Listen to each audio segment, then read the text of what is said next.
Hello, Alchemites. Good morning, everyone. Good morning, everyone. Thank you for coming, all of you over here on a special day today. So, to start with our program formally, it gives me immense pride and a truly deep sense of excitement to welcome you all to something very special at Alkem. Yes, welcome to our very own Alkem Scientifica 2026. Alkem Scientifica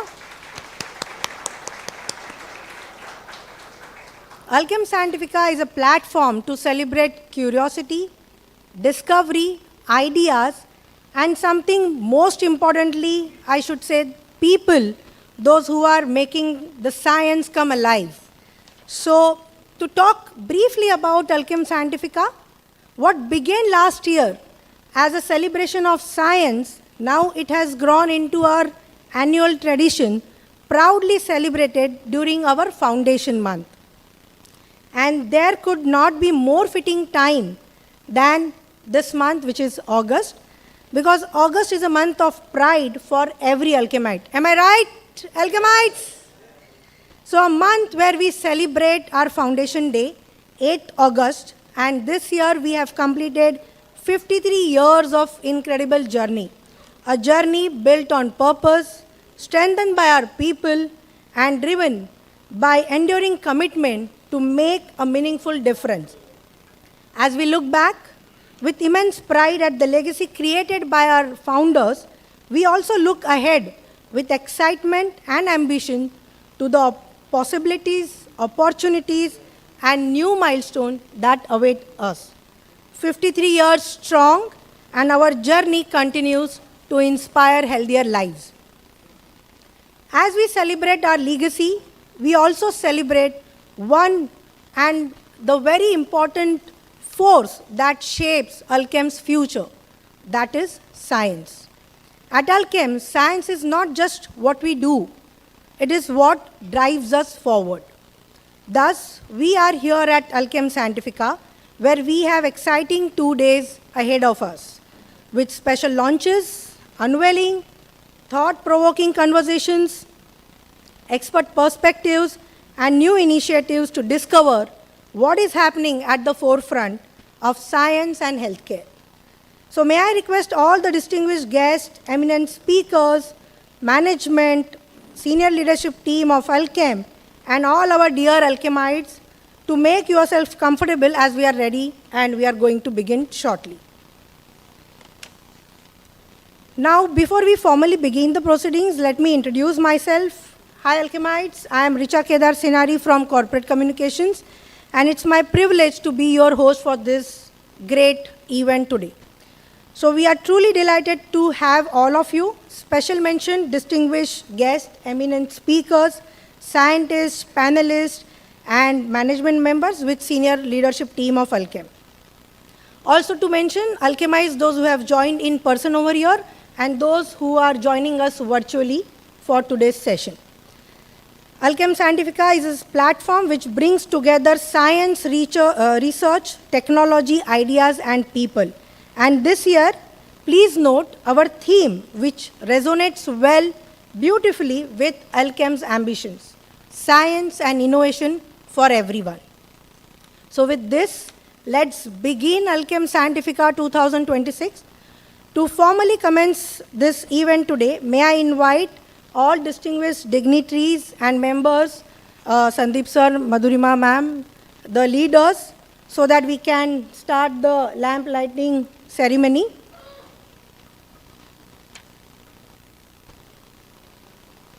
The lighting of the lamp is symbolic of the light of knowledge and wisdom. So may I invite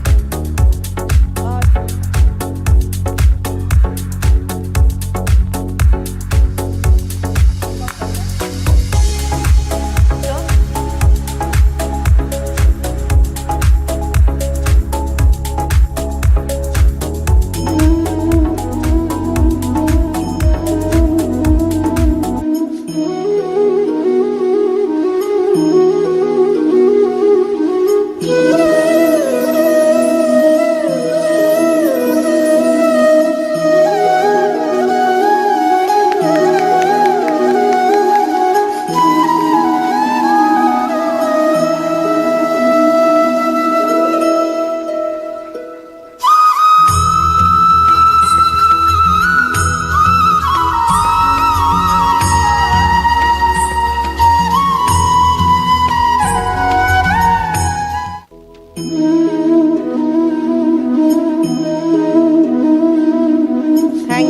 you very much. And now we begin this celebration. But before that, please join us for a special presentation and performance from our very own Alchemites from Taloja team. They are going to perform Ganesh Vandana here.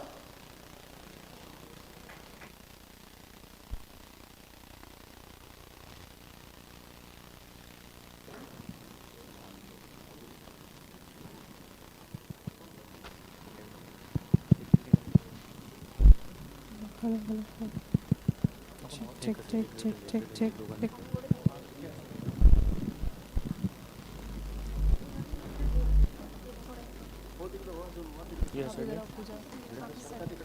थोड़ा zoom ज़्यादा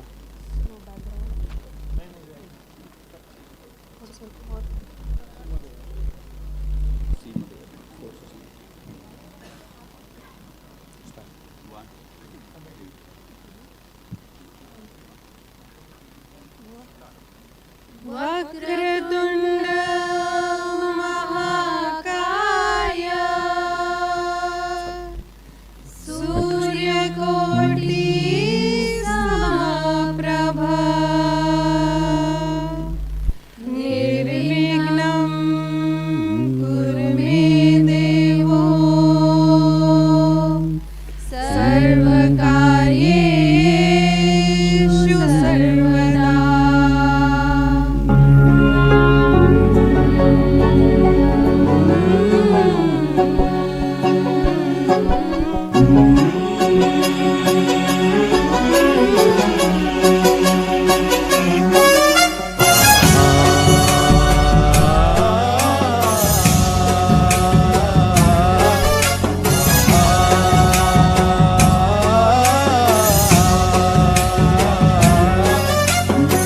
गणनायकाय गणदैवताय गणाध्यक्षाय धीमहि गुणशरीराय गुणमण्डिताय गुणेशानाय धीमहि गुणातीताय गुणाधीशाय गुणप्रविष्टाय धीमहि एकदन्ताय वक्रतुण्डाय गौरीतनयाय धीमहि गणेशानाय भालचन्द्राय श्रीगणेशाय धीमहि एकदन्ताय वक्रतुण्डाय गौरीतनयाय धीमहि गणेशानाय भालचन्द्राय श्रीगणेशाय धीमहि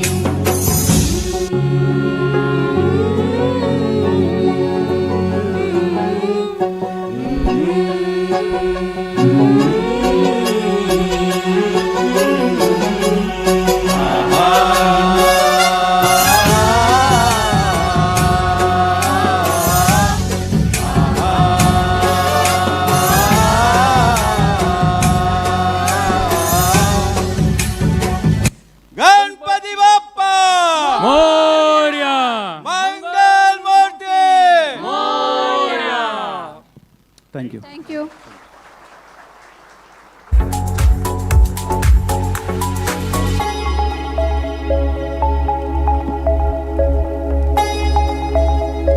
Thank you, all of you. That was actually a wonderful performance.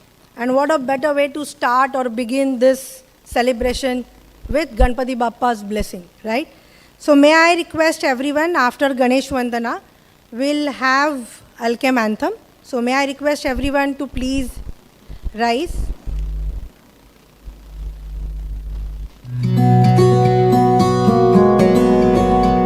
People's joy is our aim. A wave that changes their lives gain. We paint smiles on every face. Help shield the timeless grace. We are the now and the future bright. Known across the world's light. With love for all that. We are Alkem. We are Alkem. We are Alkem. Alkem.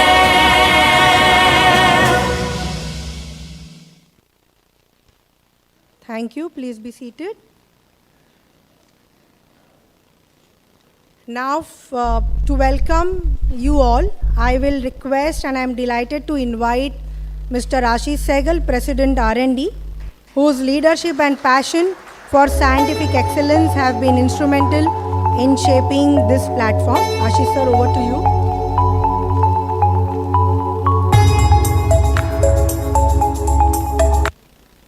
Good morning, everyone. So it gives me immense pleasure and pride in welcoming you all to Alkem Scientifica 2026, a platform that we created last year to celebrate science and innovation. I would first of all like to welcome our management team who have taken out time from their busy schedule to grace this occasion and to inspire and motivate all Alchemites. Thank you, sir, and thank you, ma'am. I would like to welcome all our dignitaries, our panelists, our speakers who have kindly consented to be a part of this program and who have kindly consented to grace this occasion. Thank you all. Finally, I would like to welcome all Alchemites who have either joined in person or virtually. Very good learning for you for next 2 days. Enjoy these 2 days to the fullest. Alkem Scientifica is a concept which we created last year basically to showcase our scientific achievements over the years and also to bring together intellectuals from various fields like formulation, clinical, regulatory, medtech, academics, and to share knowledge, basically to share ideas and learn more. That was the basic concept. Alkem has always been striving to be a research-oriented organization. With 600 scientists, more than 600 scientists across formulation, API and biosimilars, Alkem has a very strong foundation of scientific and regulatory excellence. And if I talk about our achievements over the last 1 year, we've achieved a lot of things, lot of milestones have been achieved. Post our last Scientifica, I would like to briefly mention those to you. The first one is the day 1 launch of semaglutide injection, which is a great milestone for us. Alkem is the only company which has all the formats available for semaglutide. Most of the companies have either launched a pre-filled device, pen device, or a multi-dose vial. We are the only company which has a multi-dose vial, which has a pen device and a pre-filled syringe as well, single-dose pre-filled syringe. We are the only one. And this gives flexibility to the doctors to prescribe based on the patient needs. So that was the basic concept to come out with all the formats.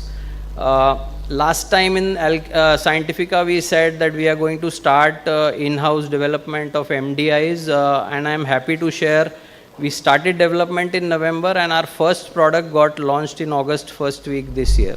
So congratulations to the team which has done very good work on that.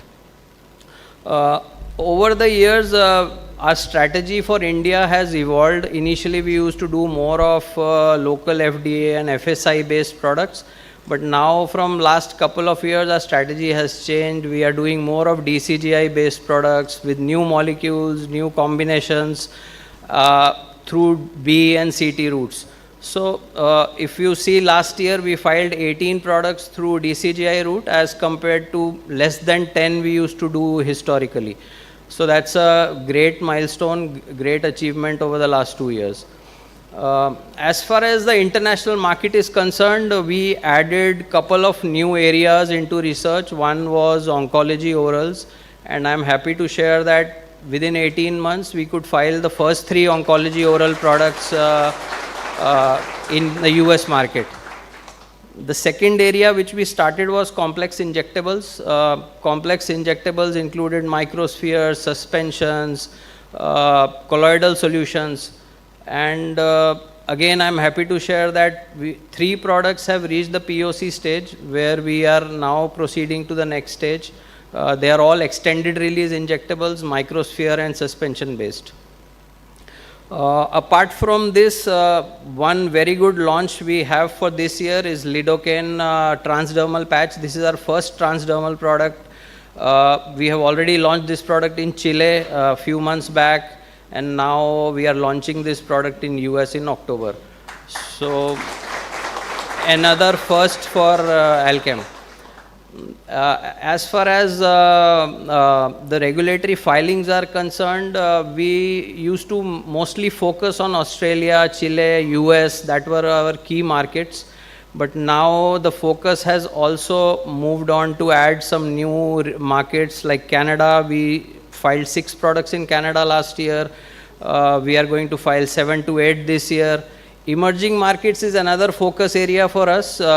We used to historically file only 50 products, but now last year we did 350. This year the target is more than 500 filings. So the number of markets, which was about 15, have now grown to 40 to 45 markets. It's a big leap for Alkem. So another area, not to leave behind the packaging development team. We all know that counterfeit drugs is a menace for us, and we developed anti-counterfeiting solutions for our top 20 brands and implemented them last year. After implementation of all these features, we have significantly got a reduction in the counterfeit complaints. And we even got awarded as the best company for anti-counterfeiting solutions from Business World and Financial Express. So all in all, it has been a good journey over the last year. Let's continue this good work. I would like to congratulate and compliment the entire R&D team for this. Thank you all. Once again, I would like to thank the management team for their vision and encouragement to all the Alchemites. Happy learning to all of you over the next 2 days. Thank you all and welcome all.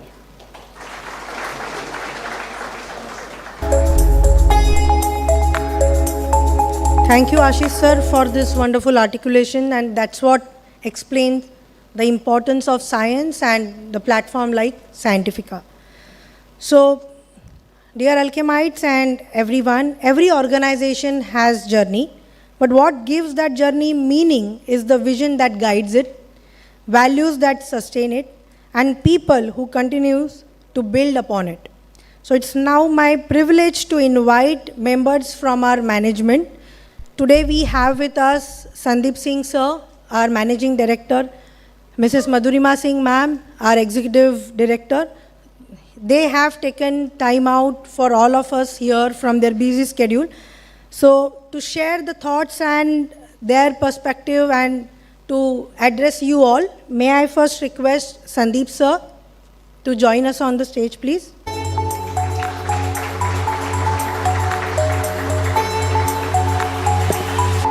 Good morning, everyone. This day belongs to you all. I'm very happy to be here, and I welcome the chief guests, the dignitaries. It's going to be a great learning experience. We all keep hearing about AI, how fast the world is changing. So I think it's fascinating, and I thank whoever thought of it. I think Madhurima ma'am was part of the initiative that we started this last year. Because ultimately we are a pharmaceutical company. Science has to be the backbone. So thank you. So, when I was a child, I was told a saying, my teachers used to tell me in school, curiosity kills the cat. I'm sure you'll have heard it. But I would say that it's better to die, but you have to seek knowledge. So we must be curious, and that's what we want to inculcate in Alkem. Because ultimately, truth does not know designations, they don't know egos. I think hard data matters, and that's what we must pursue in Alkem. Also the world is changing pretty rapidly. We all know that we are a generic company, but I must share a couple of stories which are not necessarily part of what you're doing right now, but in the future it might become pretty large, or I must say 2 to 3 stories. And of course, what you all have done has laid the foundation, and you all will continue to do so. So for example, Alkem is known as generic company, but we have done a lot of stuff. If you see what we have done in medical devices recently, you all must have read the news article about Occlutech. So we are number 3 in occluders And I think I will not proceed till you all don't applaud for what we have done. So I think that's a fantastic thing. It's no generic company can do that. So it shows that we have the ability and the mindset and the vision to go forward. Also look at the biotech thing. Inzine is perhaps the second company in the world to do a fully connected continuous manufacturing. So that's also a great achievement. But please do not think that I'm not thinking of Taloja. The foundation was laid right here. I remember the day when we got mycophenolate suspension approval. Our US business would be around, I'm not sure, maybe around $70-80 million. And we were the first generic, and from that's the time we thought we can grow. And we were the only generic over there. And that revenue was, at that moment, made a big difference, but that's how we built it. So I think the foundations have been laid, but we also must realize that generics perhaps will not take you for the next 20-25 years. So therefore, what Dr. Saigal said was very important. You know, the depot injections, the 505B2s. And I would also say that I also dream of not just 505B2s, which I'm sure is the next stage, but ultimately, you know, NCs and NBs are the future. At some point of time, we'll get into it, but the mindset, scientific mindset has to remain the same. It doesn't matter whether you're doing generic or not. I think there's a lot of innovation in generic also. It will be wrong for me to say that generic doesn't require innovation. So thanks a lot, everyone. I really thank you for all you all have done. But this is just the beginning. We are just getting started, and I wish you all the best. Thank you.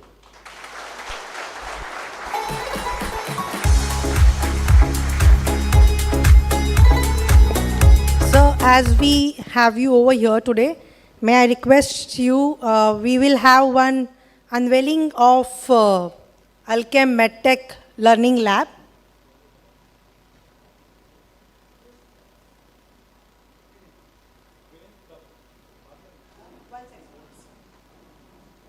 Before that, I'll request Kaustav sir, just a brief about what is this Alkem MedTech Learning Lab is all about. I have to stand here. Yeah. You need a cordless mic? That would be helpful.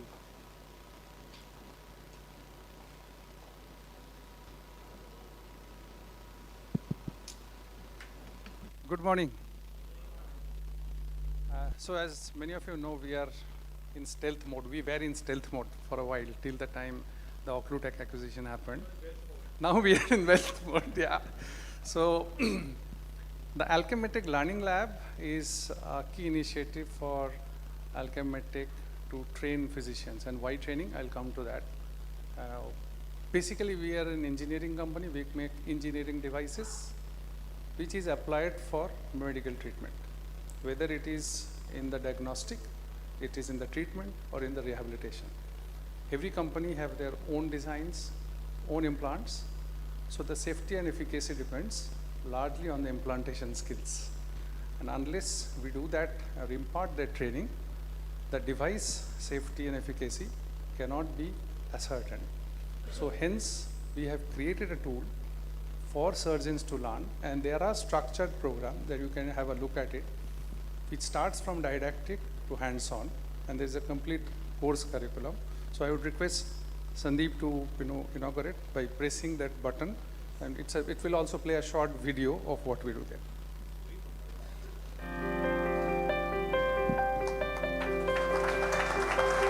In every operating room, one truth holds: the drive to keep improving never ends. Because better patient outcomes always begin with it. What if there was one ecosystem built entirely around that drive? A platform where surgeons could learn, practice, and grow without limits of time, distance, or access. Today, that platform is here. Committed to surgical education, we are proud to present the Alkem MedTech Learning Lab. It stands on two powerful pillars. The first, our digital platform. At its heart is ACE, Arthroplasty Clinical Excellence, a structured digital learning program developed in collaboration with the American Academy of Orthopedic Surgeons. A comprehensive learning journey featuring peer-reviewed educational content, expert state-of-the-art surgical videos, case-based experience, program after program, city after city. 2 pillars, 1 mission, digital and hands-on, global knowledge and real experience. Coming together in a single ecosystem, built for the surgeons who never stop reaching higher. This is the Alkem MedTech Learning Lab. Empowering knowledge, elevating care, advancing patient outcomes.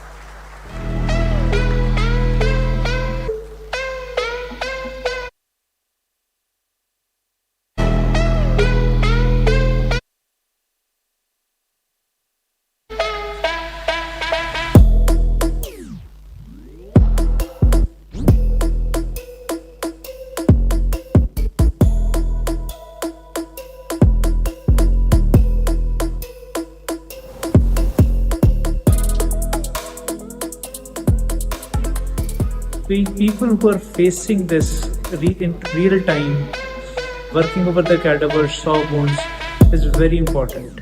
They learn the intricacies which they have been missing in the OBs, where they are the first assistants or the second assistants.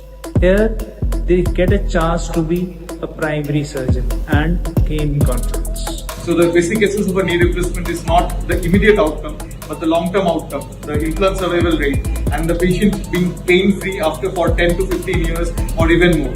So without that, it's very difficult. And for that, please do get the proper training in arthroplasty and be a part of Arthroplasty Academy and learn and happy knee journeys. Thank you.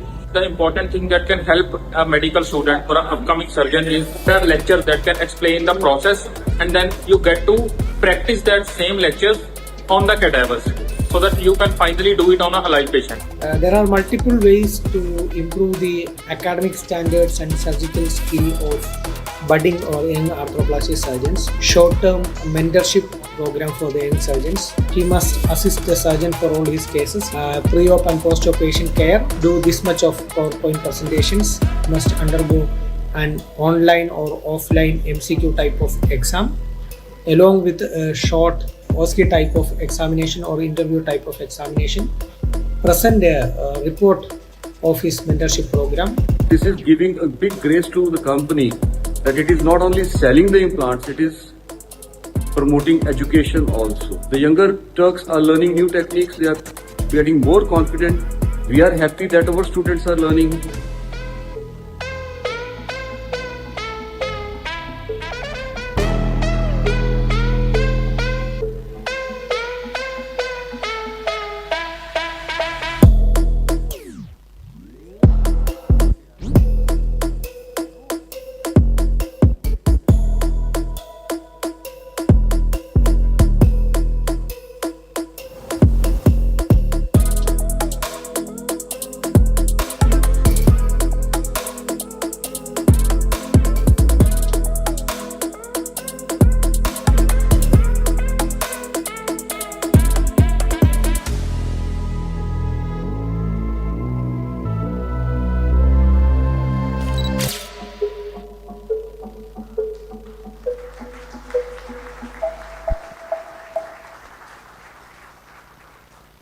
Yes, Kostav has forced me to come and speak. I was hesitating. So he has promised that he will make it the world's best training center, better than Merrill, if I can say. And I think this is extremely important because unlike what we do in tablets and formulations, the delivery makes all the difference. The surgeon, it's not just the medicine. You can't go wrong. You know, in oral formulations, you will swallow it the same way or have it the same way. So this becomes critical. It's part of delivery. So all the best, Kostav. We have in-licensed from a US company called Exatech, and the launch, I think, is happening soon. So thank you. Thank you.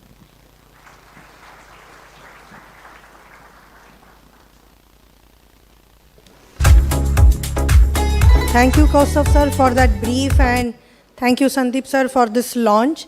We at Alkem, we all know how Sandeep sir is closely associated with R&D journey, research and innovation. So thank you, sir. Thank you for your words. Now may I invite Madhurima ma'am to share her thoughts and all of you. She was one of the key leader behind Alkem Scientifica's thought, or why Alkem Scientifica. Over to you, ma'am.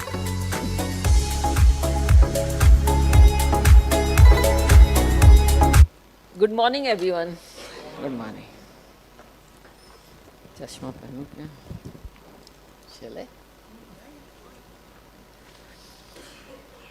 It gives me immense pleasure to welcome you all and to stand before you today at Alkem Scientifica 2026, a celebration of science, curiosity, discovery, and most importantly, the people who make it all possible. Before I begin, I would like to extend a very warm and heartfelt welcome to our distinguished guests and speakers who have joined us today and made this occasion truly special. A very special welcome to our chief guest, Dr. Amitabh Bandyopadhyay from IIT Kanpur,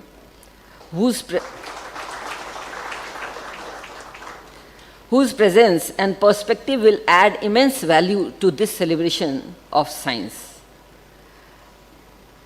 I would also like to warmly welcome our eminent panelists, scientific experts who have taken the time to be with us and share their knowledge, experience, and insights. We are truly privileged to have each one of you, such accomplished minds, with us today. And of course, a very special welcome to our Alkem leadership team and to all my fellow Alchemites who are here to celebrate the spirit of science with us. I'm sure that the next 2 days will be as enriching for you all as they are meaningful for us. Now coming to our core science. At Alkem, science has always been an integral part of who we are, whether it is our products and formulations, research and development, technology, and our pursuit of new possibilities. We continuously strive to push boundaries and create solutions that can make a meaningful difference to patients and healthcare. We keep asking one fundamental question: can we make things better? Can we find a better solution? Can we discover something new?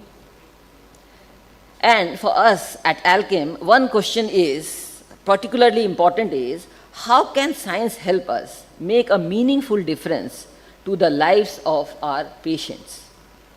Because in our industry, scientific progress is not merely about advancement and achievement, it is about purpose.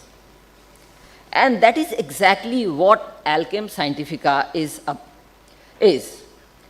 We wanted to create a platform where science goes beyond laboratories and R&D teams. A platform where we can celebrate science, exchange knowledge, recognize scientific talents, share new ideas, inspire every Alchemite to look at the world with curiosity. I am delighted that Alkem Scientifica is now becoming a part of our Alkem calendar. There is also a very special reason why we have chosen August for this celebration. August is our foundation month, a month when we celebrate our legacy, reflect on the journey we have undertaken, and equally importantly, we look ahead the future we want to create. Our founders gave us a strong Alkem foundation and a clear sense of purpose. Today, it is our responsibility to carry that legacy forward, not simply by preserving what they built, but by continuously evolving, learning, innovating, and creating what comes next. Science is an important part of that journey. This year, we have made this celebration even more special with some exciting initiatives. One of them is Elixir Next Gen Therapeutics. Elixir Next Gen Therapeutics represents our ambition to look beyond the present and build for the future. It reflects our belief that when science, technology, and human ingenuity come together, they can open up possibilities that can truly transform lives. And today, I am delighted to officially announce the launch of Elixir NextGen Therapeutics website. Let us mark this moment together. You have?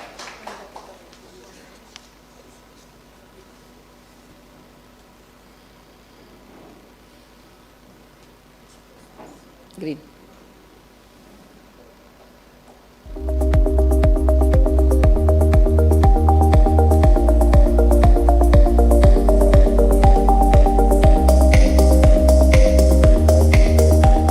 Every breakthrough begins with science into future therapeutics.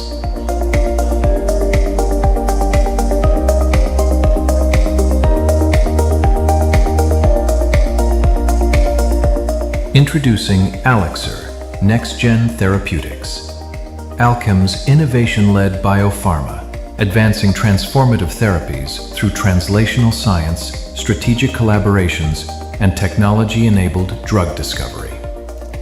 Built on Alkem's trusted legacy and decades of scientific excellence, Alixir NextGen Therapeutics combines a modern, innovation-led biotech ecosystem and healthcare legacy of an established global pharmaceutical organization.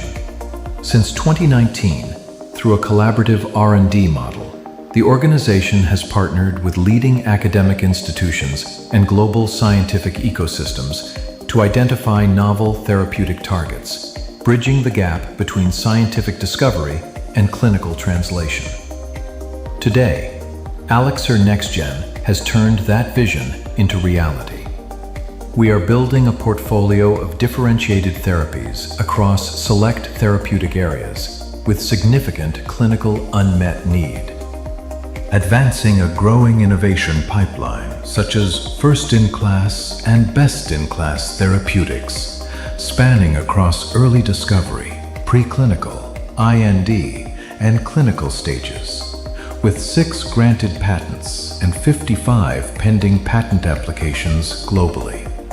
The potential commercial opportunity for Elixir pipeline is expected to be $4 billion, with market cap assumptions of just 10%. Our purpose is to solve patient needs through proprietary, best-in-class therapeutic solutions. Because every innovation must begin and end with the patient. Beyond generics, beyond possibilities.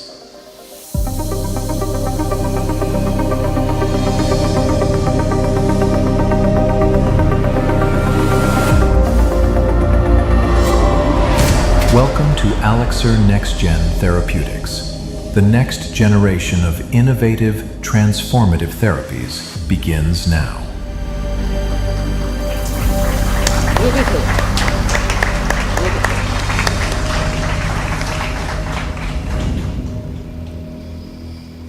So, I'm sure this is not only the beginning of an exciting journey, and I look forward to seeing how this platform evolves and create new possibilities for Alkem.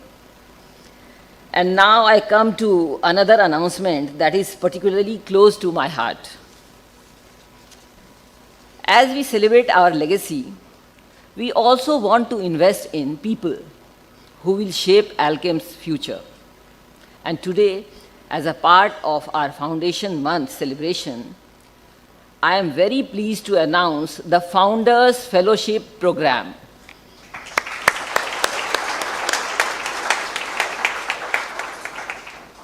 The idea behind this program is to identify 2 alchemites every year who demonstrate strong potential, a passion to learn, and the aspiration to grow.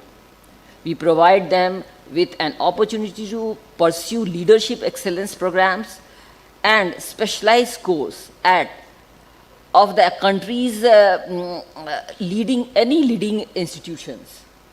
The objective is to give our people exposure, knowledge, and perspective that can help them take their career and their contribution to Alkem to the next level. Because we strongly believe that when we invest in our people, we invest in Alkem's future. Today, I am very happy to announce the first Founders Fellow, Mr. Dishant Doshi.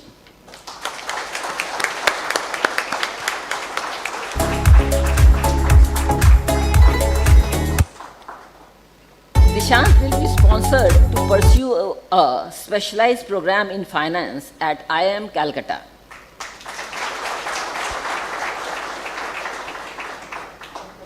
Giving him the opportunity to deepen his financial knowledge, broaden his perspective, and strengthen the capabilities that will support his aspiration of becoming a future CFO.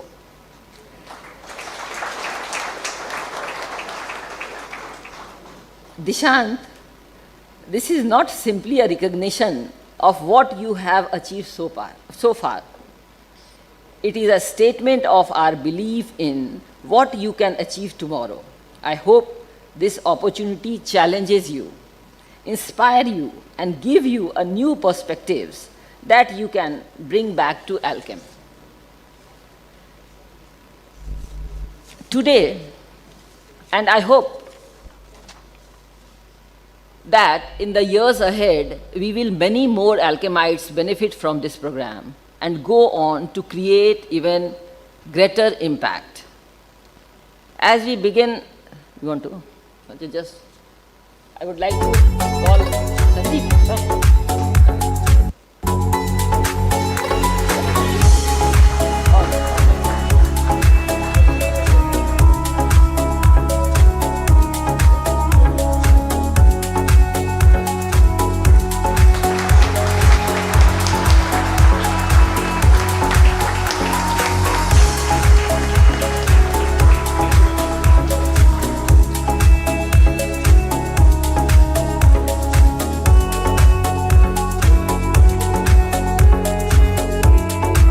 I think it's a big honor to receive this award, from Sandeep sir and ma'am. And it's a scientific event, and I am the odd man out commerce person. So it gives the message that for any scientific event, the commercial feasibility is very, very important. It's on a lighter note, but thank you very much. And I need to unlearn a lot of things and relearn something new. And thank you very much. Thank you.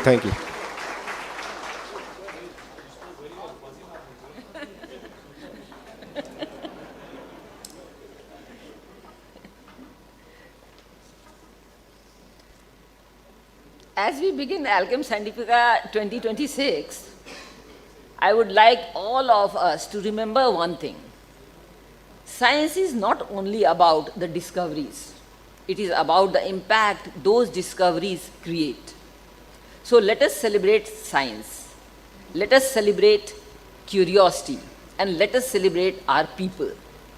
Before I conclude, I would once again like to express my deep gratitude to all our distinguished guests, eminent scientists, panelists, academic partners, and speakers for being a part of this Alkem Scientifica. Your presence is not just an honor for us. It is what makes this platform richer, more meaningful, and more inspiring. With that, I warmly welcome you all to the Alkem Scientifica 2026. Thank you, and wishing you everyone a wonderful Alkem Scientifica. Thank you.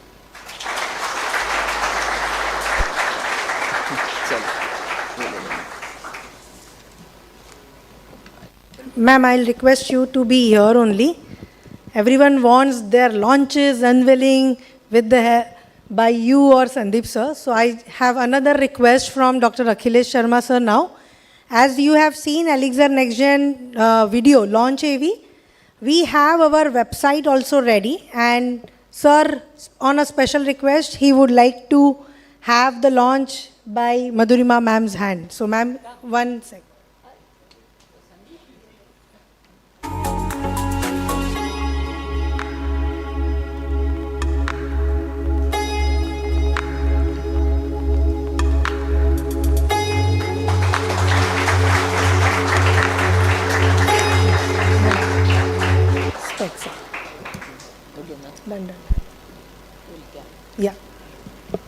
Thank you, ma'am. Thank you, Sandeep, sir. Sir, you would like to say a few words about Elixir NextGen Therapeutic, the man behind Elixir NextGen Therapeutic team.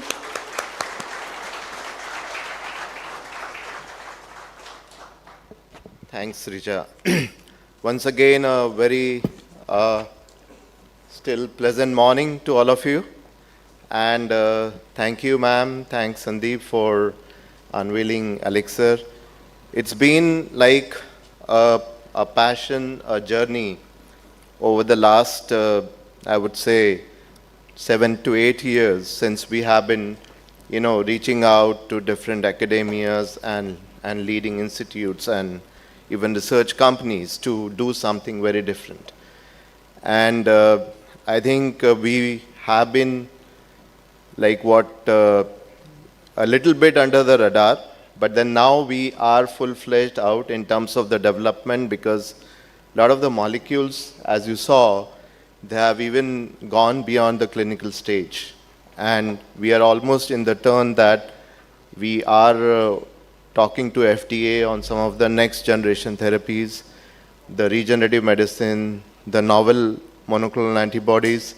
So to the point what you made, Sandeep, about, we should have NCs and Bs, we are already there. But yes, the wealth will still come out of this stealth mode once we get into the market. So having said that, Elixir is going to be very focused in developing and subsequently partnering and commercializing these proprietary products. And I'll just give you a little brief. So we have, is there a way to scroll the website? Okay. So we have some of the world-class advisory, what we have on Elixir, just to share that with you.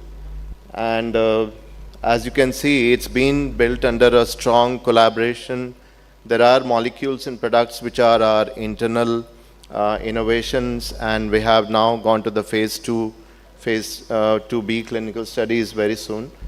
And then there are drugs like we were talking about, if you were seeing during the launch, we have very unique, innovative molecules. Like the first one from the Johns Hopkins is a completely novel target which works in solid tumors, and it works in even other, mainly the colorectal cancer and other solid tumors, and subsequently we are looking at taking it to other indications. Beyond that, Harvard, we have acquired the regenerative technology which actually would help to reduce the risk of amputation in diabetic patients, which is a big problem in today's scenario if you see. In fact, it helps to regenerate the blood vessels, the nerves and the tissues into the areas where it would act, and thereby it would help to reduce the risk of ulcers and amputations and gangrene which would be otherwise seen in these patients.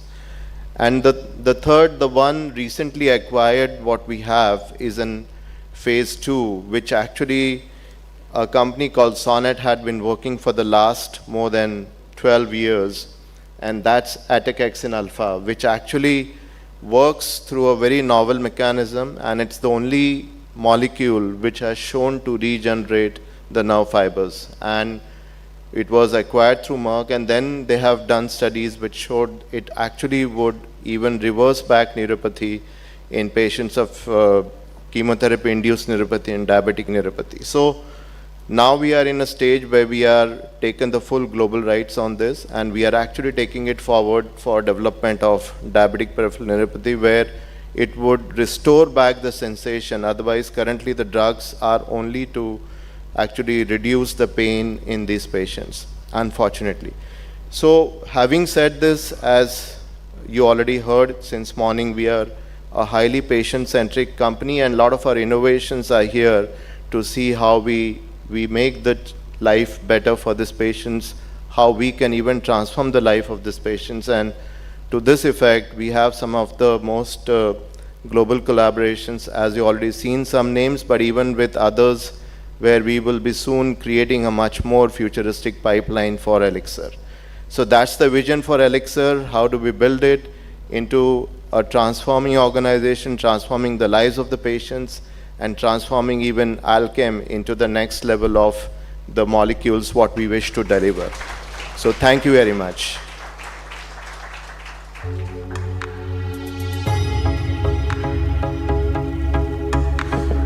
Thank you, Akhilesh sir, for this brief about Elixir Next Gen Therapeutic.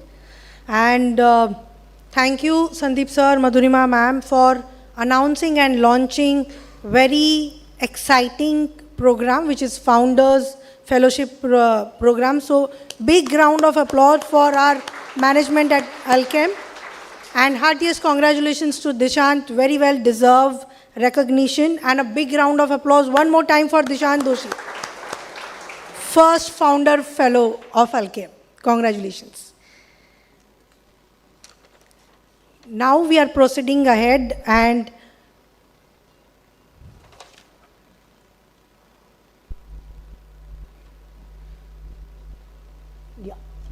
so with us to start with today's panel discussion. Before that, I would like to invite, and we are privileged to have Dr. Amitabh Bandyopadhyay.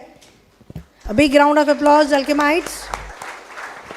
He is professor at IIT Kanpur. He has done his PhD from Albert Einstein College of Medicine, New York, postdoc from Harvard Medical School, and he has done his research in skeletal joint development, cartilage biology, and osteoarthritis. We can go on and on about him. There was a long brief, but I could just took a few pointers from that. I'm sure rather than from me, people would like to hear more from you. So requesting you to be here and share few words and insight with our dear Alchemites.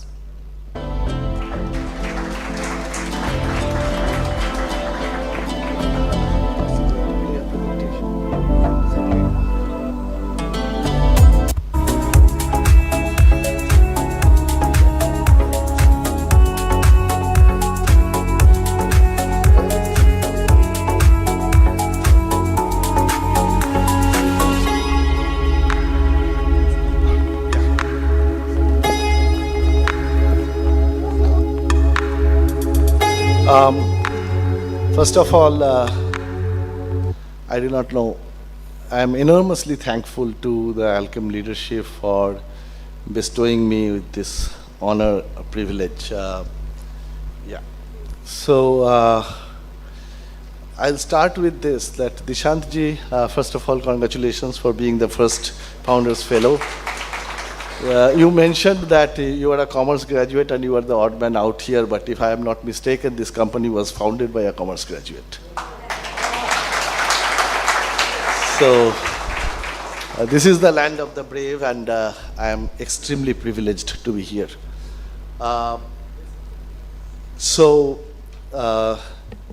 Ma'am introduced me.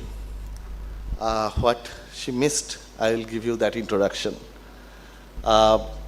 Sometimes people put DR full stop in at the beginning of my name, but I am not a doctor, I am a fake doctor.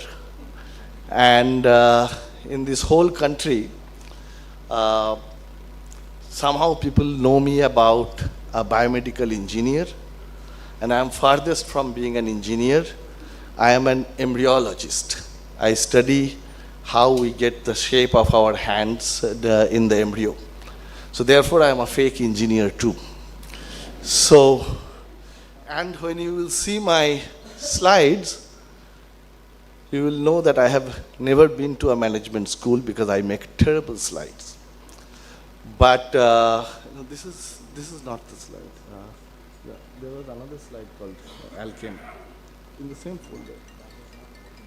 That is not working.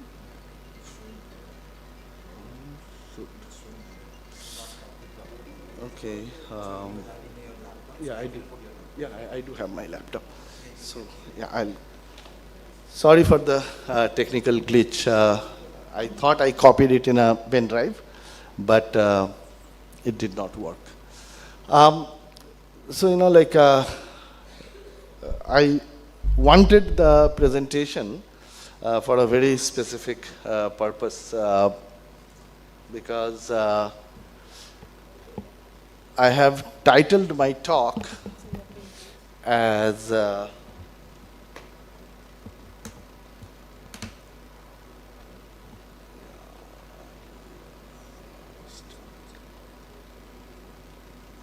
just give me a minute. Yeah. So now what? This is not working from here as well. Just select this. There is something called one more that comes and destroys everything.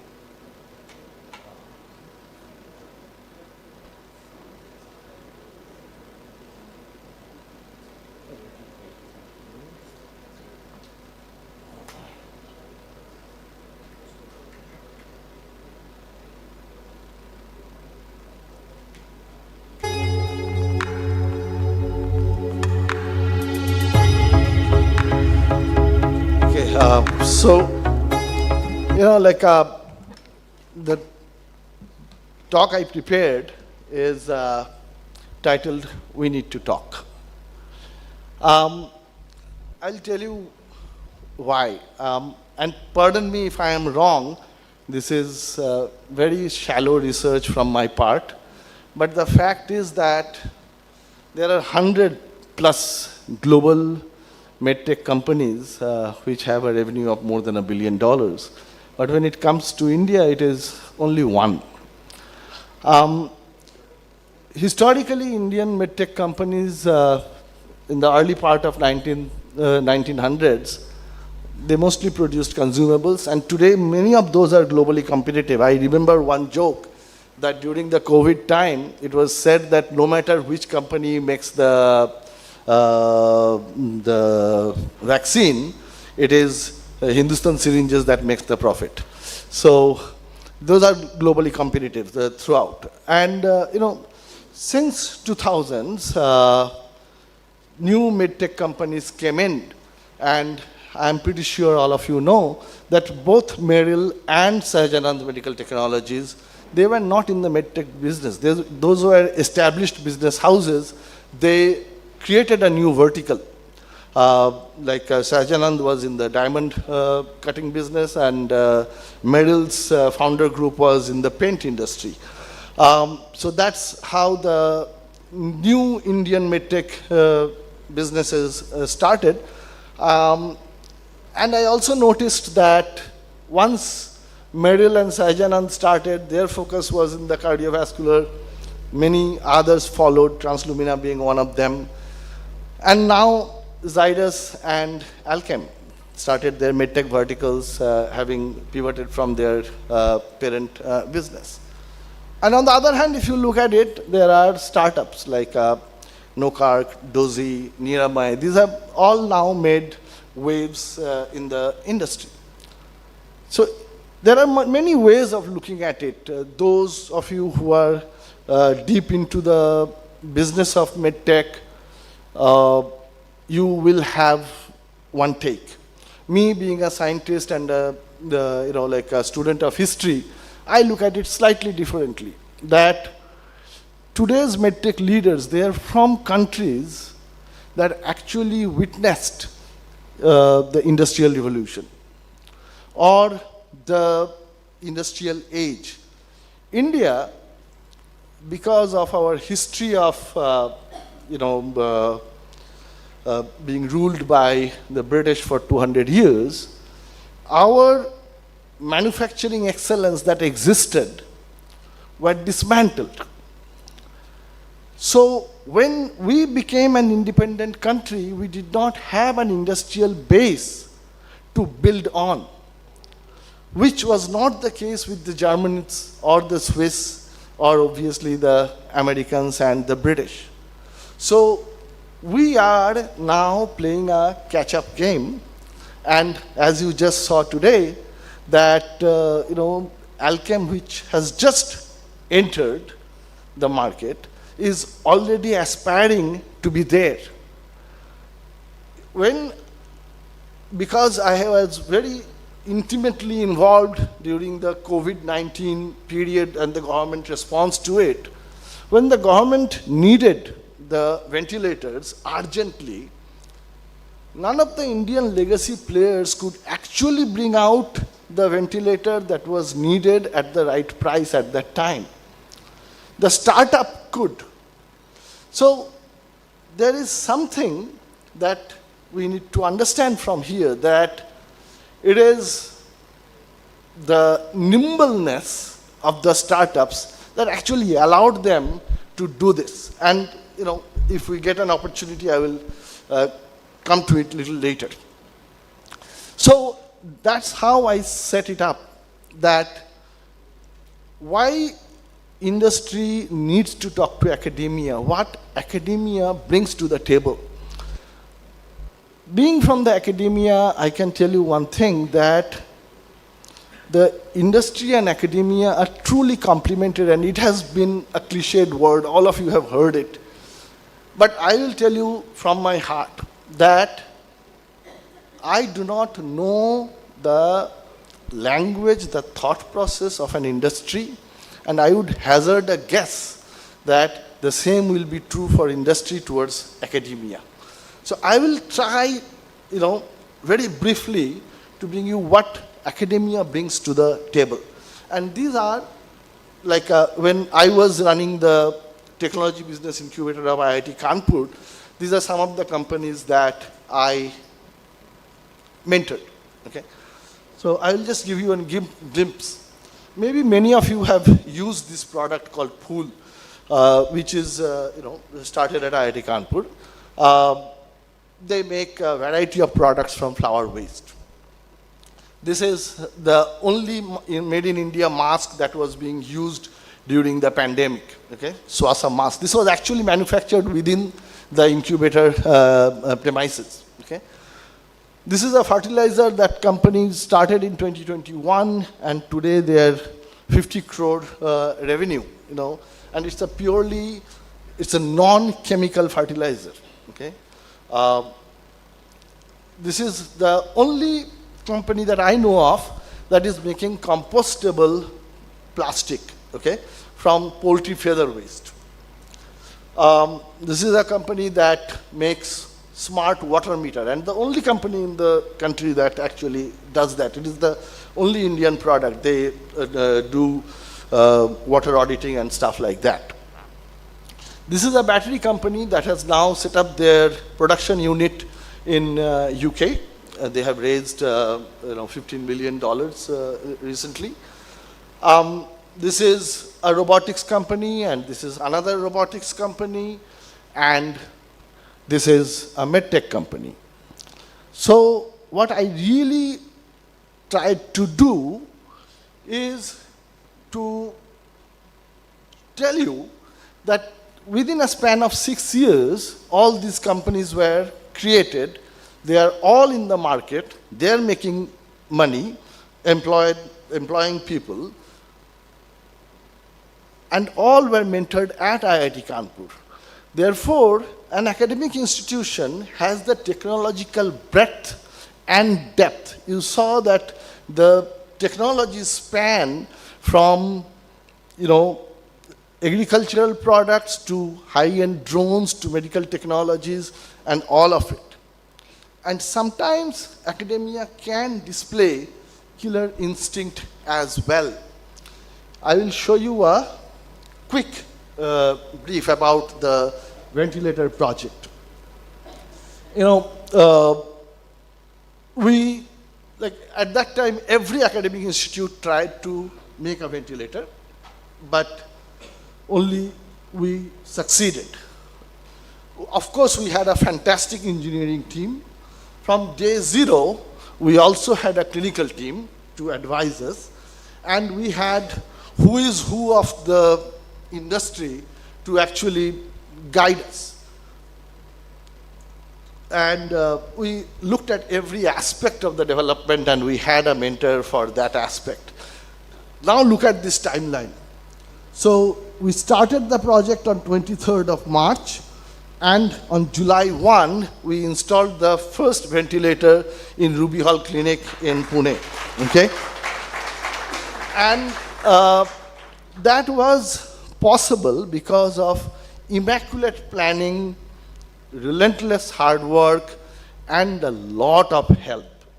So this is what academia brings to the table. The technological depth and breadth.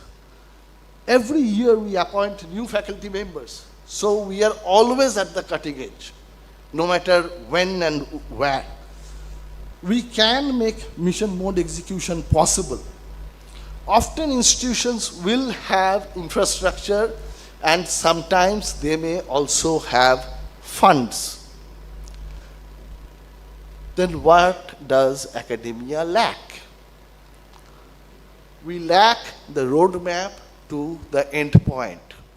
Okay? You see, there are so many patents, so many products that were actually attempted to be developed. And these products are developed, but those are not in the market. Why? Sometimes it is money. Now, money is less of a problem. But often it is the understanding, what it takes to take a prototype to the market is what we do not understand. And that's what industry understands, because that is what you do every day, day and night. Okay? And you see, this is an example. This is like this X-ray image is developed from a handheld X-ray, just like a small digital camera. You can take the X-ray with that. This is developed by a company that I mentor called Nelec Technologies. And here, money was not a problem. ICMR, because they want to use it for the National Tuberculosis Mission, ICMR gave me 5 crore rupee on day 0. The product was developed, as I promised, within 1.5 years. From 2025 August till now, we are struggling and going round and round in figuring out how to get the permission just to test it on patients in a hospital. Because the regulatory path is unknown to us. We do not know, but we know that it is possible because so many of imported handheld X-rays are white labeled and are being sold in the country. That means the same regulatory agencies are making it happen. For academics, it is very difficult because it is an independent profession. We are not master of all. So that's where I'll give you a little bit more example. Because I am deeply involved in this, so from 2014 and accelerated after 2018, all the government bodies, they are pouring in money to develop medical devices. Why don't you see them in the market? I am part of many of these evaluation committees. Good products, talented teams, prototypes are developed. But then they suffer, they get frustrated at the finish line because of a variety of factors that I do not have the time to talk about here. So that's where we need to talk to the industry. But what happens, sharing my personal experience, that after hours of discussion with the industry, often we do not understand what they really said. And there is a difference in the language that we speak. Academics, for some reason, we speak in very plain language. Okay? I will not say what the industry does. I just have this message that if you also speak in plain English, and we do that over and over again, we get used to the idea of sitting down, having chai samosa, in a very short time, we can set up very powerful industry, academia, real collaborations, not about in the fora. And that will completely change the game. What we have been lacking, we can catch up and move ahead in every possible, conceivable manner. And that's why I say that let Alkem MedTech be the grown-up startup of Indian MedTech industry. Thank you. Thank you very much.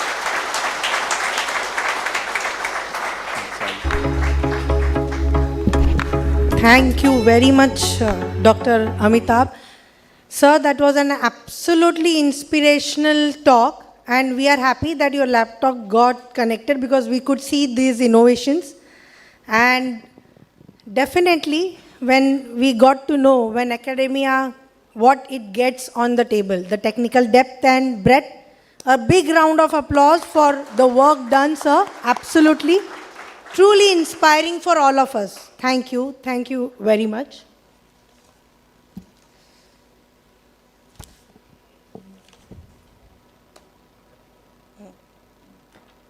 Yeah, so with this, we are moving ahead with another something special to unveil today, yet another initiative. For that, I'll request Dr. Akhilesh Sharma, sir, President CMO, Alkem, and a brief about Alkem Medical Research Book.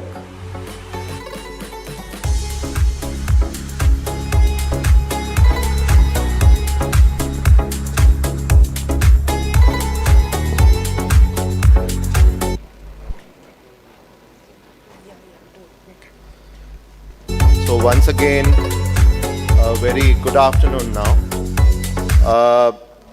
Actually, I am going to talk about the third edition of the Alkem Research Medical Research Book, which we are going to unveil today.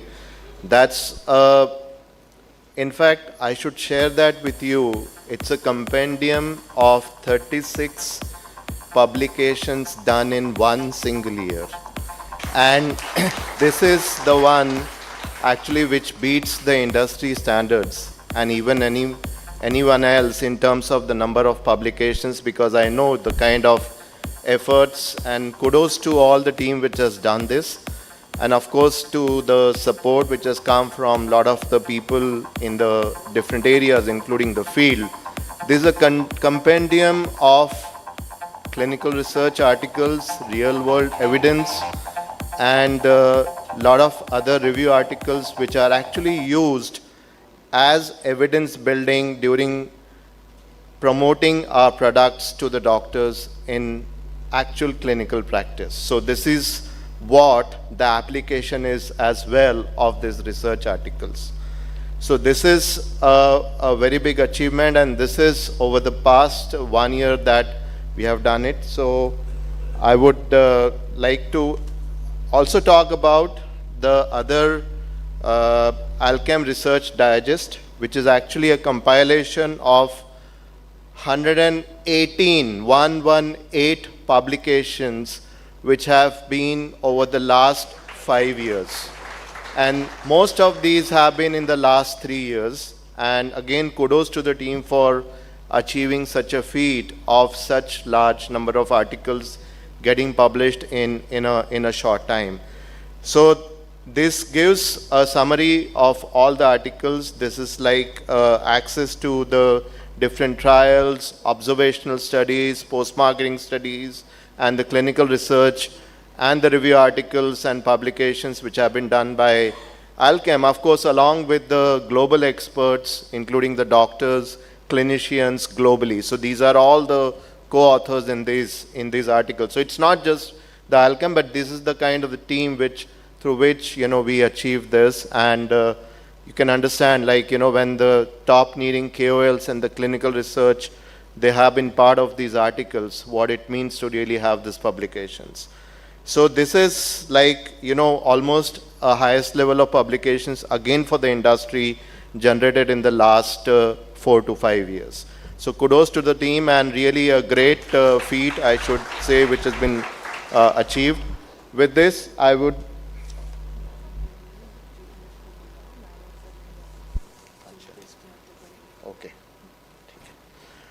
Okay, so I would request our chief guest, Professor Bandopadhyay, to kindly unveil this. Please. Yeah, I would request Kaustav and Rajoshi and the leadership team, Mr. Ashish. Yeah, please.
Thank you, Akhilesh sir. Thank you, Dr. Amitabh sir, for this unveiling of our Alkem Research Digest. Now we are moving ahead with our first deep dive conversation of Alkem Scientifica. Artificial intelligence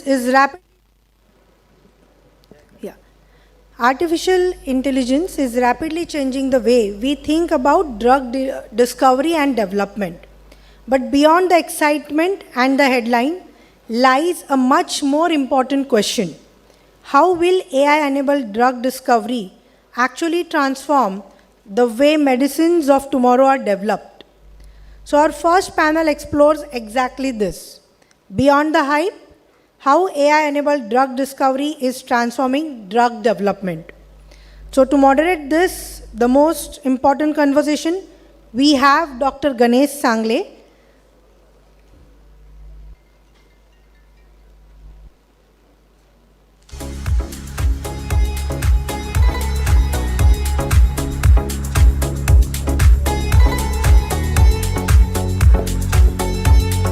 To talk briefly about Dr. Ganesh Sangle, he is Vice President Program Director at Elixir NextGen Therapeutics. He has done his Masters in Pharmacology and PhD in Physiology and Pathophysiology from Canada. Banting and Best Diabetes Center sponsored postdoctoral fellowship from Canada in GLP research from University of Toronto. Dr. Sangle brings extensive expertise in translational biology and strategic drug discovery with proven track record of leading multiple INDs across US and India. Dr. Ganesh Sangle, can we have you on the stage, please?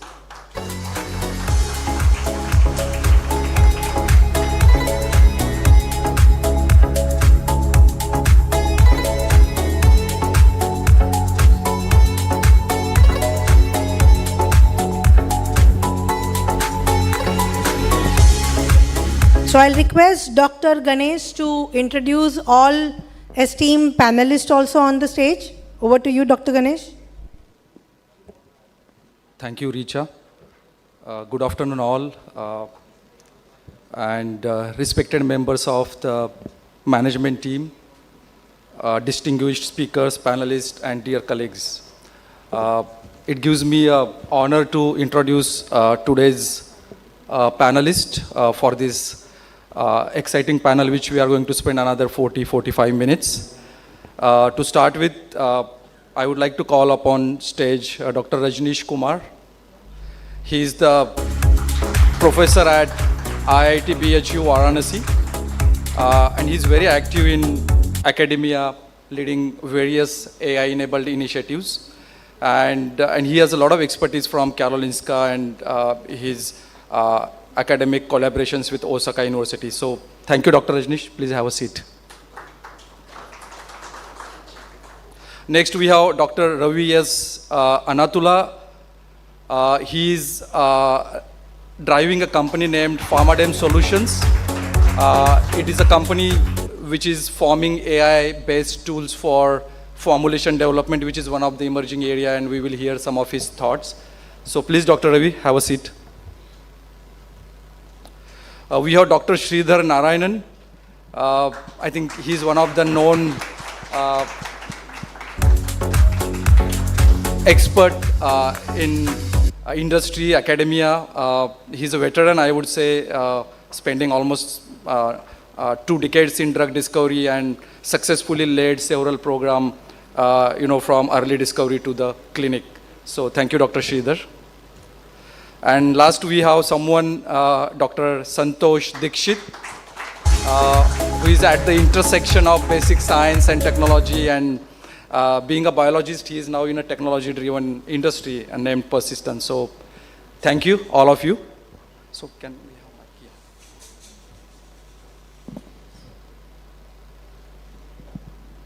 here? So, am I audible? Yeah, thank you. So the idea is, the panel, the way we have selected, the idea was, to have someone from academics, someone from formulation industry, since we have some of the expertise around our R&D who work in various formulation products. And we have someone who has led the program from early discovery to clinic, and we have someone again from technology. So starting and setting the context, as we all know that we are living in the era of artificial intelligence, and it has literally become a global passion. In recent interview by Elon Musk, he predicted that in next 5 years, AI is going to learn collective intelligence of all humans. And in next decade or so, human will lose the control of AI. And that's how it is growing. And we all know that it has already shown its impact on multiple industries, and pharmaceuticals is one of them. In case of pharmaceuticals, AI is accelerating drug discovery, it is optimizing clinical development, it is enhancing manufacturing efficiencies, and it is reshaping commercial operations. However, there is one area which is totally on the verge of profound transformation, that is early drug discovery and innovation. AI is accelerating early stage optimizations, and it is optimizing drugs faster so that you have better medicines to the clinic faster and reducing the significant cost. But at the same time, AI continues to face a lot of skepticism.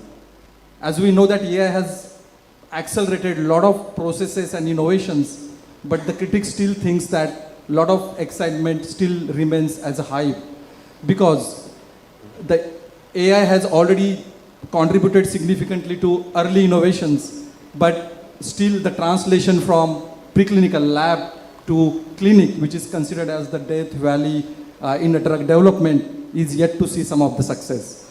So I think we have expert panel today who will navigate this for us. And the next question, what we are going to discuss is beyond the hype, how AI is transforming drug development. So the idea is, we'll start from Dr. Rajneesh first. Dr. Rajnish, you are, very active in academic and using a lot of AI tools, especially for medicinal chemistry. How do you see AI is making that real world difference, bringing your academic discoveries faster and, moving to the either maybe clinic or maybe at least up to IND? So what are your thoughts on that? Thank you so much, Dr. Sangle, and thanks to the Alkem ownership for organizing this event and inviting us as well. So I would come to the point that as you said, as you said in your introduction, that AI is changing.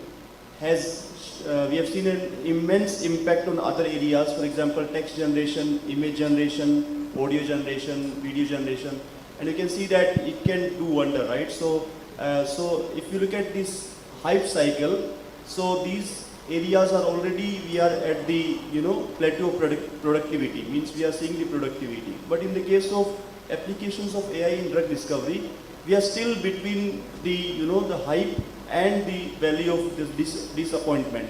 But it will take some time, and there are couple of challenges, especially related to the availability of data. But still, if you look at the companies, for example, in silico medicine, right? So one of their molecule, rentosertib, it entered into phase 3 clinical trial just a couple of weeks ago, and the total time which it took them to identify a new target to develop this molecule and enter into phase 3 trial was less than 2.5 years. Okay, so earlier the discovery itself used to take like 6 to 8 years, and then development again 6 to 8 years, and the end-to-end drug discovery takes more than 15 years. But when a company like in silico medicine can do the, can reach to phase 3 trial within 2.5 years, then I think Alkem can also do actually, and we can also do. And most of the hurdles were in the, the discovery phase, because there are so many challenges. You need to have a valid target, you need to show that you have a, the target is working, and then you need to have the structure of target to do the engagement studies and all. And then there are ADMET properties, parameters, which are really, we need to optimize. There are tens of those actually, like toxicity is also there. So AI can help us at each and every stage of those challenges, and definitely it's going to change the way we discover drugs. Thank you, Dr. Rajnish. My next question to Dr. Ravi. You are working at something which is currently still emerging in AI, and we all talk about India being a generic, powerhouse of world, and we work a lot of formulation perspective which we have been developing in India. And you come from, that's where you are developing the tools. So what is your perspective that how AI is changing the formulation development and how it is going to be in next, 5 or 10 years? Thank you very much. So I've been part of the companies like big generics like Dr. Days. I was heading global modeling and simulation with Dr. Days, and I was also heading the modeling group for the Lilly. So one is in CE company. So I have seen both the journeys of generic companies, how they work, and as well as innovative companies, how they work. If you split the overall product development of 15 years, it's majorly into 3 parts. One is drug discovery, then CMC, then clinical development. So CMC, again, we have drug substance CMC and drug product CMC. Majority of the people, AI, ML means they think that drug discovery, or maybe some of the data analytics at the clinical data management. But in middle, it takes 7 to 8 years of time, where we spend a lot of time in generating a lot of CMC data, and sometimes hit and trial makes it very, very costly. Example, if you have project timeline of 7 years or 8 years, you got, after 18 months, you got stability failure of your formula. You have nothing to correct there. You have to go back to the zero. Same with your drug substance stability also. And some crystallization, polymorph got changed over your stability. So these kind of problems are not well addressed, are not even faced by Indian generic companies. But they are existing, handled in the hit and trial model. So that's where the technologies which I am building is trying to bridge the gap between the clinical and the drug discovery, where you can predict your drug formulation stability before you make in the lab. You create hundreds of virtual formulations in the computer, test within 24 hours, out of those 100, how many are going to be stable for 24 months. So you are not using the material, you are not waiting for 24 months, but still you are on the right spot. So, and similarly with the drug substance process also. 60% of the Indian pharma is about the process development cost optimization. You ask any API person, he tells either I am optimizing the yield or he tells I am doing the impurity control. But no modeling, no AI tells those things. And there is no tools available in the world. Because I also face same situations in my 20 years of career in Lilly and Dr. Reddy's, or even in GVK Bio. So I thought these are all the gaps. As a vice chairman of International Competition Consortium, I've identified these gaps and packed solutions into software and made them available to the Indian farmer. Thank you. So, Dr. Ravi, I think that's really insightful, and if you see in audience, we have all those expertise from pharmaceutics development or analytical characterization, and I would be, I look forward that someone definitely will come in and touch just to with add you. That the future of Indian pharma lies in the complex generics and finite 5B2s, because the way the generics has become like commodities. Every medical representative going to the CMO asking that make me 1,000 paracetamols. Okay, so companies like Alkem, who has a long history and all, and eyeing onto the NCEs and be actually the right move, and I should appreciate. And I believe every company who has crossed 20 to 30 years of pharma, they should work on the first of its kind medicine to India. First launches, take the CT path, BE path, and make sure that medicines are available to India as well as they grow and India also grow.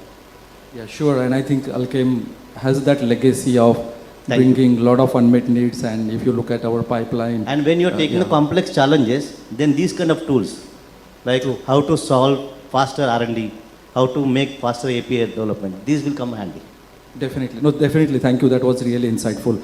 I will come to Dr. Sridhar now. I know Dr. Sridhar is one who has spent, he's in discovery, I think, for last 25 plus years, starting early 2000, and he has been part of a lot of these companies who have brought some of the good deals, starting from Glenmark or Eli Lilly. So how do you distinguish the genuine value creation, what you have done in the past, and hype in AI-driven drug discovery? And you are now actually a founder for AI drug discovery company, which is at clinical stage. So how do you see, and what are your perspectives? First of all, Ganesh, thanks for inviting me to be here. Congratulations to Madhurima ji and Sandeep ji for the vision of investing in people. And Akhilesh, good wishes for your next-gen therapeutics. First of all, AI is not a hype. Right? I want to be very clear. And I define AI slightly differently than just artificial intelligence. I think it's augmented intelligence. Right? Anything that the machine can tell us and the human brain can interpret, I think will be far more effective than just the machine throwing out stuff for you, right? I've been on both sides of the table, like you mentioned. I've been part of the traditional drug discovery journey and have contributed to a few of the successes that have come out of India. And hopefully with AI, we can only hasten the process of drug discovery. Right. So just to give you an example of what we do, so I am CSO for an organization called Pepris Technologies. We are an artificial intelligence powered drug discovery company. We work in a therapeutic area called Duchenne muscular dystrophy. That's the first indication that we picked out. Right. This is a disease which primarily affects boys. Diagnosis happens at the age of 4. By the time they are 10, they are wheelchair bound. By the time they are 15 or 16, they require significant ventilator support or cardiac support. And by the time they are between 16 and 22, at least in India, they are no more, right? Imagine a situation where this is a teenage boy, primary caregiver is the mother, the kind of challenges that the family faces, right? And it doesn't depend how rich or poor you are. This is a true on-the-ground challenge, right? The only treatment available today is a palliative steroid, which delays the progression slightly, but does not cure the disease. So what we thought was, how do we tackle this problem for a country like India? where there are at least anywhere around 700,000 such boys, right, who go through this with no treatment. So the first thing we did was look at what is the therapeutic landscape, what are the areas where there is a improvement that is required, where could a drug come in and potentially help. We built our own AI algorithms over the last 6-7 years, and with the help of these algorithms we have identified drug molecules which could potentially work on different stages of Duchenne muscular dystrophy. And today what we've managed to do with that is identify molecules which work very well in animal models. Hopefully they will translate into humans. The first molecule has now been granted an orphan drug designation by the US FDA. We are working with the US FDA to file a phase 2 IND. This is a classic 505(b)(2) opportunity that we are looking at. It's a drug which has been approved, has been used in the market for the last 20 plus years, has a safety profile of probably a few 100 million years in humans. So what we are looking at is how can AI bring many such opportunities for treatment of treatments for diseases where there is no treatment today. So as a company, we are focused on very niche areas where there is a high unmet medical need. So we work in the area of rare diseases, that's the first one. We work on inflammatory diseases where we are focusing on chronic kidney disease. We are working in the area of ophthalmics where we are looking at retinoblastoma as a primary indication. We are working in women's health, endometriosis as our first indication, and all of these are areas where there is a significant high unmet medical need. I believe that AI will contribute significantly to identification of not only new molecules with new targets, repurposed assets, and also rescuing molecules which have failed in clinical development. So I believe that AI is not a hype, very clearly. And I believe that there is a significant amount of contribution that AI will bring to the way India shapes drug discovery. And I'm very confident, one of the visions that I talk about anywhere I speak is 100 new drugs from India by 100 years of independence, right? And I think that's a vision which is easily achievable. If you look at the number of startups that are working in this space today, the number of larger pharma companies, and kudos to you for making that investment in next-gen therapeutics, I'm sure that we are going to see this being achieved far earlier, and that's going to be a goal that is going to be surpassed very easily. Thank you very much. Thank you, Dr. Sridhar. Couldn't agree more that I would be more than happy that we see more growing number of molecules coming out of India. And that's what the vision our management and Dr. Sharma has put for Elixir, where we are hopeful we bring some differentiated therapies. Now moving on to Dr. Dikshit, you are sitting at the intersection of basic science, translational medicine and technology. What is your perspective how AI is changing the way medicines have been discovered and how this transformation is, dynamic in healthcare and life sciences industry? So in perspective of, for example, we have in silico medicine, we have recursion, we have isomorphic lab, a lot of these industries we are talking about, and I'm very happy that Persistent doing a lot of work in healthcare and life sciences from technology side. So what are your perspectives and insights for us to learn? Sure. Can you hear me? Yeah. So first of all, I want to congratulate the Alkem leadership and also thank for inviting us. I was looking at the website of Elixir, and one interesting thought came to my mind. The pharma company of tomorrow is a technology company of today, right? I think that sentence is something I want to expound a little bit on. And I was very happy at the bottom of the page, there was a big reference to AI applications for Elixir. So I think, well done. I think the thought is exactly what we are talking about, right? The industry definitely has adopted AI right now.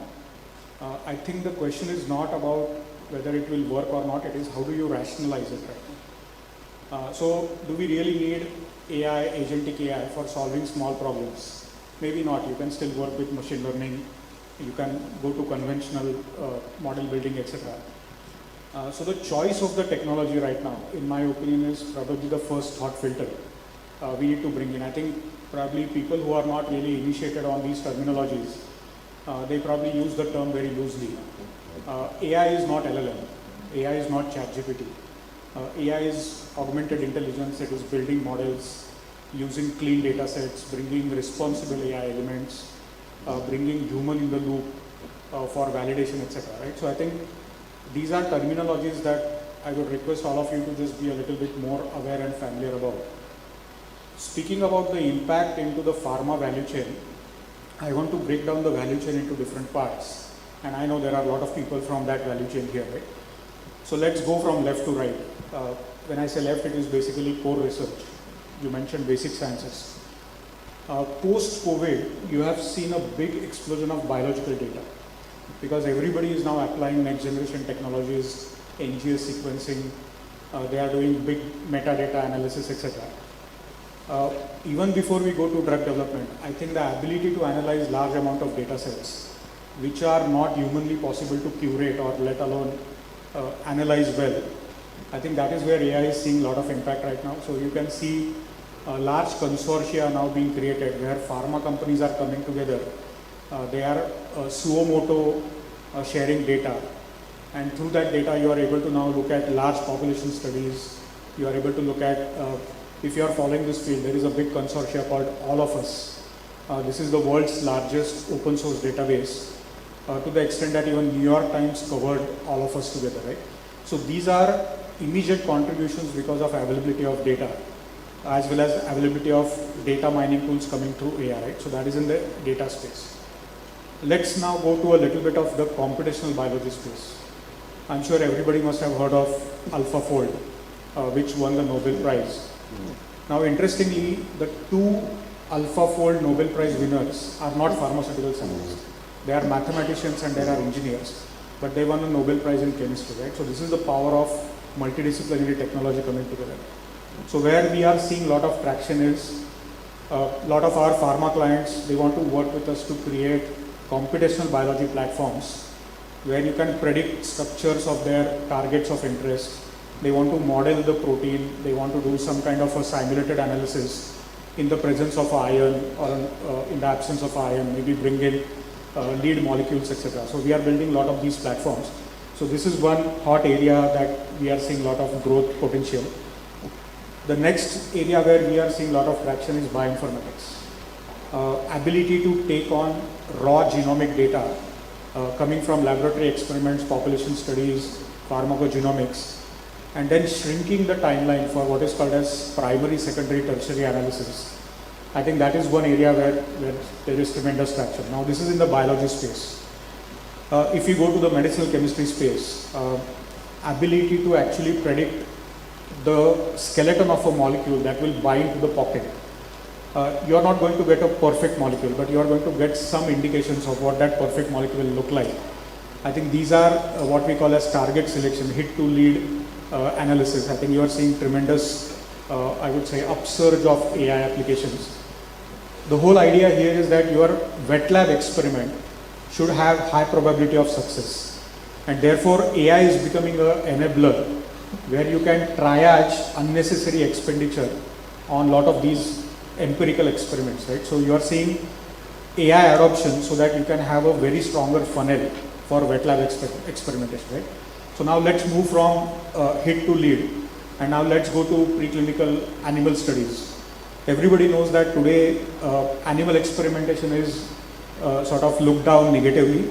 FDA is encouraging for you to do virtual models. So you are seeing now digital twins of cells, tissues, organs as well as whole animals, so that you can actually do simulated experiments. You don't have to do a real experiment, right? So digital twins are becoming very popular.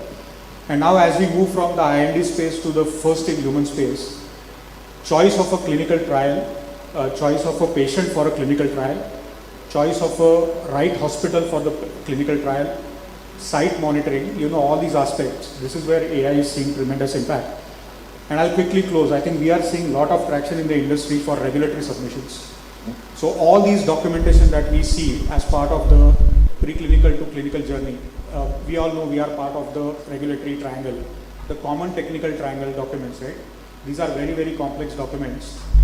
It takes a lot of human hours to write that document, but now AI can give you draft 0, that is the first draft, and then the humans can curate it further together, right?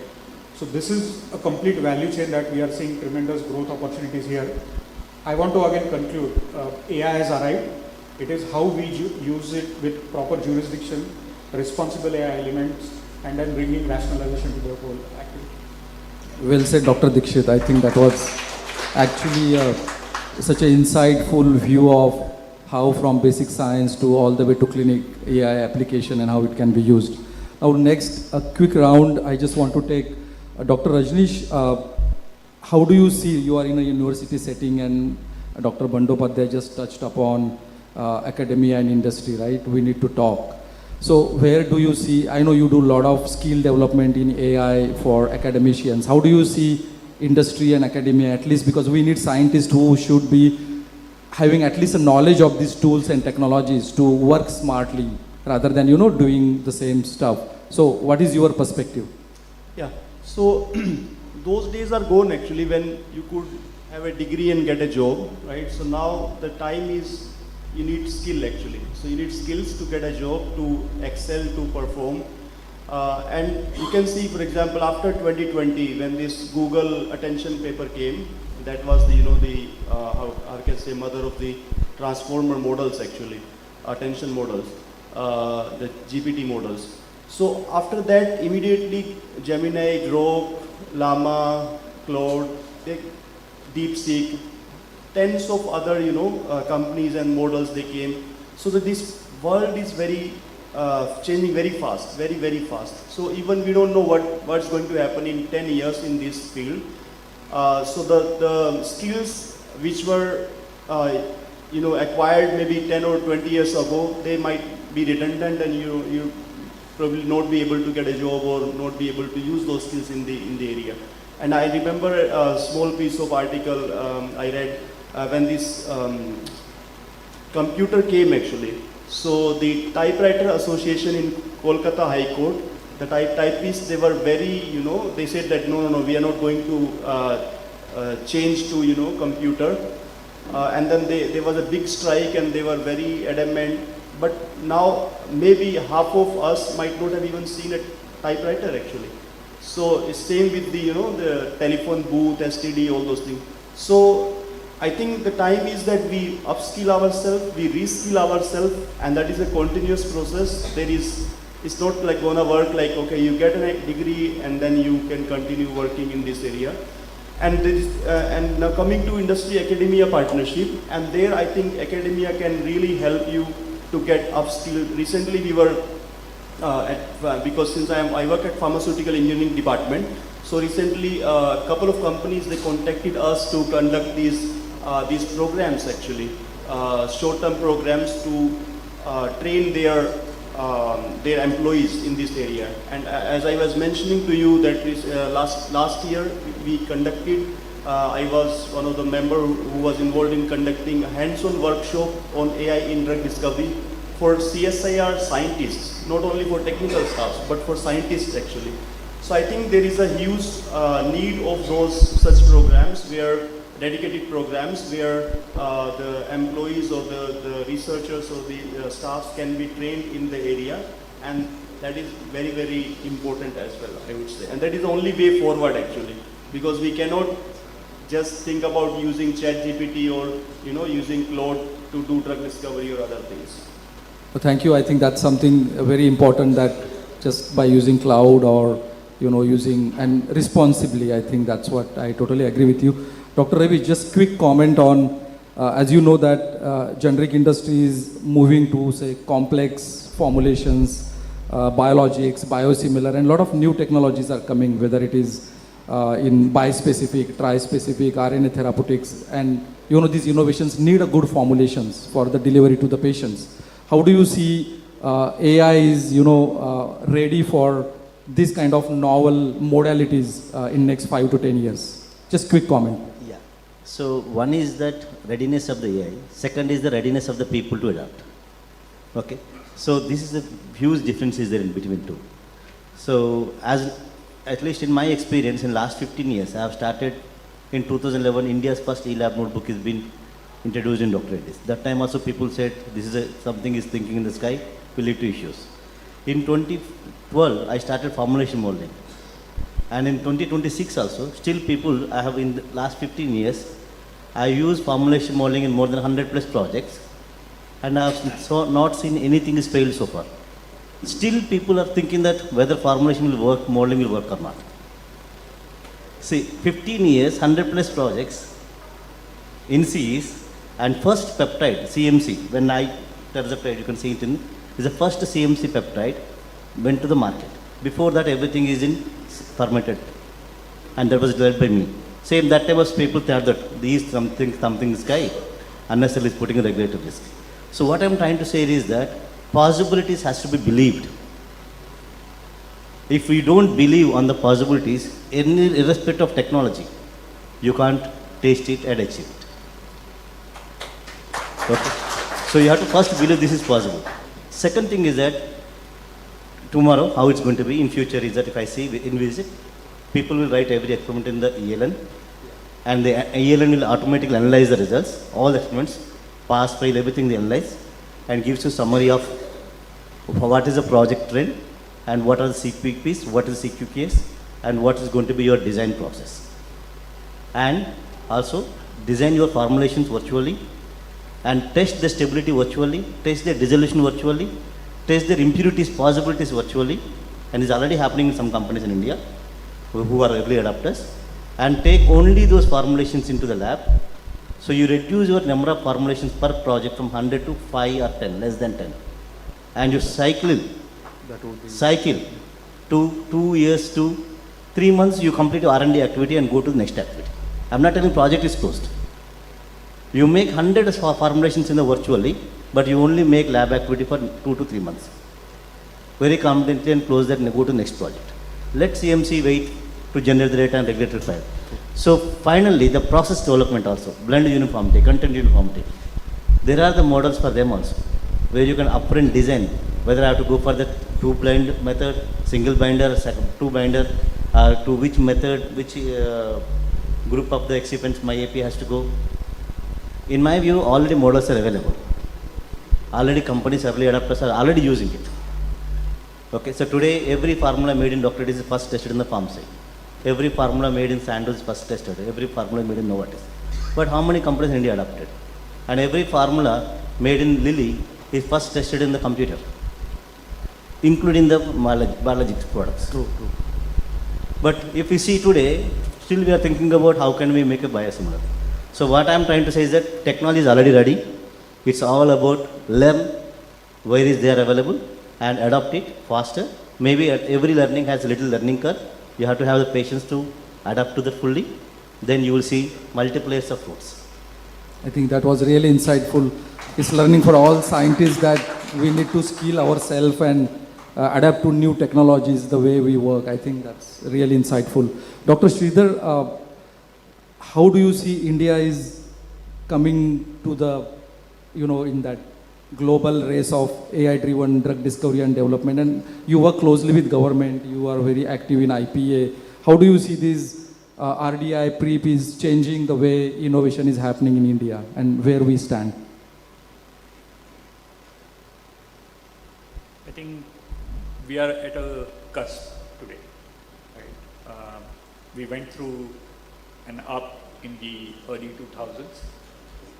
We saw a dip, and we are at the cusp right now of seeing that rise again.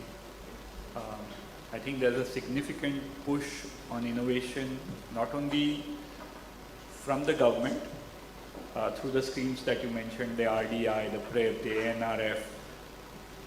This is the first time in my lifetime that I've heard the finance minister in the first 10 minutes talk about biopharma. It had never happened earlier before. So as a government, as a country, we are really thinking about how pharma can reshape healthcare in India. right? And I think that's a significant step forward for the industry itself. If you look at how the Indian pharma is viewing innovation, I think there's a significant move towards acquiring innovative products, starting their own R&D centers, bringing up startup like the one you are doing, right? I just saw last week that Lupin announced something with their own innovative Move to assets, US, yeah. right? Zydus is acquiring a company for 475 million. So I think Indian pharma is also moving towards that mindset that just being a generics player is not going to be sufficient. You have to move from generics to complex generics, 505(b)(2)s and to innovative products to actually create that difference. And the Prime Minister in his Independence Day address said, why can't we have a top 5 pharma company in the world from India? And I think that's the vision that is required, right? I think it's important for us to really act on that vision. Today is the time. We are seeing significant amount of change in the regulatory setup. There's a push towards changing or harmonizing our regulations globally.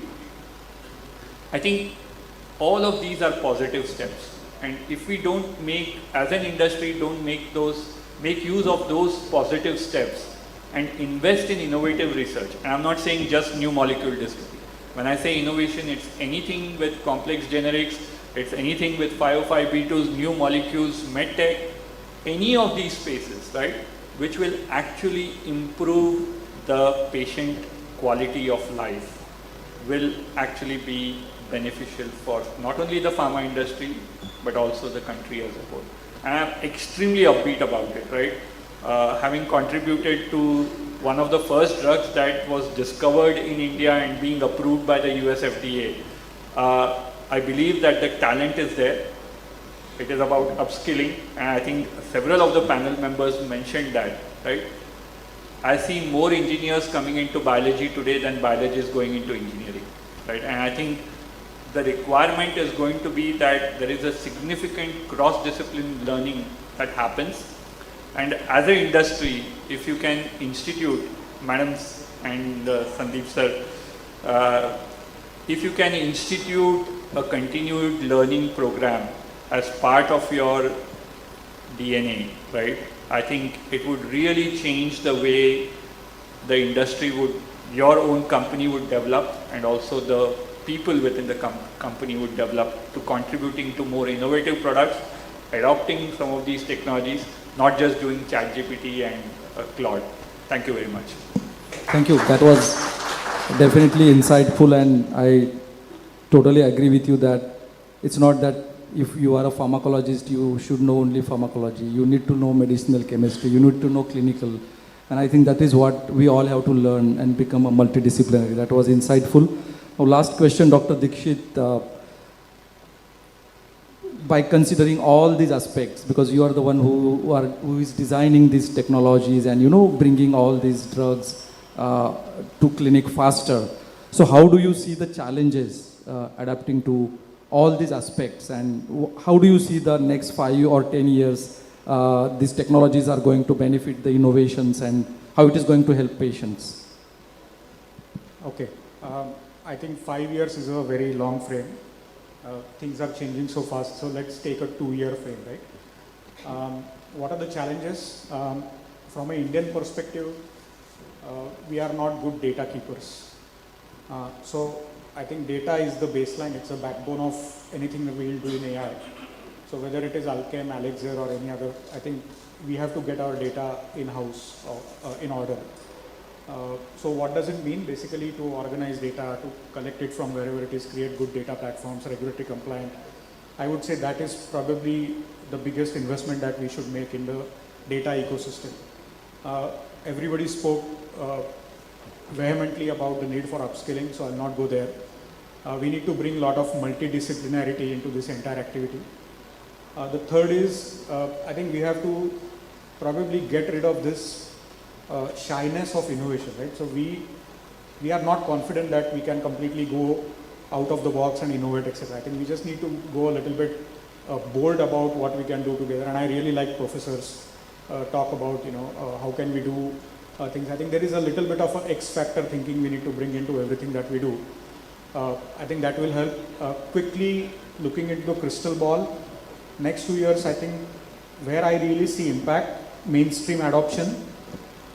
In the clinical space, I see a lot of precision medicine coming in. It's already coming in oncology, but you will see more and more therapeutic areas adopting precision medicine. What does it mean? Me as a patient or even a healthy individual, I do genetic profiling, and then they will give me risk scores and all that. I think that is happening right now in 1% of the population, but you will see that wellness will become very important right now. That's one area. You will see longevity research coming up very fast. What else I really see? Early diagnosis. A lot of diseases will get diagnosed quite early, which is good, but which also means there is going to become a healthcare burden, because a disease diagnosed has to be treated, right? So there is going to be a cycle that one has to follow on the diagnosis to treatment. A lot of hospitals will see upgradation into their clinical ecosystems. Big hospital, big chains are already investing in creating their own in-house AI ecosystems. Where my wish list is for the Indian biopharma ecosystem is to think of an Indian sovereign AI model for biopharma. And if you must have heard the Prime Minister talk about, we don't want to become a digital colony of the world, right? We want to have our own sort of independence, intellectual as well as resource independence. So if the community can come together, create a data repository, India AI mission at least has a very good vision of creating what is called as AI Kosh. It's a common database. If one can use that database and create India-specific, Indian population-specific AI models, I think that is where probably we can really see some impact. Steps are happening in the right direction. I completely agree with Professor Sridhar. I think this is probably the best time to be in the field. Only that I think you have to go back and become a student again. I'll pause it. Thank you. I mean, that was absolutely insightful, and we have learned a lot, at least the aspects, and whether it is upskilling, being a multidisciplinary, and utilizing these tools smartly and responsibly, and not being just the superficial. Everybody has to have the passion to lead their own work. With this, I am not sure how much time we have, if we want to take 1 or 2 questions, but if... One last question. Yeah, if any comment, any question from audience, maybe we can take 1 or 2 questions, if any doubts. I know all of we are talking about AI, and if you have any doubt, question, you can ask now or maybe later.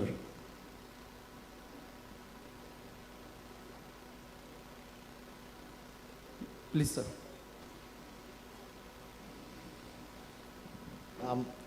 Not to any specific person. See, as a biologist, what I have often said is that, we all know that we can change, make genetic changes in mouse, right? And the technology to make the changes in humans is absolutely no different. If scientists wanted, they could have done it 50 years back. But that is a regulation and self-restraint that the technology was not allowed to go there. With your opening remark, where one day humans might lose control over the AI and it might run amok. So while there are many very important things that AI can do, but what about the regulation of AI? When and where should it kick in? Else our existence might be in crisis. So I'll add that. See, every new thing will come with both pros and cons. So like 3 years back or 4 years back, when everyone thought about UPI, many people have not adopted the UPI for first 1.5 years, thinking that why should I directly give access to? Today, 95% is happening. Automatic regulations also will come behind it. So we should not think about what is going to happen if I start new initiative. So the more and more you start using, today, a lot of regulations are coming on UPI. Same with the GST. When started, so many people thought so many things. Again, regulations came. So my view is that see both pros and cons. Use it where is the pro is there. And anyway, every model, every AI has to be switched on by some human being. It doesn't work on its own. So as long as there is a good people are there, 90% I think we have good people. So we have to control the 10 people with the rules and regulations. That's where the cyber attacks coming into picture, so many things come into picture, but should not stop us being a digitalized person. And you put controls around it. Example, if I am implementing in my company, I implement ELN, but at the same time I implement the ELN should be open only in my company. So adapt it, but have a controls in a way that it is wisely used and appropriately used. That's what I think. I think what Dr. Bandyopadhyay mentioned is absolutely, and I think you always talk about responsible AI and, how we can protect the human intelligence. And I think those are definitely thought-provoking discussions. I am sure next 5-10 years we will be talking about it. So I think with this exciting and, unlearning discussion, I conclude this. Can we please have a round of applause for our speaker?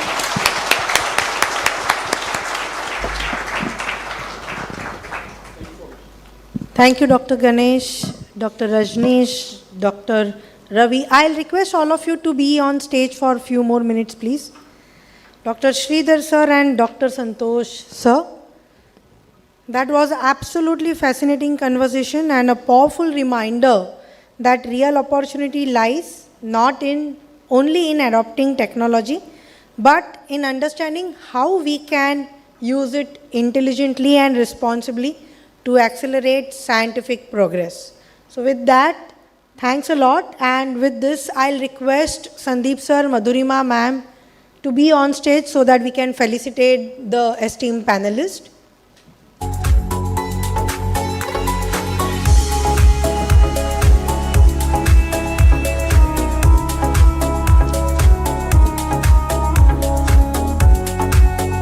I'll request volunteers to please come. For Dr. Rajneesh Kumar on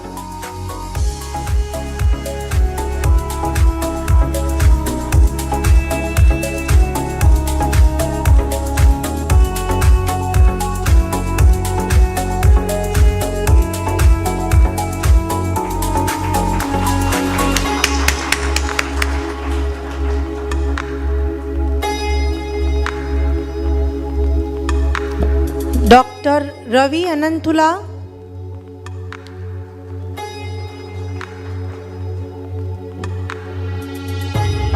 You can keep on applauding for them.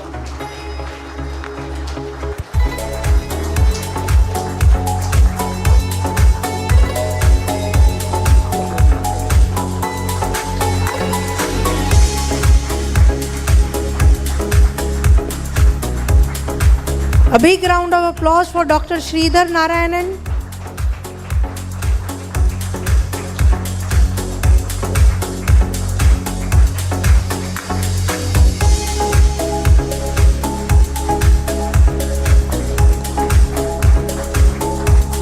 And yes, another panelist, Dr. Santosh Dikshit.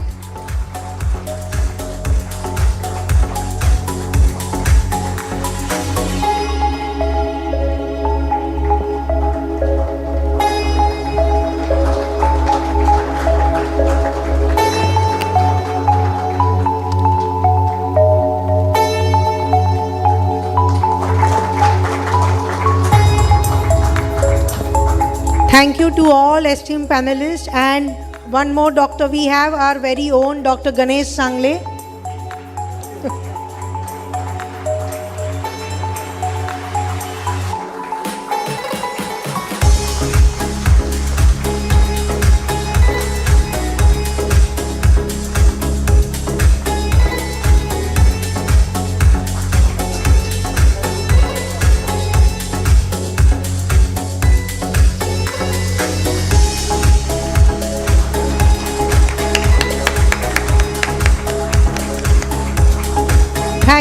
Thank you everyone.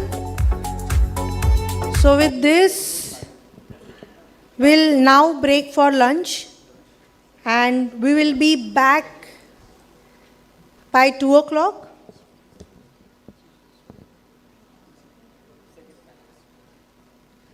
We'll be back by 2 o'clock as we have interesting second half also planned with interesting thought-provoking conversations. So let's be back on time and enjoy your lunch. Thank you.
A quick request, I think few of our Alchemites are still enjoying their lunch.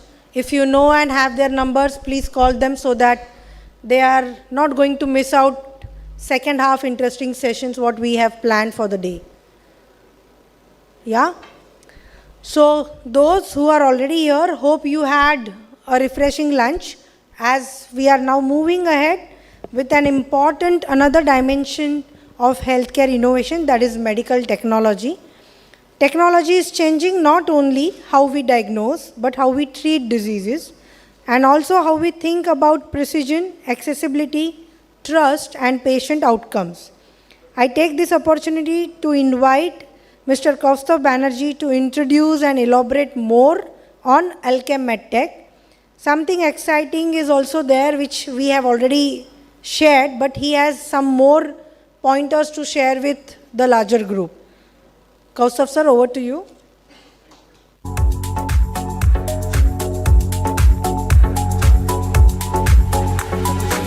Yeah, okay, awesome. Good, thank you. Good afternoon. So, my job is not to present, my job is to keep you awake. That's my JD now. Basically, it's 3 kilogram, a weight carried by a child, basically hauling through a corridor. This was a problem somebody observed and solved. The one who solved was neither a doctor nor a scientist, or rather engineer, like Dr. Bandyopadhyay mentioned that he's a fake doctor and a fake engineer. So somebody who solved, who was not neither a doctor nor an engineer. There was a group of scientists who was working, rather engineers working in a lab in Hyderabad. This is about late 80s. And they were solving a very challenging problem which involved severe violence. They were trying to create a device, or rather a shield, which need to remain as it is even at when temperature reaches 3000 degree. And they solved it, because it's not only about the temperature but the constant friction that the device will face. And they solved it. And the director of that institute actually was invited to see what this solution was. And while walking into the lab, he saw a child with a 3 kg weight, 6-year-old child, 3 kg weight, dragging his feet through the corridor. So while he went into that room of engineers who solved a major problem in the history of Indian engineering, he gave them a problem statement. Can you solve this problem of a polio caliper? So the 3 kg weight was a polio caliper. Those days polio caliper used to be like, very heavy, because metal and leather. And the device they solved, basically heat shield for what you call the Agni missile today. That's the heat shield they solved. So it reduced the weight to 300 grams. 3 kg to 300 grams, they reduced the weight. But unfortunately, and this was also later on partnered by Dr. B.N. Prasad, who used to be the HOD for NIMS in orthopedics. This was in 80s, and the director was none other than our former president, APJ Abdul Kalam. And this was never commercialized. The reason it was not commercialized, polio is not an increasing disease. So there was no growing market. There's a shrinking market. So there was a handful of people having the problem. So nobody commercialized it. But that was the first technology where a non-engineer, non-doctor solved a major problem if polio would have continued. Right? So that's the kind of mindset we have in India. That's the kind of capability we have in India. And that brings us to our subsequent parallel story, from precision to trust. But before that, it's important for me to give you an update on Alkem MedTech, what it is. Because while many of the leaders in this room know what Alkem MedTech is, like Dr. Akhilesh, who has been working with me closely, Rajoshi, who has been kind of helping us, finance leaders, they have been resourcing the organization, legal team, they know, but larger organizations don't know what we do. So we were in a stealth mode, as I said. So I'll give you that introduction, what Alkem MedTech does and what we have done till now. But before that, I want to pay my gratitude to the Alkem as an organization, what they have shown that they had that, what you call medical device business, particularly class C, class D, is not for the faint-hearted. It's a long haul game. India has been doing consumables disposal for the last 30 years. There are companies which has been successful globally in high volume, low value devices and also low risk devices. There are handful of companies who have made serious attempt into building a global organization. Rather, why would I say handful? It's only one. Which is the largest orthopedic player from India. So what I mean is, this is a story from Dhanvantari to Sasrut.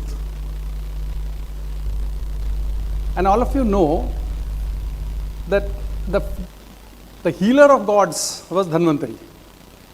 And we lived that legacy brilliantly. 53 years Alkem has lived the legacy of Dhanvantari, bringing in medicine to the world, treating a population which otherwise won't have been able to afford. In this journey, I will take a step back. For the leaders in pharma, they are very well aware. But I also have my medtech colleagues. I want them to understand. Basically, India's pivotal moment was 1970, when the first Patent Act came in. And that Patent Act actually allowed process patenting. And if you think, 73 Alkem was formed. Correct? 1984 was actually a pivotal moment when United States allowed generic medicine through a route of bioequivalence to be accepted. That's when India started growing. So 90s, when the real scale happened, and in 90s, India had the highest number of US FDA plants outside US. And 20s to, first 20 years in this century, the scaling up of vaccines happened, and as a result, we produce 60% of the vaccines from India, and India got the name of pharmacy of the world. This is the journey.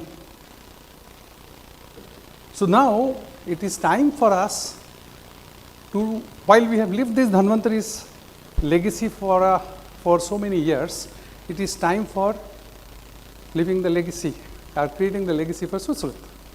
Who is Susrut? He is a disciple of Dhanvantari. Correct?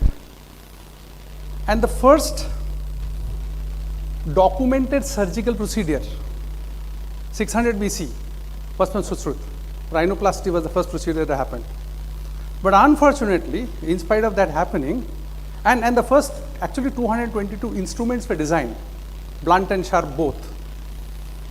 And this is part of the Vedic literature that we get to see. But unfortunately, we never been seen as the originator of medical devices. If you ask an European, ask them to talk about medical device, they will actually talk about pavements.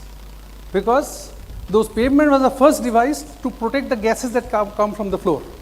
But if you talk about the high risk devices, it was first created in India. So now it is time for us to honor Susrut as an organization. And why now? You may ask the question, why now? Why not so many years?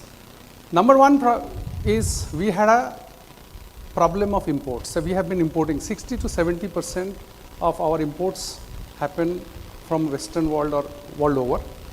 Out of it, 80 to 90% of the imports are for high risk devices. So that's a policy problem. Second, The Indian medical devices, not many of you would know, were grossly unregulated till 2005. 2005, the first regulation came after an incident in JJ Hospital when a drug-eluting stent caused death, which was expired, caused death. Court has to intervene. 6th of October, court judgment came. 7th October, the regulations were imposed with 10 devices listed. That was not harmonized with the world. World never saw only a list of 10 devices, out of which, actually, if you read the first line, says stent, second line says coronary stent. So there were redundancies in the list itself. But we got our first medical device legislation in 2017. Now think of it, 217 we got the legislation. When was it acted upon? For C and D it was 23. A and B it was 23. And C and D it was 24. Until that time it was called an OGL, Open General License. You have it, bring it. So that was a pivotal moment for us, that the legislation happens. Then the demand compounded, right? We have lifestyle disorder growing, we have our insurances happening. By then government also started state insurance programs. We saw a lot of skill development happening. A lot of super specialists got trained and came back to India. They started their practice. So skill was available. There was demand coming from those lifestyle disorders, and there was somebody to pay for. Because everything you do, there is somebody has to pay for it, whether it's reimbursement or private insurances. Another pivotal moment happened for the medtech industry was during COVID, where first the global supply chain got completely disrupted. People were not getting ventilators, and then they realized that we need some kind of a local ecosystem to be built. Around that time, China also implemented a zero COVID policy, which completely cut off the global supply chain. Those people who work for global companies in medical devices would know between 21 to 23, even there was a huge problem of supplies in India because of various reasons, and most of them were attributed to the global supply chain disruption that happened because of China's zero COVID policy. So the world started realizing that we need to bet on another country, and that India came out as a reasonable choice. I won't say the only choice, came out as a reasonable choice. And third is definitely now, as we see, there are capital constraints that has emerged over the years. So we have good assets outside India, in Europe and US on the medical devices with a good value arbitrage. Whereas Indian medical device companies are highly overvalued, I would call it. But whereas if you look at the European assets, which has legacy of many years, they are available at a decent valuation. And that also made some decisions we took the way we did. So let me tell you about our medtech journey. What has happened? Those people who were involved with us, they know. Like not only within the medtech team, but outside, like the promoters know. Dr. Akhilesh, who has been part of the crime, the partner in the crime. Then we have, our finance team, the leaders, the HR team, the legal team, because they were closely working to build, because this is not one person's work. So the first thing we did was our subsidiary was created in 2024. March 24. This got us the first medical device entity for Alkem. So we have this name and style of Alkem Medtech Private Limited. August 24, we did the first technology transfer with a US company for getting the manufacturing technology on knee and hip system. And we got those brand transferred to us. There are certain IPs also associated with it. We got those IPs with the right to operate in India. And this company's product already by then have more than 10 years data. October 2024, we have one of our partner here. We signed up an agreement to develop products in India, build our own IP. So today, in our shelf, we have 2 products where the IP has been developed since October 2024, and the product will be launched next month. It's basically part of the care continuum of orthopedic. March 25, we got a manufacturing asset. There was a small manufacturing asset, which we then expanded, we increased the capacity, we kind of upscaled it. That's in Rajkot. Our first commercial sale happened in the month of May 25. Since then, there is no looking back. And we started with one product, that is our total knee replacement.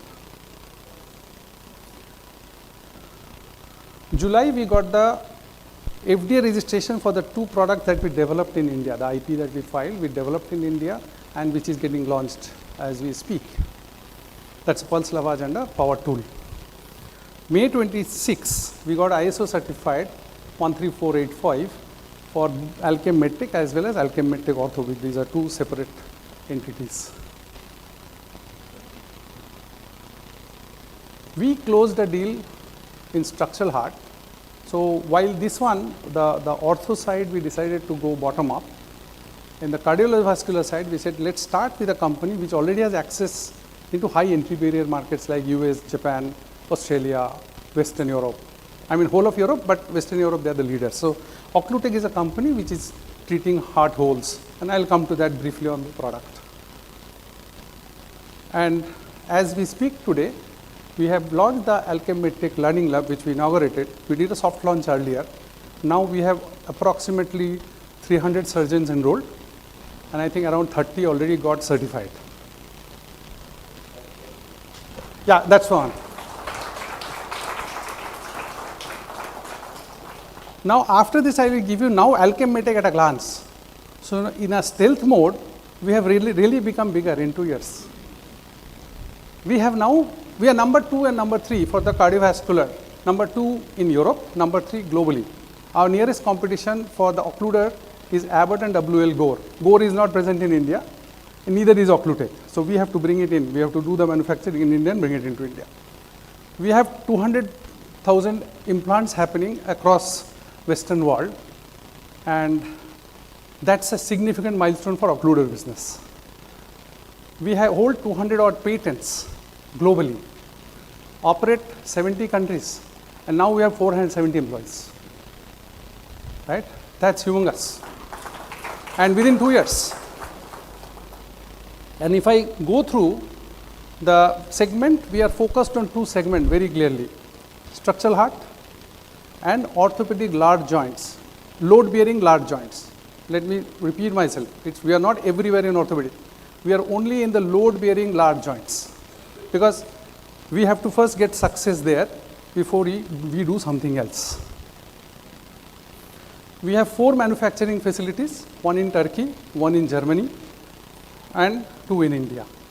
We have 3 R&D facilities, 1 in Turkey, 1 in Germany, 1 in India. We have 2 global supply hubs, 1 in Sweden, 1 in India. We have 1 clinical center based out of Minnesota in Minneapolis. We have 29 odd people in that setup. Now this is the business where we are. Structural heart, our current presence is in occluder. I'll talk about that briefly later. And we are also doing an in-licensing in Europe with a pulmonary valve. On the knee side, our focus is again on knee arthroplasty, hip arthroplasty, and the surgical equipment that is required in the care continuum to do the procedure, interoperatively used. Now let's talk about occluder. What does it do? So if you ask me, I'll simplify.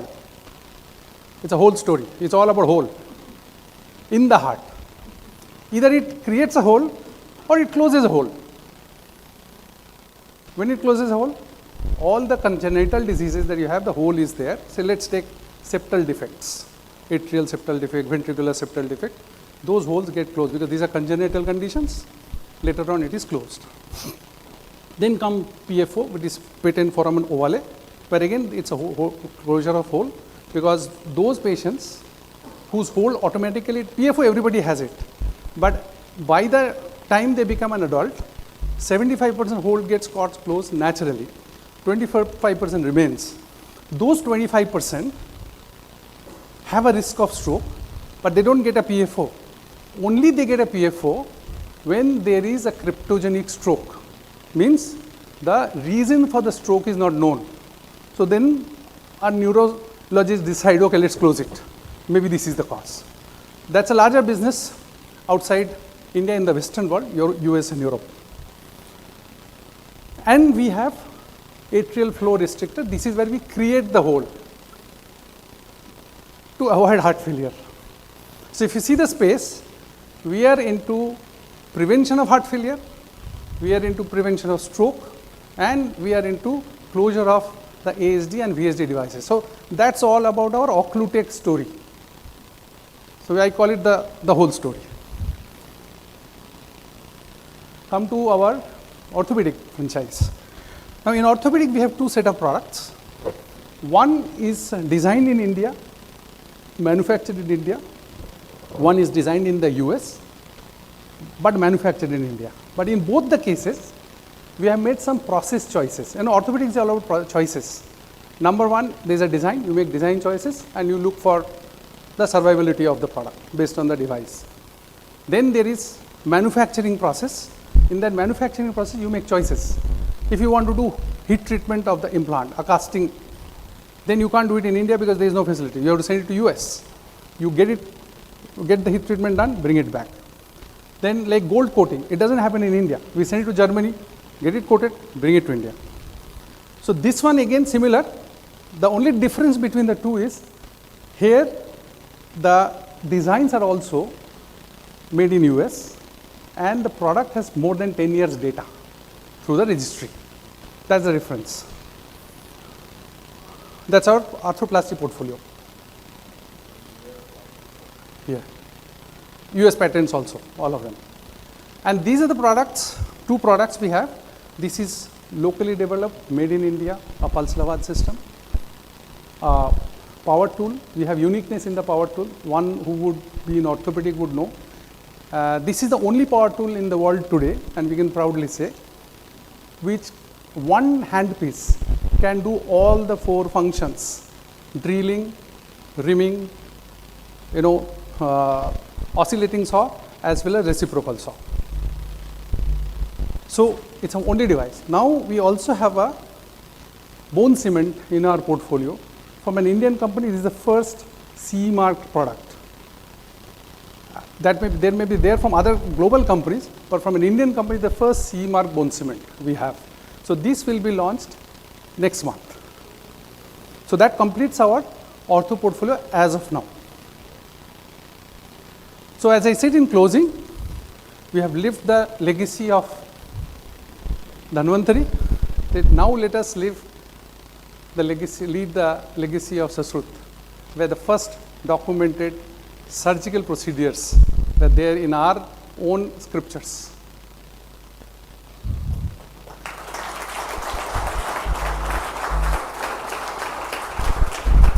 So, thank you very much. If you have questions, feel free to ask. Otherwise, I will leave the space to Richa for the next panel conversation.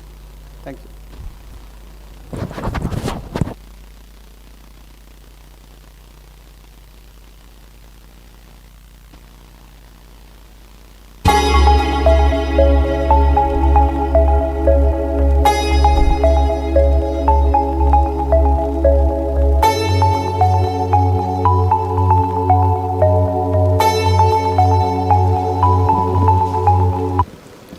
Thank you, Kaustav sir, for elaborating on Alkem MedTech and making this medical technology sound so easy and so comfortable for the non-MedTech guys also. Dhanvantari to Sushruta, liked it. A big round of applause for Kaustav sir, please.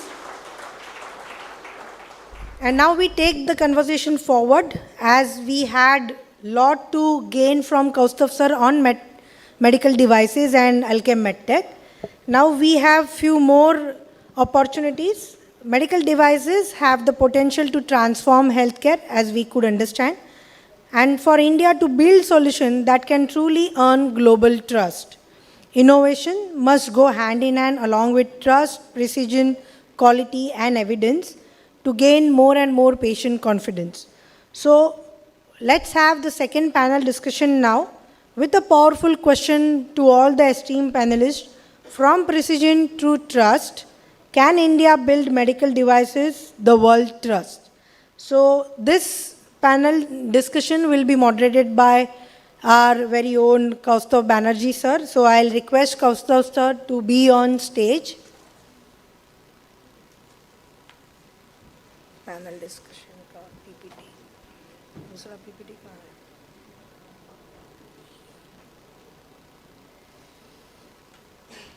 है? Sir, please have a seat.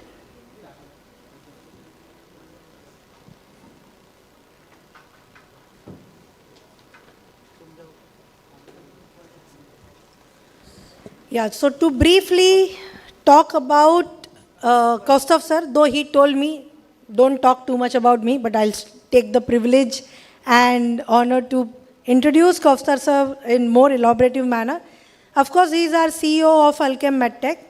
He has been building a global MedTech platform across orthopedics, cardiovascular and structural heart with 25 years plus experience in a leadership position in medical device industry across Medtronic, Abbott, Zimmer Biomet, and now Alkem MedTech. Expert in cross-border acquisitions, technology transfer, and scaling regulated medical devices businesses globally. When you will interact with Kaustav sir, you would know it is much more beyond than what we have highlighted here, as experience speaks. With this, sir, now can I request you to please have a seat?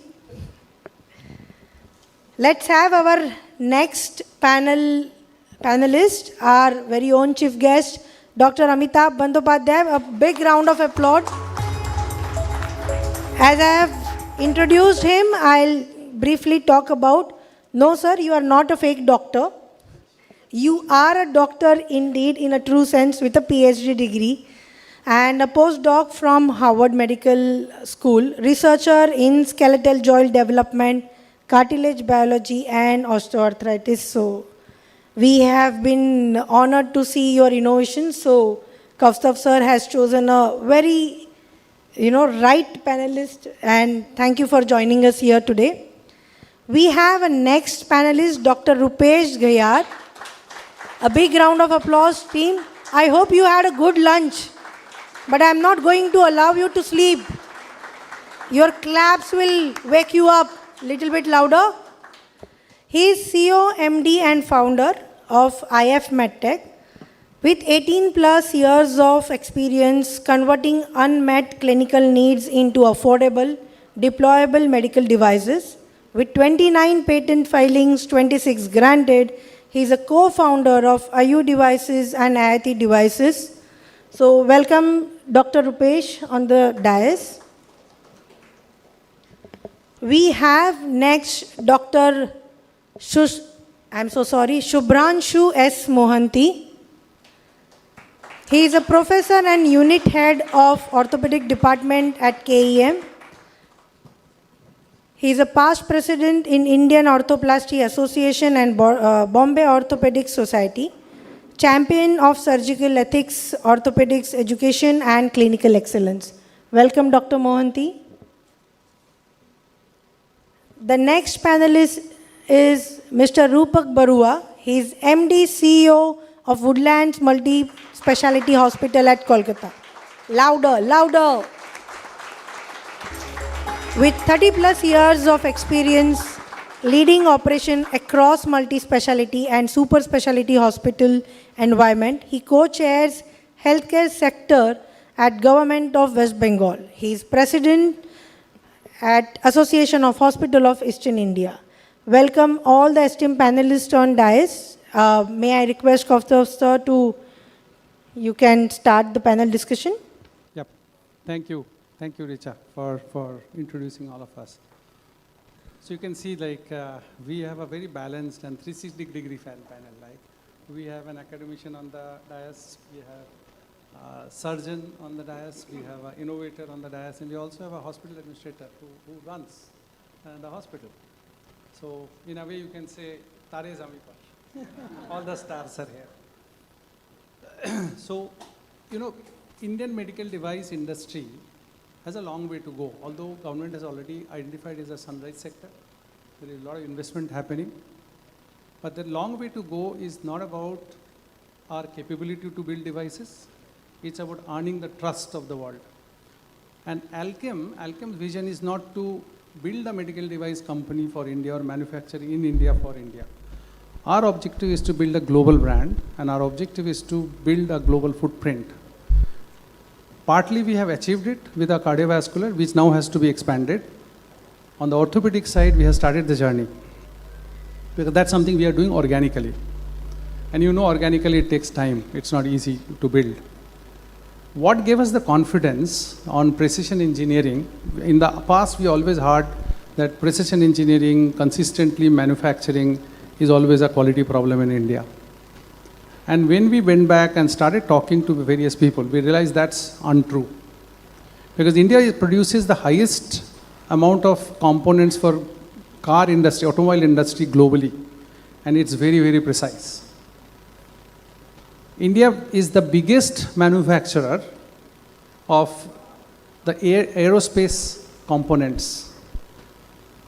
And it has been happening, and in fact, all global aerospace companies are sourcing products from India. See, there is not a single aerospace company who do not have their supply chain dependent on India when it comes to precision products. What is it that we were missing, that people thought that we cannot do the medical devices? And one of the most adjacent of that was, while medical device is very wide range, right? It can be from a low risk, high volume to a very high risk device. It can be mechanical, it can be electrical, it can be a combination of all. It can be even having drug along with it. It can be as simple as that, very large electronic activity, where you build. So it's not one thing that you can define a medical device as. But why orthopedic we cannot do it? That was the question we asked. And Alkem took that courage to say, okay, let's go for it. Let's try it out. And that's how our journey began. But it's a journey which we continuously face hurdles. Not really from the hospital administrator, not really from the customer. It's from the patients.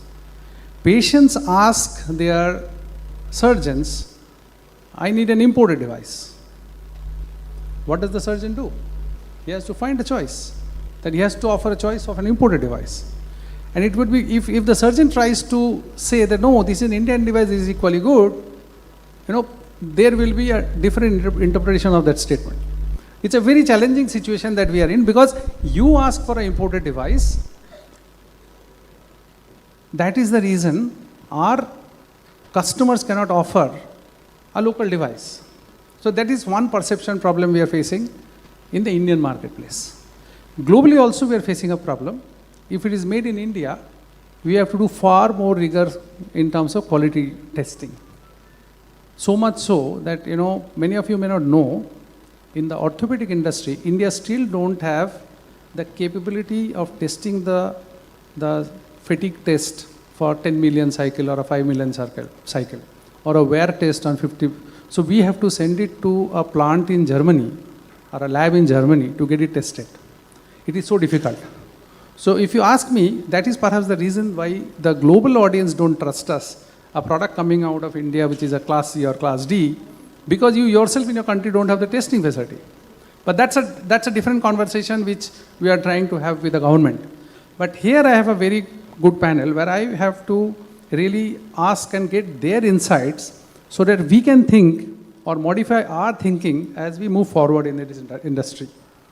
So my first question, maybe I'll start with an academician. So you are the one who sees the student much ahead of us. Because they come through you. They get trained in your universities or your institution.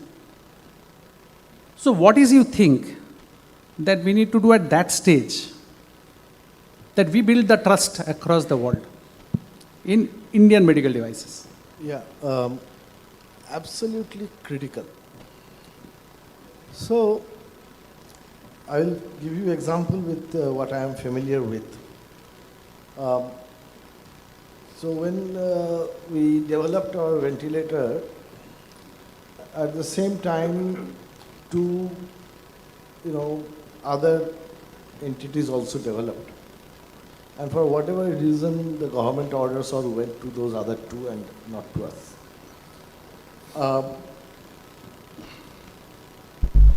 That's a fact.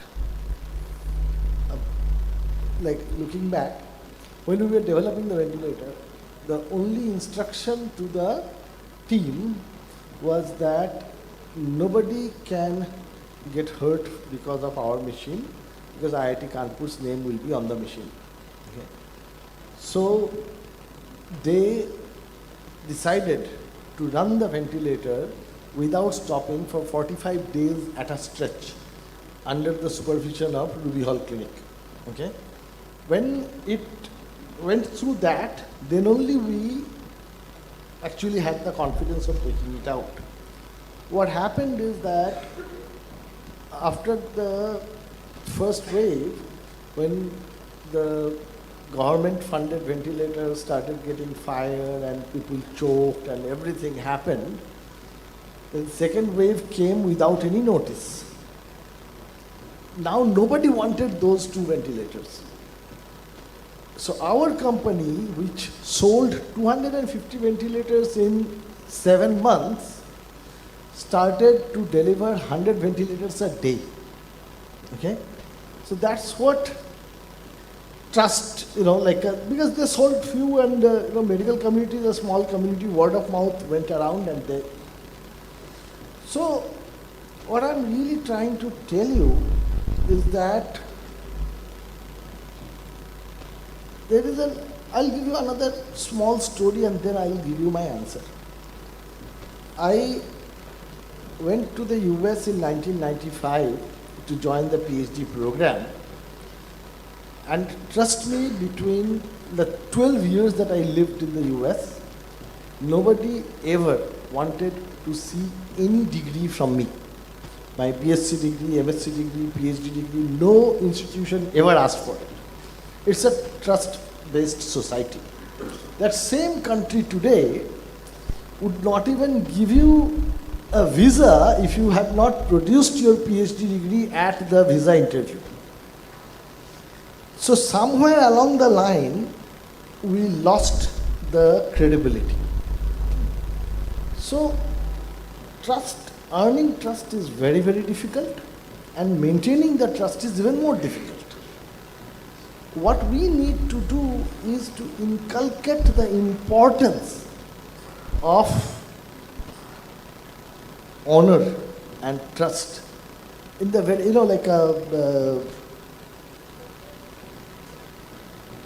12 years in the US, one of the things that I learned is that 99% of the Americans, you can take whatever they are saying at face value. So students are young, they are coming out of a home at 18-year-old. Part of the grooming process has to be to reinforce the importance of trust and then quality as an automatic follow-up of trust. Thank you. Thanks for the clarity. So, in fact, one of the things that we feel in this process are first, our regulators also have to be trusted globally. Because today we blindly approve something which comes from US FDA, but none of the countries will sign up a product just because you have a CDSCO, unless you go to Africa. So that's one thing we have to, it's counterintuitive, we have to figure it out. So I'll come to the other side with the provider sitting. So sir, I have a question for you. What do you see when you make choices to get an entry into your center when it comes from a product which is made in India, and how do we build that trust? Good afternoon, everyone. In terms of your medical devices, if you are asking me questions from the hospital administrator perspective, we play sometimes is the cost efficient devices. Why? I mean, I'm just telling you why it has come to our without compromising quality. So Why we are talking about cost-efficient devices? Because most of the consumables what we see, even when we are doing, I'm just giving my personal experience only as an administrator. And whenever we are going for any of the packages, you see today Indian healthcare as it is growing manifold, but there are many challenges as well. So affordability is a big issue.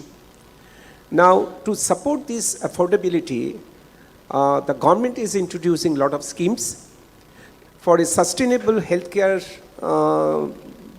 providers. That scheme, government has started introducing this insurance, and those are the PPN patient provider network. Now, in terms of this, your insurance, or you are talking about the scheme patients, there is a lot of negotiation takes place, and nobody considers actually how the hospital will be able to manage with that kind of a price structure to deliver a better patient care. Now, here is coming is the efficiency as well. Now, from that perspective, actually, we'll have to see that whatever the packages cost of the consumable, and as well as the medicine part as well. These two part actually is a major variable cost to the hospital. So we try to control those costs, and of course we see that how best way we can negotiate with the company and what are the brands available. Particularly we look for the Indian brand. Now, whenever we go to my other customer, that is the doctor, my major stakeholder, they don't believe that these are the first initial observation is, no, we can't use those Indian brand. We are a hospital, we are a big brand, and we cannot compromise with the Indian brand. Whenever we talk about the Indian brands are not that is it you are considering it's an inefficient or in the delivery system and all, but it's very difficult to sometimes to convince the senior doctors particularly. They think that Indian products is not trustworthy. I'm coming to that point actually. The Indian products are not trustworthy. India's products is not, it will not run in the long-term basis, and there will be many complications may arise out of the surgery. So there is a tussle between the administration and the surgeons, or you talk about the physician as well, the cardiologist, whenever we are talking about structural cardiology part as well. So here is the issue is that if we are talking about how we can, it will give us a lot of, that comfort as well, that we need to first create trust. India already has shown the world actually how they can scale up the manufacturing part that we have seen during the COVID time, the vaccine, the pharmaceutical part that we have shown. But in this, your medical device, when we are talking about, still there is a 75% product, 75% products, we still look for the imported one, in spite of there is a plenty good brand available in the market. So that's the trust which we are talking about, that really we'll have to build somewhere, that Indian products are as well, is a more trustworthy, sometimes more trustworthy compared to any other imported product as well. Same thing happening in terms of your pharmaceutical one. See, majority of the consultants, doctors, they want the innovator one. We have an antibiotic protocol, antibiotic benchmarking, and we have 3 products, innovator, mid, and the generic one. The low-cost packages which we have, you must be knowing that Ayushman Bharat, that is the government of India that had introduced is a universal healthcare, and maybe the insurance sector, the PPN, the GIPSA, that is the government insurance, they are giving so much of reduced price in terms of your consumable and your medicine. We try to introduce this year the generic medicine. Still there is an objections from the doctors or the very rigid that they do not want to use this generic medicine because they may not have the same efficacy compared to the innovator one. So these are the dichotomy that which we have actually. This has to be, we'll have to take care, particularly the companies, medtech companies. We see that there is a huge opportunity in terms of growth in the medtech field. But I see that there is a kind of the trust part. We are talking about the global trust. Yes, of course, the global trust is one part, but internally we have lot of lack of trust of our own doctors that we need to really streamline. That is the one point I should say, that is my personal experience. No, sir, completely agree, because we as patients, we are also on both sides of the value chain. We are also patients apart from being manufacturer. As long as we don't trust the products made in India, we cannot expect others to trust. So that is given. So one funny thing that we have to do on a daily basis in our product, on the label itself, on the box itself, you write this is, coated in Germany.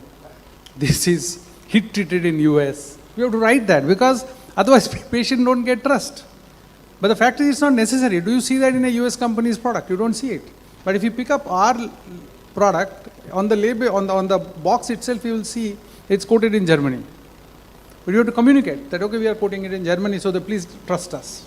So now we'll come to... Even you will find that in your iPhone, yeah. You will find, just to create that trust, designed in California, San Francisco, and built in China. Correct. See this, because they will see this.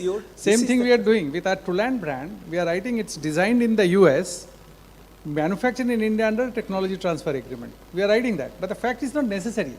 The point is the brand has a data of its own for 10 years, 15 years. We are using the same process, same manufacturing SOP, same material that goes in, because orthopedic, you only have few handful of material that can go in, either titanium or cobalt chromium or stainless steel 316, LVM 316, right? So you don't have many choices, but we still have to write everything on the box. Anyway, I'll come to Professor Mohanty. What do you consider while making a choice of an implant? So, thank you, Kostov and Alkem MedTech for the invite. The end users of the product which you are manufacturing are the doctors, not the patients. Patients don't use them. It is the doctors who make the patient or tell the patient to use it, or they operate on the patient and then use it. So first of all, the doctors should get convinced that Correct. These products are, at par with any of the imported products. So there has to be scientific publications on that. I was just going through the literature yesterday. I was thinking that what kind of panel discussion is there tomorrow. I don't know. Kostov has not given us any questions or anything to prepare. So only one paper I found out that from Hinduja Abhay has done a study on the spinal implants. He has published a paper that about comparing the Indian-made implants and the foreign implants, the screws which has been put in the spine. Some 500 odd cases of Indians and 800 some foreign. And it is around 2 years or 3 years follow-up, something like that. And it's published in a European Spine Journal. That the failure rate amongst the imported, it is 0.15%, and in the Indians, it is about 0.2%. So which is statistically not, significant. So this kind of, papers, more and more scientific papers, if they come up, then doctors will get convinced at least there is no difference, and they can quote these papers also to the patient. And also it will help us to protect us from medical legal issues. Sometimes if there is a revised failure, then patient sues that why did you use Indian implants on me, it failed. That is the first thing. Second thing, from the patient's perspective, one should think also, we should manufacture, implants, whatever, which is pertaining to the, social activity of the patients, of Indian patients. For example, for a knee implant, that patient wants to sit cross-legged, patient wants to squat, patient wants to sit on the floor. And while doing a knee replacement surgery, we always tell, okay, you need to avoid these things, you should not do. While doing a hip replacement, we tell, you need to avoid ground level activities. Suppose we manufacture such kind of implants or by innovation, which can allow all these things to happen, that much amount of stress, that much amount of movement which take place. Of course, many factors also, surgical factors, disease factors play into role. But the implant itself advocates, okay, with this you can do in ground level activities. Then at least patient will get convinced, okay, these implants we can do, which, any of the imported implants will not allow. So these are the factors which play into the mind of the doctors. And next, third thing comes into the cost. As we heard that we have different schemes, government schemes, and most of the middle-aged or middle-class Indian families, they do not afford for a high-cost implant. So if you can keep the cost at par with the foreign implants, or maybe less than the foreign implants, some percentage less, then you can so quote that, okay, with the same price, with the say less price, you can get a similar kind of quality of implants. Then it sells, and doctors can use it, and they can reproduce these results better. No, thank you. So in a way, what you say is that provide clinical evidence, right? And that is a must. When you are into medical device business, clinical evidence is a must.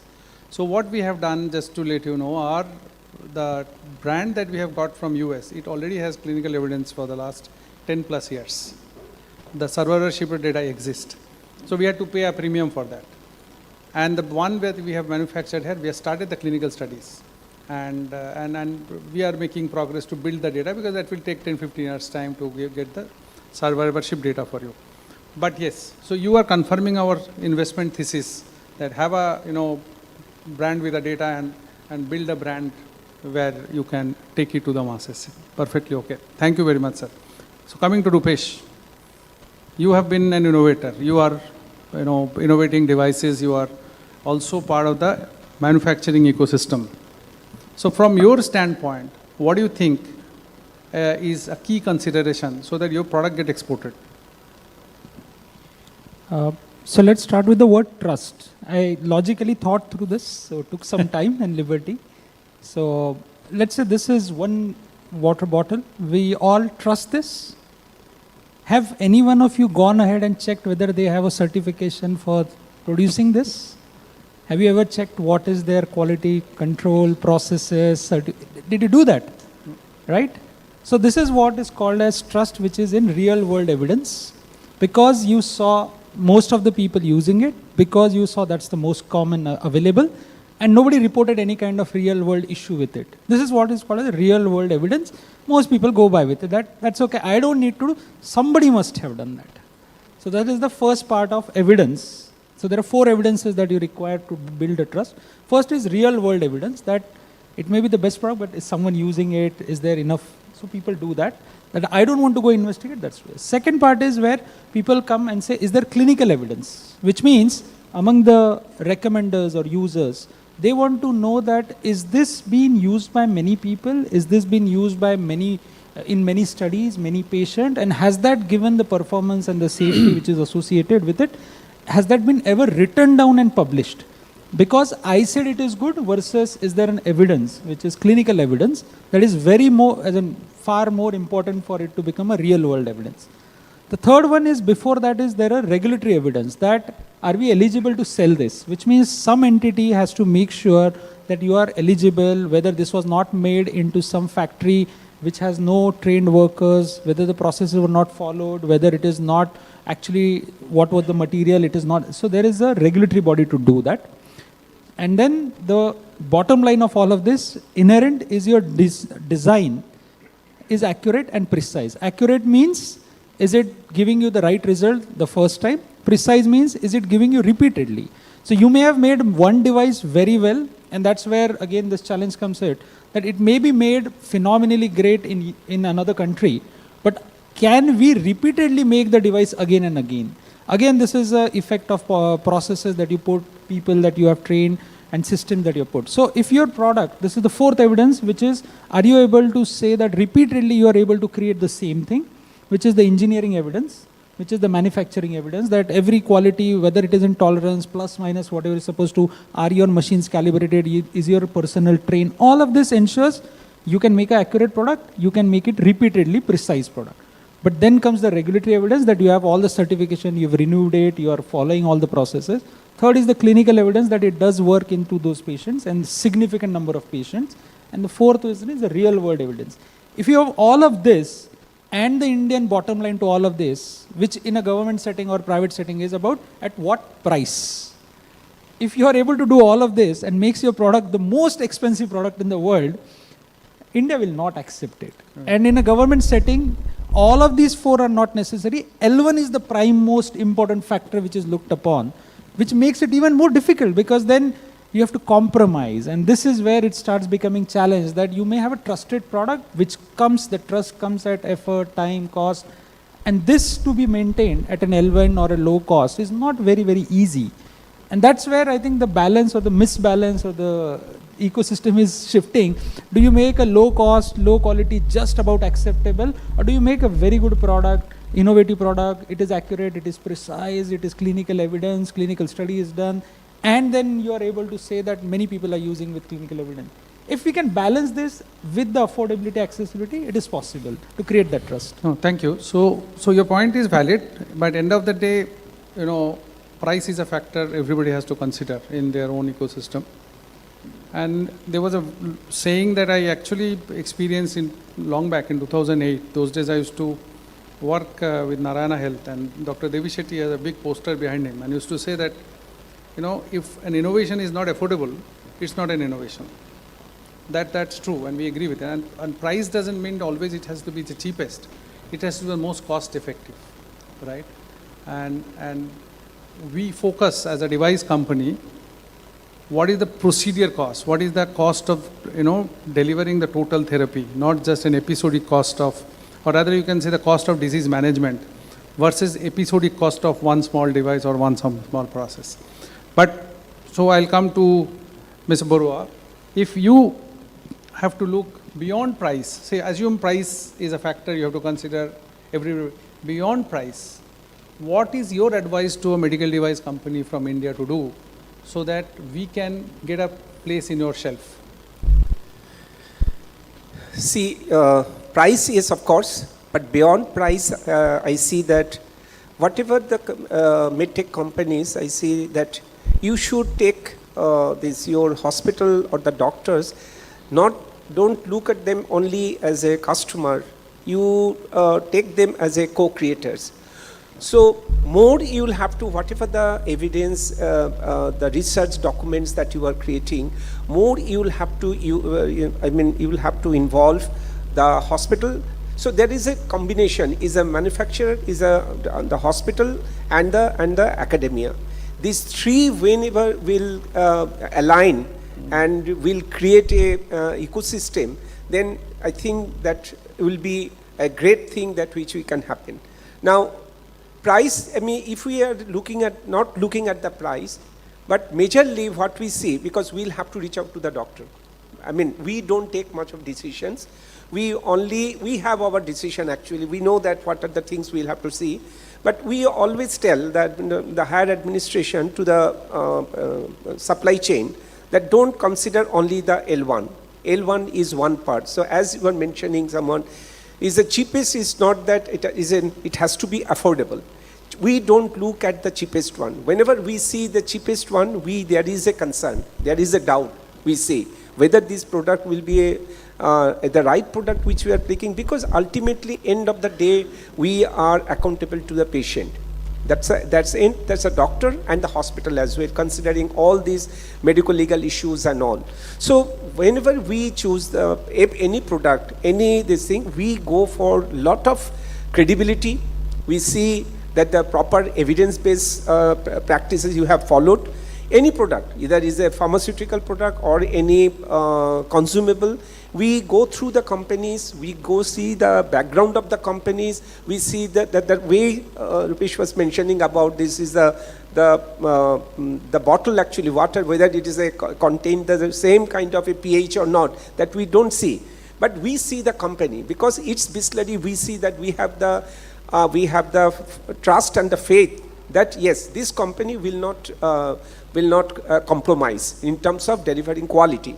So we also see the company. Company is one of our major one. That is the past of the company, credibility of the company, and of course, once we select everything, the company, the paper, the document, and then we'll go for the pricing one. If sometimes the pricing is here and there, we don't care. We'll go for the best products at an affordable cost. Thank you. Thank you. Good clarity. So I'll come back to Professor Mohanty. You are bang on that clinical data is important, no doubt about that. Price, definitely it has to fit into your own commercial rates that the insurance, the GIPSA or the Ayushman Bharat, whatever they agree, it has to. That is I'm considering as given. Beyond that, give us one advice as a medical device manufacturer, what we have to do to be successful in India. Another important thing is that, marketing, social media marketing. I'll give a brilliant example of robot. Now, last couple of years, robot has come into the picture, and many of the patients that are coming and they're asking that robot-assisted surgery to be done. Though the data, as of now, the medical literature has not shown any significant difference between the outcome of the robot-assisted surgery and a manual or conventional surgery. So literature is on the other side, but patient demand it. And when patient demands it, you have to do it. And when you tell the patient that it will cost another 50,000, say 1 lakh, they immediately agree. Because of the strong marketing and especially social media, Instagram, or Facebook or whatever, blah, blah, blah, that they are saying that patients are telling, some other patients are telling, okay, less painful, 2 days I went, home. Even educated people, best of the best educated people, they also come and demand that we want robot-assisted surgery. So there is no science though behind it, but it's the strong marketing which has played an important role. Oh. So probably that is another factor which will be instilled where patient comes and demand, okay, we want to use this implant because this has shown very good long-term outcome. Correct. There is a science, there is social science behind it. Follow everyone who is following what is supposed to be. Whatever. You can tell it is social science, you can tell. Yeah, you are taking advantage of the concept of relative deprivation. So anyway, but good to hear. Even you are talking hospital. You are talking our language. Yeah. We as marketer do that.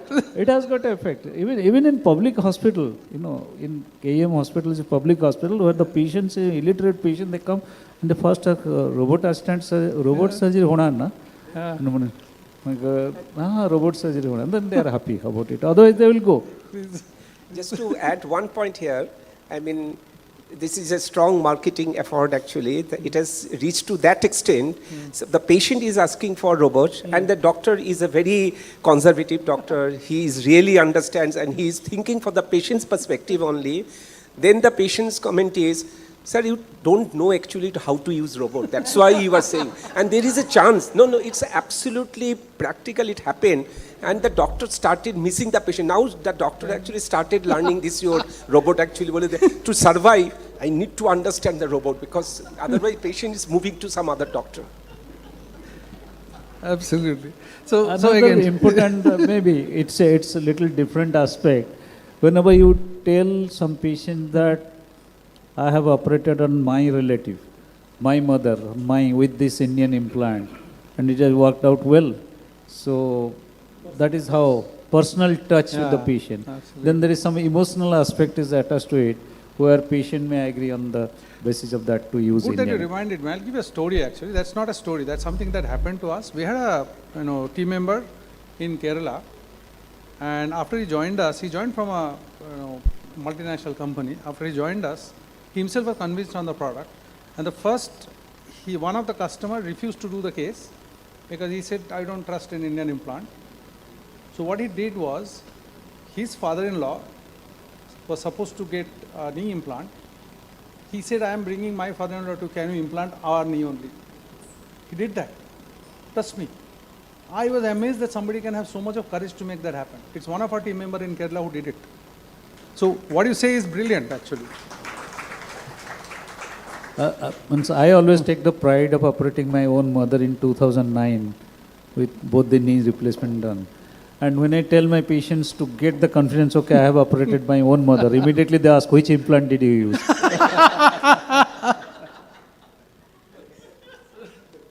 That time, of course, robot was not there, so question of robot doesn't arise. So, Professor Bandyopadhyay, one last question to you. If you have the authority to change one thing in the ecosystem, what is that?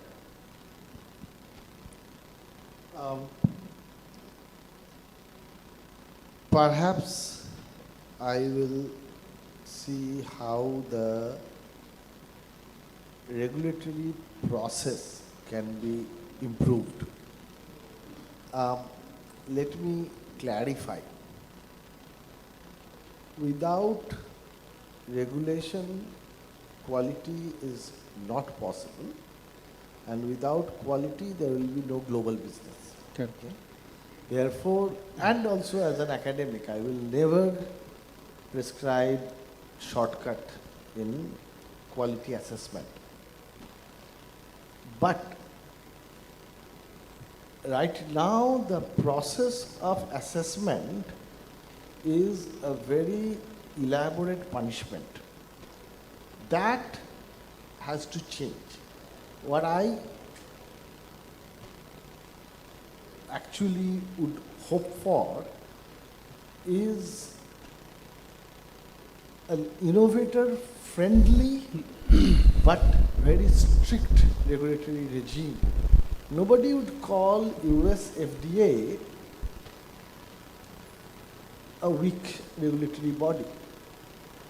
But if you as an innovator approach US FDA, they will go out of their way to make you comfortable and guide you exactly how you should negotiate the whole regulatory path. Here, as on today, it is the other way around. It's an adversarial relationship between the innovator and the regulator. That has to change. As professors,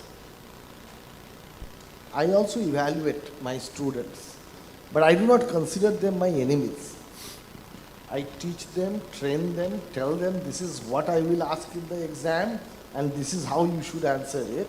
After that, if they fail, I give them failing grade. I do not, and I expect the same to happen in the regulatory system. Otherwise, what is going to happen? See, like an Alkem or a Zydus or other companies, they may still survive. The innovators will absolutely not be able to survive because for them, every month they have to get food on their plate, right? Every month that they are extra waiting for the regulatory approval, they are not getting their revenue. And that will eventually take them out of business. Okay? So that is one thing that must change for the system to improve. No, thank you. So I think what you say, it resonates with us very well, because what we have seen that US FDA has a process for pre-submission, right? But our FDA don't talk before you submit. Right? You submit, thereafter the files will be reviewed. So even US FDA, they have give you an opportunity to be heard before you submit for approval. Even your clinical data, you can give them ahead of time so they can come back. So they are more consultative, completely aligned on it. So Rupesh, last question to you. As an innovator, you have been doing this. You came out of IIT, you started your own startup, now 2 years down the line. If you have to change one thing from your learning, what will you do differently?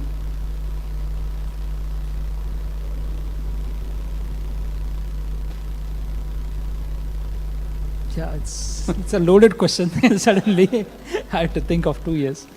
No, I think pretty much the 80% would be same what we do, but probably plan the one-offs, the first-offs much better. Like if you want to plan the first off, this is going to be the first batch, this is going to be the first prototype, this is going to be the first regulatory application, this is going to be your first, whatever that packaging, first shipping, first, every of that first, I would probably go back and plan it much better rather than a typical way where we say, if it comes, we'll resolve. That approach, I think I would like to change. I'll say, no, this is first, we need to be more than 100%, be very clear and think of what is to be done. Thank you. So thank you everybody for this insightful session. We learned a lot. And before I conclude, I would like to say many of these things we will carry forward in the way we do things, because we are also, while I am part of a large, well-established pharma company, but I consider myself as a startup. But only thing is that we don't have to go outside to seek funding. Alkem supports us. We have the wherewithal of Alkem. But we are still a startup. So we are learning in this phase, because as you know, this is an engineering product. And you have many moving parts while you solve a typical problem in the marketplace, and it is also high risk. And so we will carry these, insights, and we will communicate whenever need be. We will seek your insights again. Thank you very much. Thank you.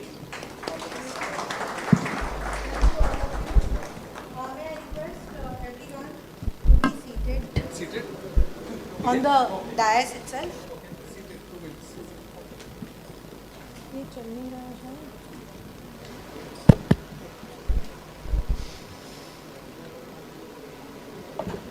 Yeah. So, just before we conclude, we would like to felicitate all the esteemed panelists. But coming back to the topic, sir, actually, the way we say, it was out of syllabus question for all the panelists. Trust and world-class trust coming from. So I will take it coming as a true alchemite, I will say I keep on asking many of our employees my favorite question. What Alkem means to you? And couple of one word what we get is quality, Vishwas, Bharosa. So we are revolving around word trust, because we are with quality brands and known for trusted number of years. So that's what we stands for, Alkem. Coming to you, sir, with definitely under your guidance and leadership, taking Alkem's legacy, with Alkem MedTech, under Kaustubh sir's leadership and guidance, I am sure the question will answer. Make in India implants from Alkem MedTech, the world need to trust our implants, and I am sure with, as rightly highlighted by sir, importance of marketing, social marketing, we will make that difference soon. Sir, on your behalf, I have already committed to the entire larger group. I'll request Dr. Rajoshri sir to be on stage, and if I can request Ashish Sehgal sir also, so that we can felicitate panelists. We'll start with Dr. Amita Bandyopadhyay sir.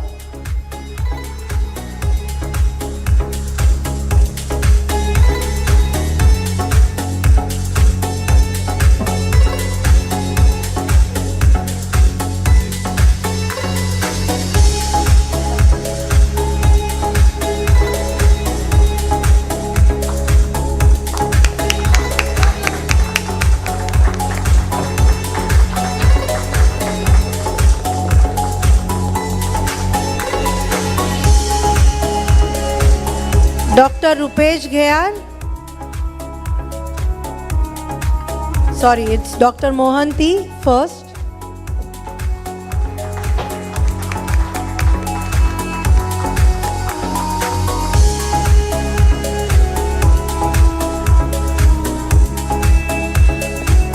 Dr. Rupesh Ghayar.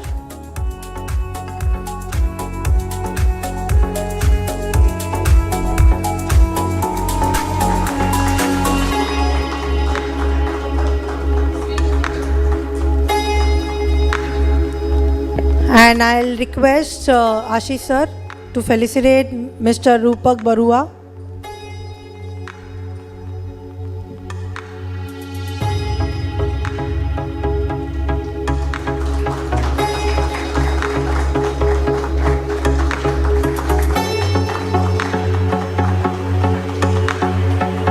And to our very own Kaustav Banerjee sir now. MedTech team.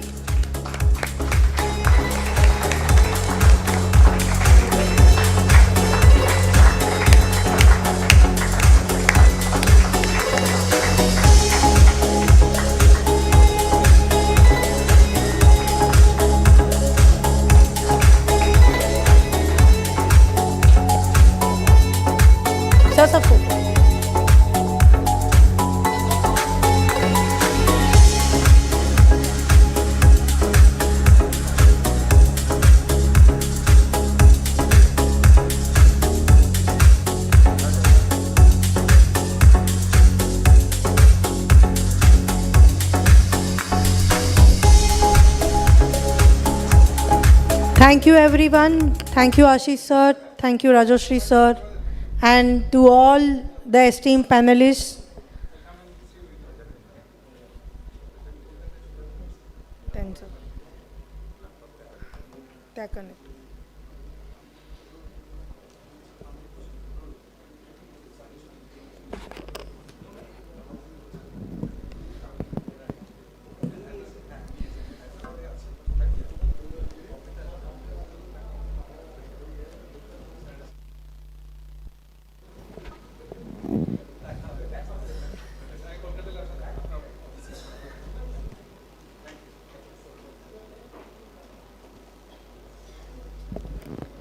Thank you everyone. We are moving forward to the next session.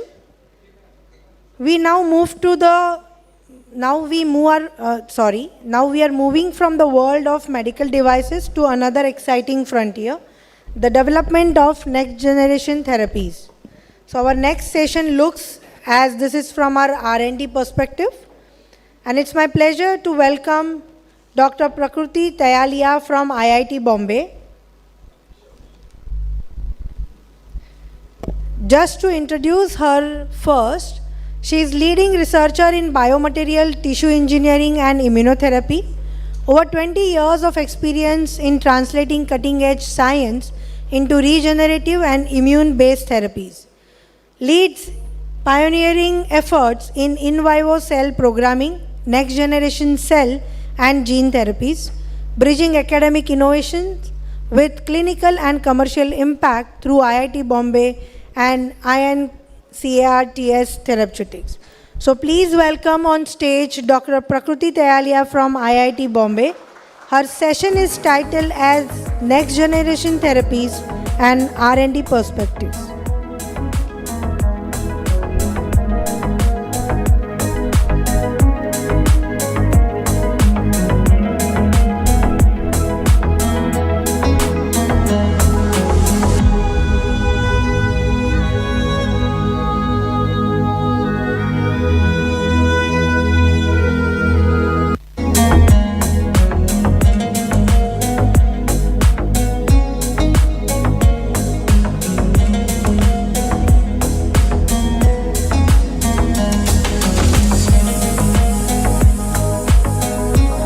Am I audible? Yeah.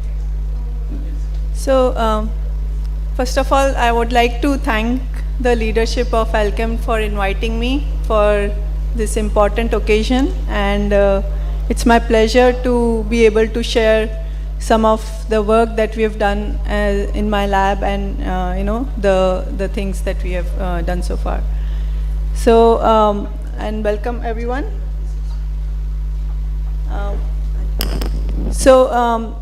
As the title of my talk says, I'm going to be talking about some of the next generation therapies with R&D perspective, and with the focus on some of the R&D that we have done as part of my lab. And just to give a brief overview, I run the Cell and Tissue Engineering Lab at IIT Bombay, and my background and focus is developing material-based approaches for healthcare applications, and a few areas that we've been working on are wound healing, rheumatoid arthritis and related autoimmune disorders, and cancer immunotherapy. And today I'm going to be talking about a couple of projects or works or products that we have developed in the cancer immunotherapy area.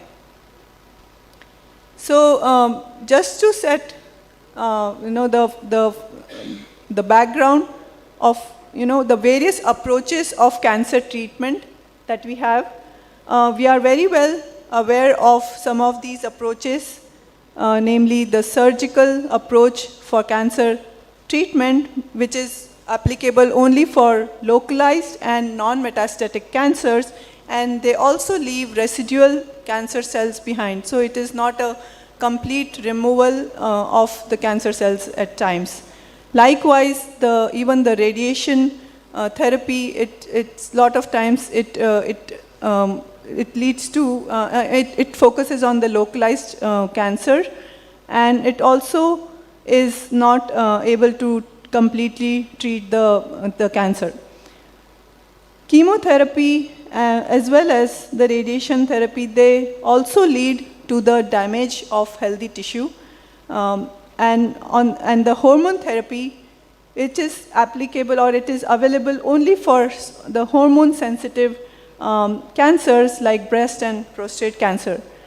So just to give an example of what chemotherapy agents we are kind of aware of, most of these chemotherapy agents, they are molecules or small molecules which interfere with the DNA either directly or interfere with the DNA synthesis effect towards interfering with the cell division process and so on. So there are different groups that we are aware of, which I have listed in this slide. But some of the ones that we know, which are common, are cisplatin, which is a platinum-based agent for lung, ovarian, bladder cancers. Likewise, gemcitabine, which is for pancreatic, lung, and so basically there is some of these common ones that we are aware of, all of which are molecules which interfere with either the DNA or the metabolic process or the cell division process. So as we know, most of these chemotherapeutic agents or the other methods of cancer treatment like radiation and so on, they are systemic in nature and they have a lot of side effects. So if we were to think about an immunotherapeutic approach, what is first of all immunotherapy, right? So immunotherapy basically is supposed to be a little more targeted or a little more less systemic in that respect. So first, let's understand what immunotherapy is to begin with. Immunotherapy is nothing but basically educating or training the immune cells to fight the diseases or whatever it is. It may be an infection, it may be cancer, or it may be any other disease that we have. So in cancer, basically what happens is the cancer cells are able to evade the body's immune response, and the idea of immunotherapy is to use the body's existing immune system and train the immune system to fight the disease. So it is not based on like a single molecule approach or where you are targeting a cell through a molecule and interfering with its metabolic process or its DNA synthesis or whatsoever. So immunotherapy, like how I described it, is training the immune cell to fight a disease. And how it is done there are various ways in which for cancer immunotherapy, different approaches have come up. For example, there is active immunotherapy and a passive or adaptive immunotherapy. In active immunotherapy, typically the patient's immune response is stimulated through a checkpoint blockade inhibitor or a cancer vaccine, where a molecule is given such that the immune response is stimulated in a certain direction. In a passive or an adaptive immunotherapy, the immune effector cells or engineered cells. So here we are effectively giving or engineering the cells or giving engineered cells to the body to be able to mount an immune response. These, the active and passive, can also be categorized in another two ways, where it is an immune modulating therapy or a cellular immunotherapy. So broadly, it is a cell-based therapy versus a molecule or a larger molecule-based therapy. So what happens in an adoptive cell therapy, and many of us probably know of the CAR-T cell therapy. CAR is basically chimeric antigen receptor based T cell therapy. That's what it stands for. So what happens, the way the T cells mount an immune response is by recognizing the peptide MHC complex. So this is, so let's say there is an antigen present in the body. Antigen is basically something foreign that might be recognized as foreign by the body.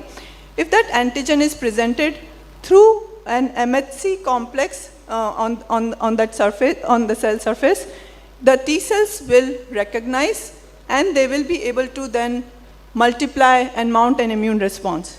So typically that is the way the T cells, sort of mount an immune response.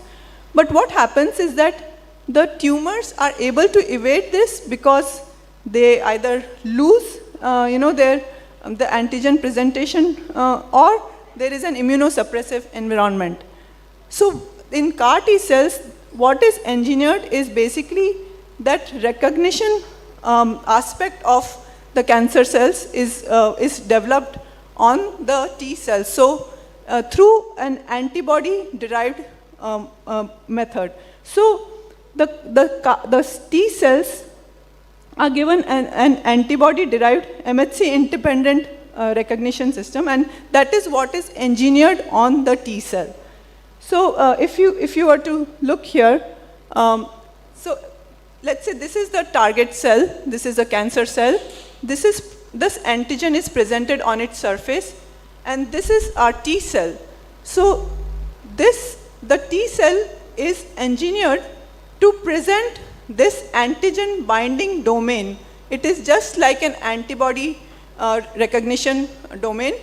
So the T cell is basically genetically modified to present this molecule on its surface so that it is made or educated to go and recognize this antigen that is presented on the tumor cells. So once the T cell is educated to develop this recognition thing, it is now able to recognize the tumor cell and eventually bind to the tumor cell, this synapse formation as it is called, and this leads to downstream signaling and leads to the apoptosis or death of the cancer cell through secretion of perforin enzyme and so on. So basically, once this happens, not only do the tumor cells get killed, they also lead to the activation of the T cells such that they further expand and multiply, and some of which also develop some memory T cells. So whenever we, let's say, get an infection, the second time we get that infection, our body is able to, sort of mount an immune response much better because there are certain memory cells that are already present in our body. So likewise, once this recognition and cancer killing has happened, some of the cells, also develop their memory phenotype. So this, what it does is basically, it helps in the body to basically mount an immune response in a much better way eventually. So these T cells, as I mentioned, like once they encounter this, they expand. After they are administered, they are engineered and put into the body, they also expand in the body. However, most of the CAR T cell based approaches have been limited to hematological malignancies. And the reason being, the solid tumors have inherently been more difficult to treat for multiple reasons. One of them is the antigen heterogeneity. For example, in the liquid tumors or in the hematological malignancies, usually they are recognized by the CD19 or CD20 that is present on the B cells, for example. In solid tumors, these antigens, they keep changing, and there is heterogeneity in the antigen. So one of that reasons is basically why the solid tumor has been more difficult to tackle. So, so what is basically this CAR T-cell therapy? As I was talking about training the immune cells or educating the immune cells, in CAR T therapy, what is done is a patient who's diagnosed with tumor, the blood from that patient is removed from the body, and this blood is then taken outside of the body, and then that modification or engineering is done where the gene is inserted into that T cell. That gene is for the chimeric antigen receptor, CAR. What that means is basically now a gene is inserted into the T cell such that the T cell can now present that receptor which will allow it to recognize the tumor cell when it is reinfused into the body. So basically that modification or engineering of the T cells is done outside of the body. So that is what is the CAR T-cell therapy, where the cells are taken out from the patient's body, they are modified or engineered outside the body, they are grown, expanded, and then reinfused into the patient's body such that they can now recognize the cancer, they can kill the cancer. So this entire process is basically this CAR T-cell therapy, and this, what I just described, is an ex vivo process of this conventional CAR T-cell therapy where everything is happening outside of body. Everything meaning all the engineering, expansion, and processing is happening outside of the body, and the cells, once they are ready, they are reinfused into the body. So why am I talking about this ex vivo? This is just a list of some of the FDA approved CAR T-cell therapy, which, as you can see, most or all of them are for liquid tumors or B-cell based malignancies. And these are some of, this is Novartis, this is Gilead. So basically these are the products by these various companies that are FDA approved. So apart from the fact that they are able to tackle the cancer once they are reinfused the body, there are certain limitations because a large number of cells are reinfused into the body. What that does is that there is a systemic inflammatory response. When you have a large number of immune cells suddenly infused into the body, it is going to cause a huge inflammatory response. And likewise, there is also, this is ICANS neurotoxicity, as it is called. It is related to the immune effector cell associated neurotoxicity. I'll not go into the detail, but basically these are some of the toxic effects that this reinfusion of a large number of cells causes into the body once it is done. Now, because all of this process is done outside of the body, it leads it to be very expensive. The process becomes very expensive, it becomes time consuming because the cells have to be taken out of the body, grown. It takes 2 to 3 weeks for this entire process, at least 2 to 3 weeks for the entire process to happen, after which the cells can be re-injected or reinfused into the body. So it becomes very time consuming and costly as a result. So what are the alternatives? Alternatives could be whether we can do this cell engineering in vivo, inside the body, while the cells are still there such that you don't have to take them out and then reinfuse. So this is the approach that I am going to talk about, wherein I want to talk how we can use the aspects of ex vivo engineering in an in vivo model.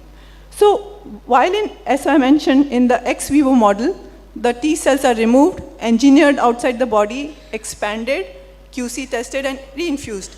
But in an in vivo model, we actually deliver a material or a delivery system is injected into the body such that it will target the T cells, and that genetic engineering vector is delivered through that delivery system such that it transfers that information to the T cells so that they are able to make CAR receptor on the surface. That CAR genetic information is transferred, and then the CAR T cells are generated inside the patient. So what it saves is that the time to do that expansion and engineering outside the body. And also, you do not need to have so many cells, to be made or expanded, and they can do that inside directly. So, what is the, the main proposition is basically you convert the patient's T cells into the CAR T without any, removal and subsequent injection. So there are different ways, the different CAR T cell approaches where we can use an external system or in which we can do the in vivo modification. You can use viral vectors, you can use liquid polymer nanoparticles, or you can use targeted nanoparticles. You can use, so basically in the lipid polymer nanoparticles you could deliver mRNA or DNA into the cargo of T cells, or you could use a nanoparticle approach where you can modify the surface of the nanoparticle such that it will target the T cell, or you can use an mRNA-based system. But for example, mRNA-based system is going to be of transient expression, while the DNA-based system is more stable system. What I am going to talk about is an implantable or a bioinstructive scaffold-based system which can deliver locally, which can deliver the cargo locally and basically develop an immune response locally such that it can have eventually a systemic effect. So this is the scaffold that we've used and developed in our lab, where we implant this scaffold, we immobilize the viruses on this scaffold and then implant this scaffold with the viruses such that the T cells come into the scaffold. The T cells come into the scaffold, they get modified into these which we call them genetically modified T cells, and they are now able to do the tumor killing. So just to test this hypothesis, initially the lentivirus vectors or the genetic modifying vectors that we implanted, they were meant to modify the cells such that they will express luciferase. So we developed those vectors and we put them on the mice. So we had two conditions wherein we loaded the scaffolds with these luciferase expressing vectors, or we just injected the vectors in a bolus manner into the mice. And what we see is that there is a sustained expression of this luciferin, which tells that the scaffold-mediated delivery is much better, much more sustained as compared to the bolus delivery of these lentiviral vectors. So this is the imaging and this is the quantification of this. So we see that while the peak happens at a much later time point, but it is much higher and it is much more sustained when we do the delivery via the scaffold or in a localized manner. So now once we have tested that hypothesis, we now actually wanted to test the functional aspect of it. So we developed a tumor model in the mice, and we see that, and this model basically is with the melanoma model such that the melanoma cells, they express an OVA antigen. As I mentioned, the tumor cells have to express a certain antigen which the T cells have to be able to recognize, and they will we will make the T cells express that receptor to recognize that antigen. In this case, OVA was the antigen on the tumor cells, and we developed a tumor with this OVA-based antigen cells. So this is just the development of tumor model, and we see that over a period of 2 to 3 weeks, the tumor is growing, and we have a good OVA-expressing tumor-based model. Now with the now we put a scaffold which is loaded with the lentivirus vectors, which has a receptor against that OVA antigen. And so like how we did with the luciferase expressing conditions, we have a bolus condition and we have a scaffold mediated delivery condition. And we see, and we have an untreated condition as well. So as we see the scaffold mediated condition, if you look at the tumor volume, it has helped in reduction of tumor to a large extent over a period of 3 weeks when compared with the untreated and the bolus injected lentivirus vectors, which is also evident in these images. So we see that the scaffold condition is able to show an anti-tumor activity. Now this is just a quantification of the T cells in the spleen, in the lymph nodes. So what we are also seeing is that these T cells, after they come to the scaffold, they are able to mount an anti-tumor response, and they also go to the secondary lymphoid organs where they actually multiply. So when we look at the T cells in the in the spleen and in the lymph node, we see that there is a large number of these modified T cells in the spleen and the lymph node for the scaffold-mediated condition. So which tells that, the overall hypothesis of the cells coming to the scaffold, getting modified, doing an anti-tumor effect, and going to the lymph node where they get multiplied is working in principle. So once we did that on a model antigen, which was an OVA antigen, we actually wanted to do with a real CAR T and human antigen, and a human antigen T cells expressing CAR. So we used, again, we used another antigen, which was a human antigen, human cells we used, and we saw that this is just an in vitro experiment where we used those lentivirus vectors, and we saw that the T cells were predominantly modified or transduced, while the non-CD, so CD3 is a receptor for T cells, so where we see that the T cells are getting modified and the non-T cells are not getting modified, as we see from our in vitro experiment. We also did some biocompatibility and cytocompatibility studies, which are the standard safety and toxicity studies with different doses of lentivirus vectors on the scaffold, and we again see that the scaffolds are inert, or the scaffolds are not having any toxicity aspects of, to the mice.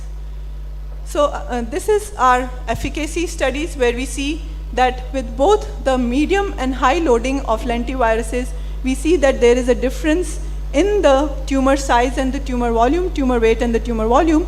And when we injected the lentiviruses in a bolus manner, it pretty much has no effect.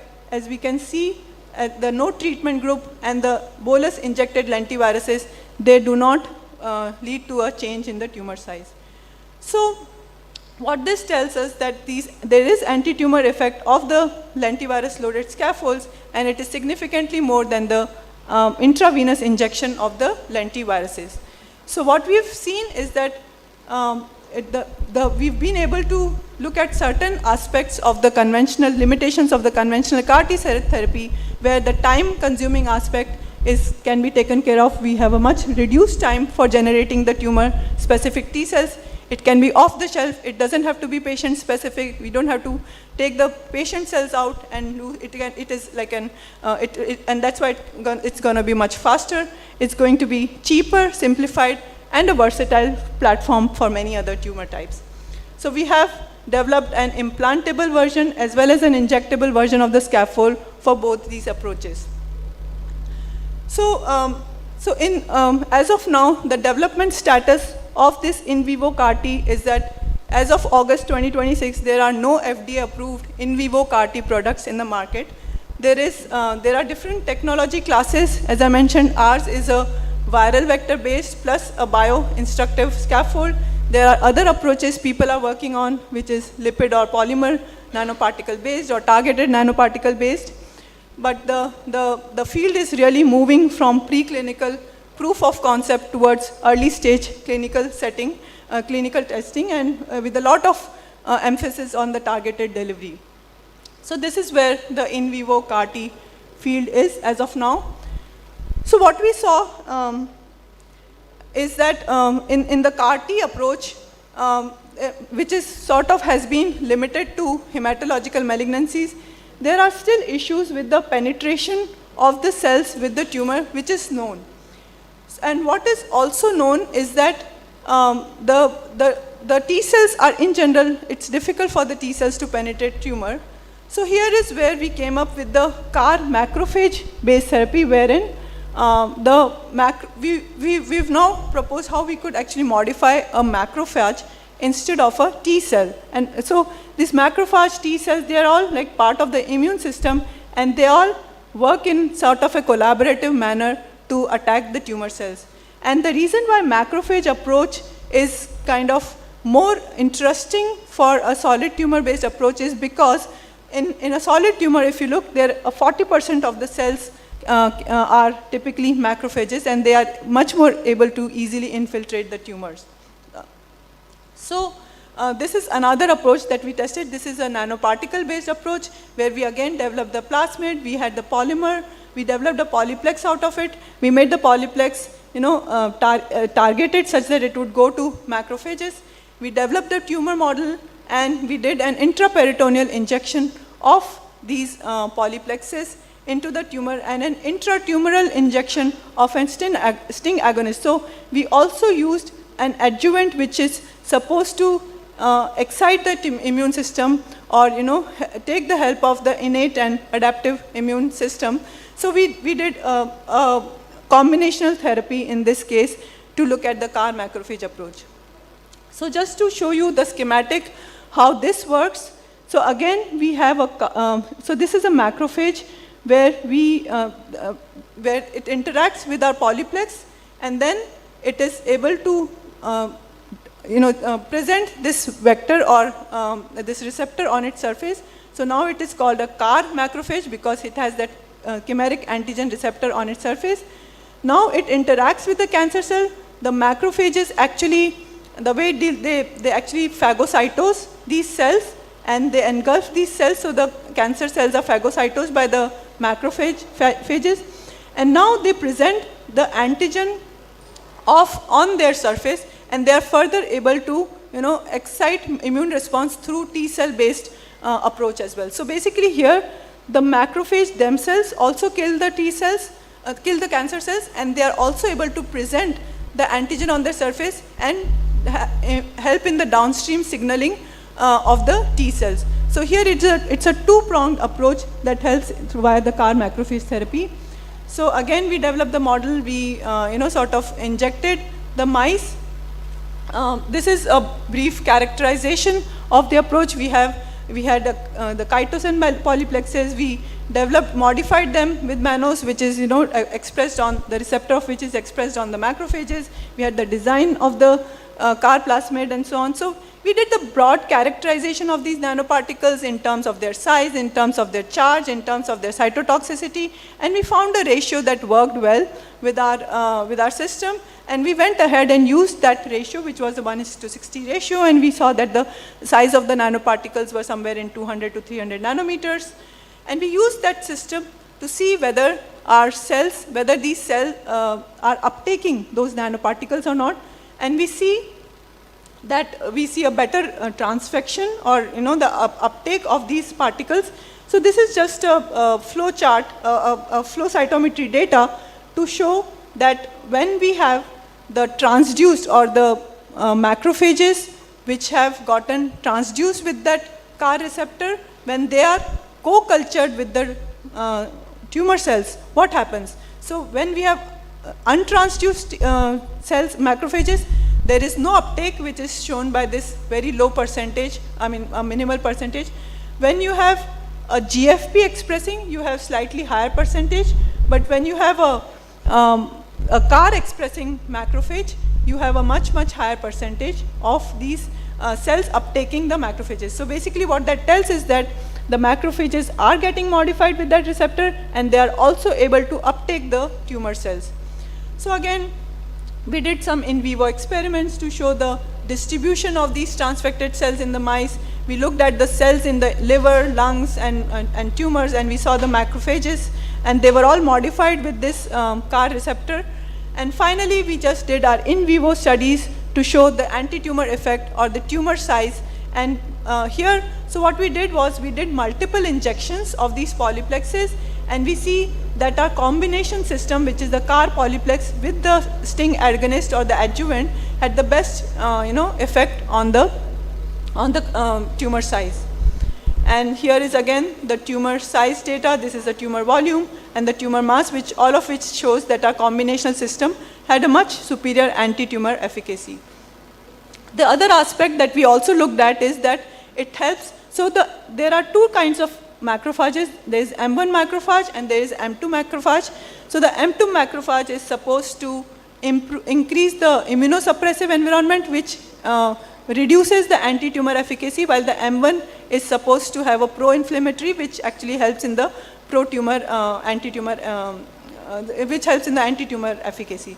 So we saw by quantifying for these different markers that it increases the number of M1 and reduces the number of M2 macrophages, and also helps in the CD and the T cell infiltration, all of which helps in the reduction of tumor size.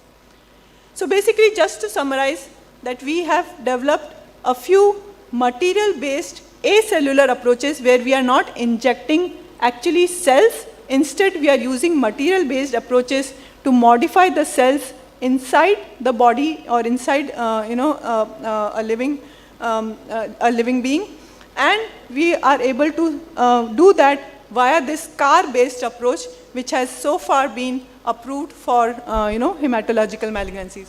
So we have shown a scaffold-based CAR-T approach, a nanoparticle-based CAR-M approach, and we have also shown that a combination therapy could also work.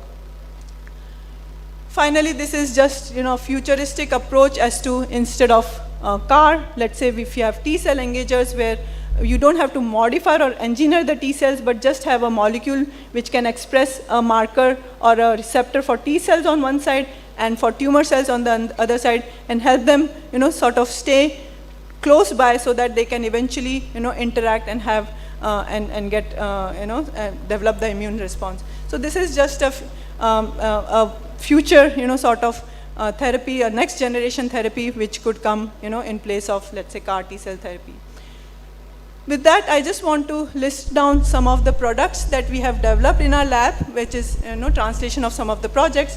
What I just talked about was the cancer immunotherapy base, which this scaffold we call Incartis scaffold, and we founded a company called Incartis Therapeutics Private Limited for the same purpose, for the cancer immunotherapy project.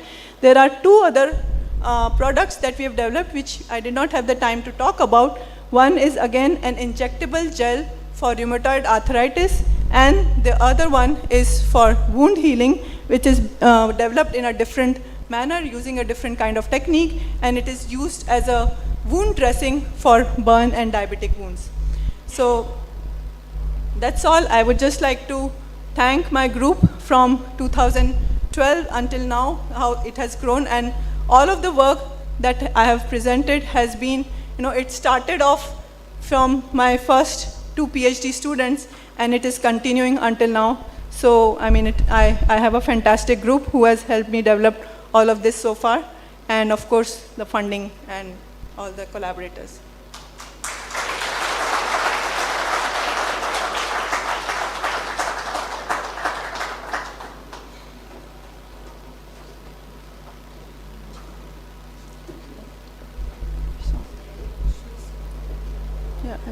Yeah, they can ask me. That was indeed an enriching session, ma'am. Thank you, ma'am. I'll just request you please be on stage. A big round of applause for Dr. Prakruti Tayalia. I'll request Akhilesh sir to be on stage, and if we can felicitate ma'am.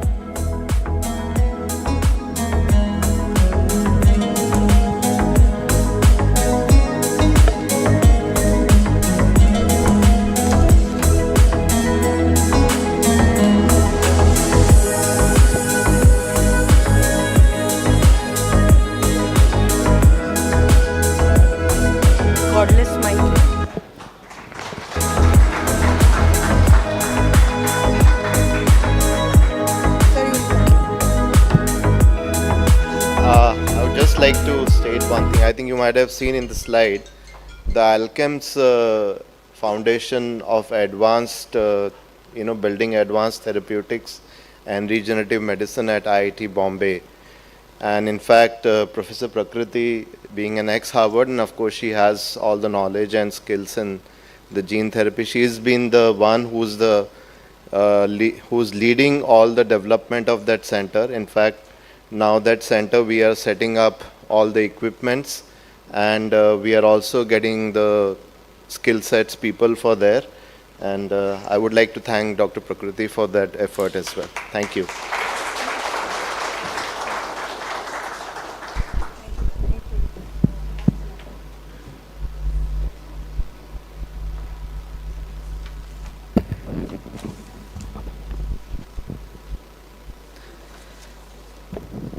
Yeah, as we continue on our scientific journey, another important area of pharmaceutical research, which is peptides. To take us deeper into this subject, we have privilege to have with us Dr. Ravi Shah from Naipur, Ahmedabad, and his session is on characterization of peptides. To talk briefly about Dr. Ravi Shah, he is a professor and head of pharmaceutical analysis at Naipur, Ahmedabad. He has done MS and PhD from Naipur, Mohali. He was associated with Biocon BMS Research and Development Center. He was also associated with Dr. Reddy's as Associate Director and Department Head for Analytical R&D in the complex generic drug development, and is currently working as a professor and head pharmaceutical analysis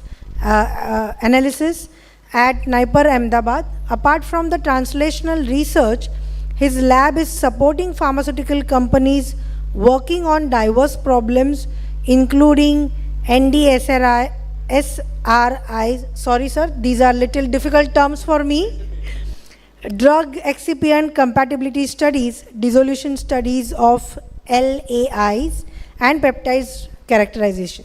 Sorry, and over to you, sir. Can I get my slide, please?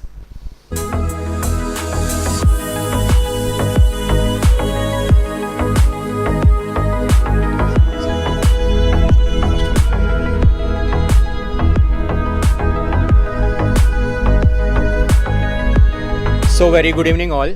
I know we are running late, and let me try my level best that we can catch up some of the time. Front, back. Okay, sounds good. Yeah. So before I start my presentations or declarations, that whatever I am presenting, it is not from or a view of Dr. Reddy's or BMS or my previous organizations or even from Indian Pharmacopoeia Commissions. And this is the picture where we had a lot of interactions with the US FDA for face-to-face meetings and others. So I'm not sure how many of you are familiar with peptides or working on the peptides. So let's first understand what is peptide. Peptides are nothing but a polymer which is having a amide bond. And there are different peptides. It can be a small peptide, large peptides. It can be of cyclic peptides. It can be of a glycopeptide or a lipoglycopeptides. So if we see from a US FDA perspective, if the peptides are having equal or lesser than 40 amino acids, it will come under a peptide. And if it is crossing 40 peptides, it becomes a protein. So when we say that we are not a biological or we are not working on the biologicals, what it means a biological is greater than 40 amino acids. If it is lesser than that, that will come under still a smaller molecule or considered as a peptides, which I think this group does or work many of that. So it can be a synthetic peptide, it can be of rDNA and then modified with couple of synthetic steps. So let's take a classical example of a GLP-1, and I know that Alkem has developed a semaglutide, launched successfully. So it's like a modified GLP-1. So what actually has happened is the couple of amino acids have been changed, and there will be a aliphatic chain which needs to be put on the molecule to increase its availability in the body, because natural peptides get degraded or get enzymatically cleaved very fast, and you do not want those situation happens for a drug, because we want to take a drug once in a while or once in a week or once in a day. So for that, its stability or a metabolic stability has to be improved, and that's why the peptides, a lot of research are happening. Then the question is, what is the dynamic shift from a small molecule? So because of the peptides, it can metabolize very fast, so it assumes that it is less toxic, it can have a selective actions and highly potent, and that's why the market is growing very fast.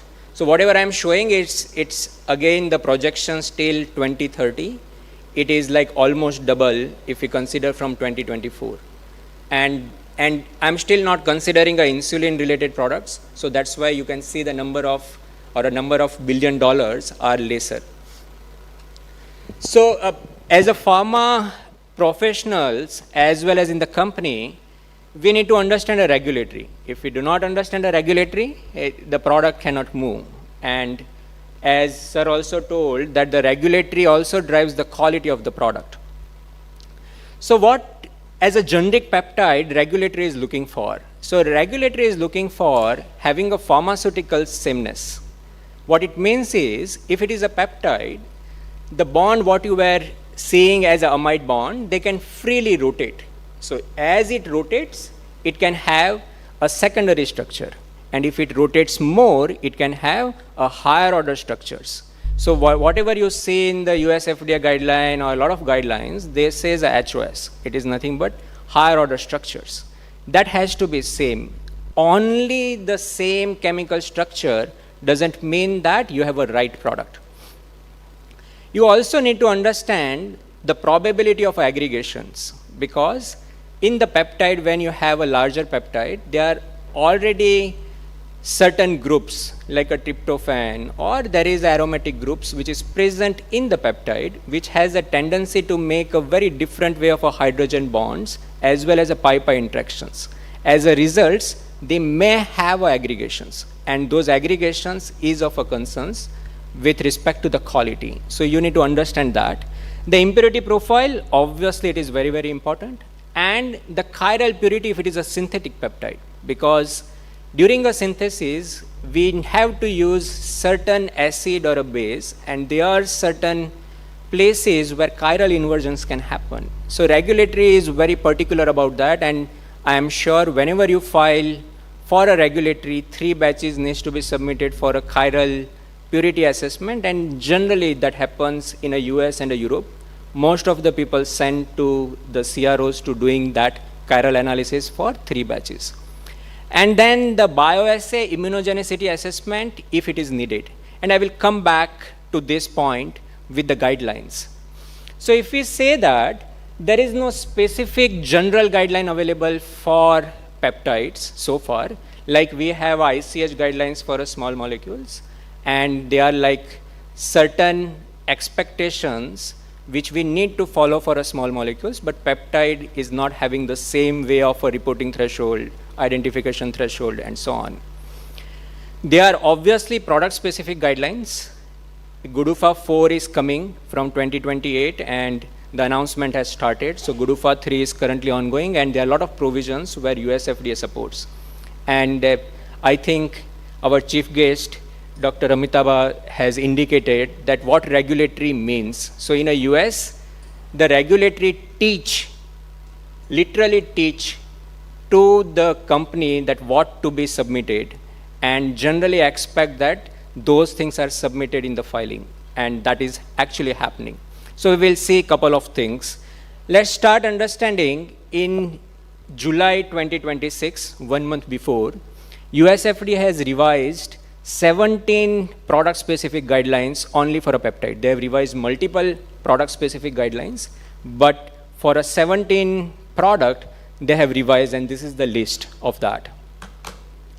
Now, why there are a lot of issues with peptide and why peptide is more complex? Let's try to understand that.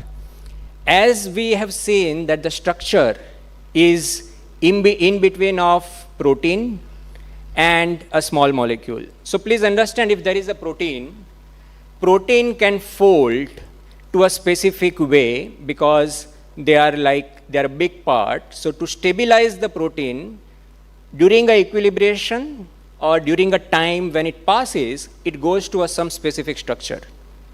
And there is no probability that it can change. Even though there will be a minor change in the structure, it will not have a biological impact. Say for an example, if this is the building, over a period of time, the building will not change the shape. So over a period of time, a building shape will remain. There may be a possibility of minor changes, but those changes will not impact on a cell, because cell receptor, it will recognize is a building. With the minor changes, it's okay. But in the peptide, that's not the case. Peptide is smaller. And if it change, the structure, there is a probability that it can trigger the immune response or it will not have efficacy.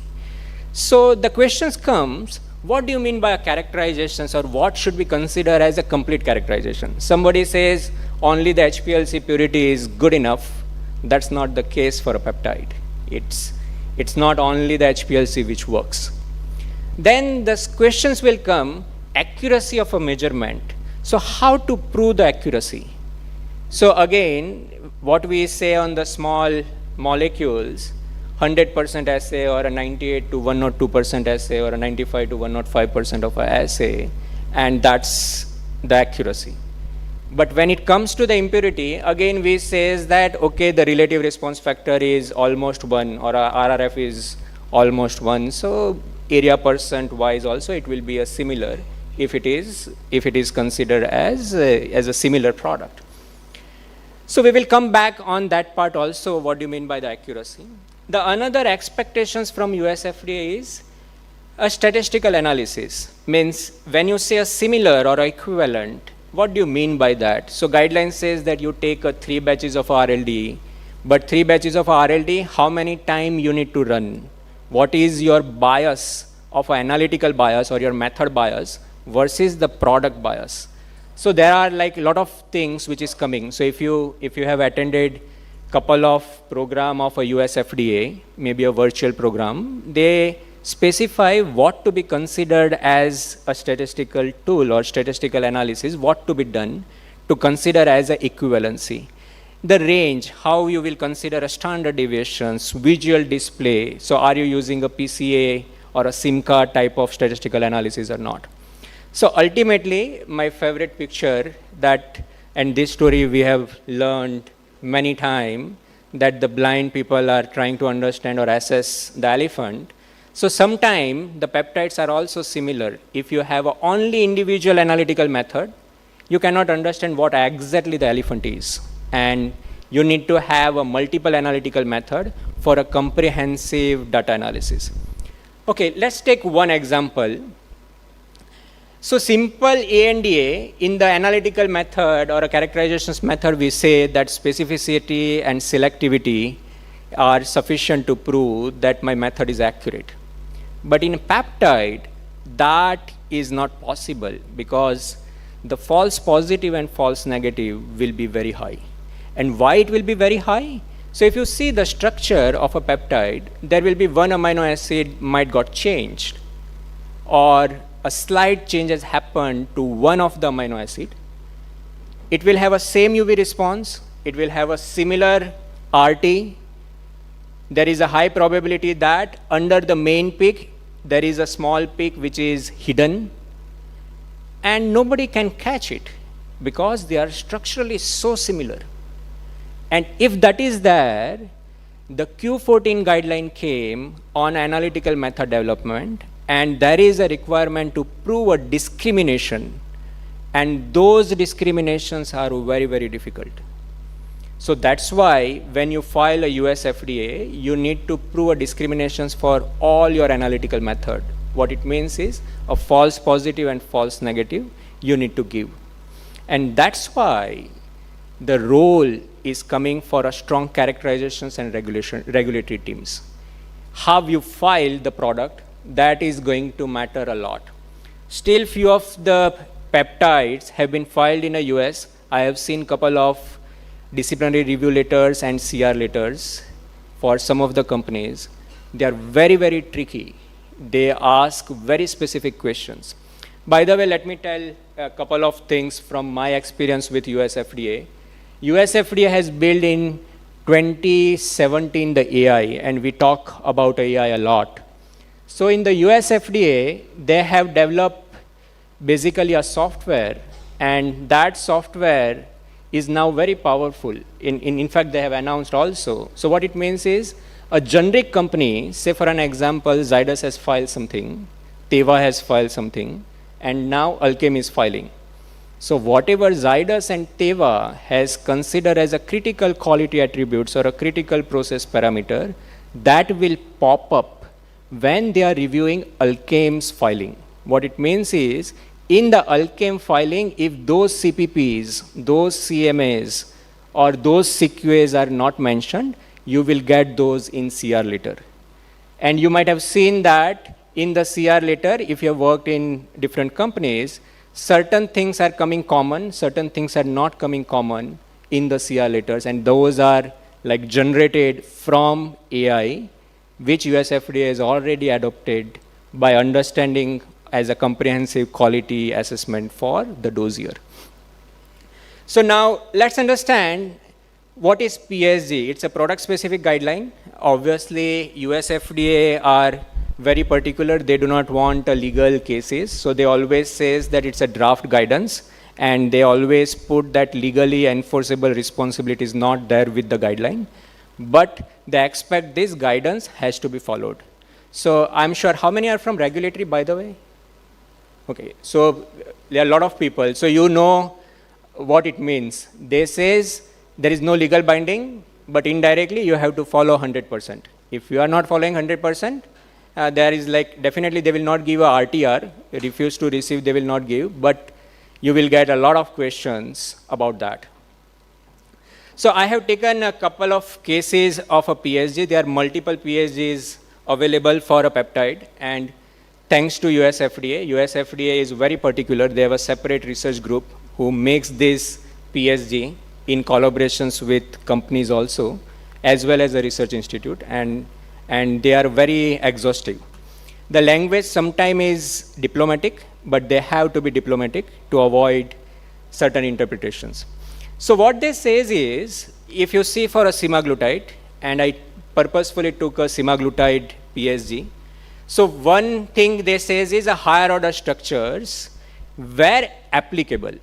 What it means is, you have to understand a secondary and ternary structures and aggregate, and you have to have a discriminative method or a characterizations method for a RLD as well as for your own product. Because what they says is, if you see, let me try a pointer. So what they says is, comparative characterization studies to support API, impurity assessment and waiver request for bioequivalence studies. So when they say comparative, they mentioned how many lots of RLD has to be taken, what can be considered as RLD, which lot can be considered, or which strength can be considered as RLD and other things. But what they says is, you need to make a comparisons with the following aspects. And the first is higher order structures. Then the second thing is, they says that comparable biological activity where appropriate. And they also says are not always needed if you can demonstrate that the formulated peptide lacks a functionality of a secondary or a higher order structural change, basically. What it means is, they says that you need to do a biological activity only if you are different than the RLD, or the API has a secondary or a ternary structures which is not functionally important. So what it means is, a lot of literature search has to be done. And I'm sure a regulatory people may require to take certain extra efforts to get, basically we always read a SBOA from the innovator company, but along with the SBOA, US FDA also publish a lot of articles. Go to that and prove for the specific product that functionality that is not there, because that will go in your justifications report that why you have not done a biological activity. They are like a very specific way of impurity comparisons, and we will touch upon that portion because it's a very heavy portion. The impurity on the peptide takes almost 50 to 60% of the work, because if the peptide impurities are not same, you will have a very tough time to get it proved. They also says that innate immune activity may require to be done. And they also says that in another way, if you have a similar as that of a RLD, aggregation is similar as that of a RLD, you do not require to do. So if there are certain impurities, say for an example for a semaglutide from an innovator company is a semi-synthetic way. So like a P29, they done with the rDNA technology, and then there are 2 synthetic steps, they make a semaglutide. Now, if you are going with a synthetic API, your impurity will not be the same. So there are like some softwares available which says that your amino acid sequence is of a particular way, like X, Y, Z. There is a probability that it will generate an immune response. So if you have those type of a sequence in your impurity, then the regulatory may expect that you do either a software based, or if they insist, you need to do a immunogenicity assessment of that impurity or your product as such. That's the expectation.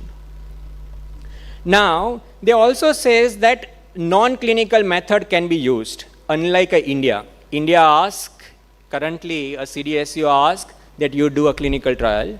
For a US, they are genuine. If you have a very, very strong evidence that pharmaceutically your API is same, so there is no requirement of doing a clinical trials. So that's a very clear.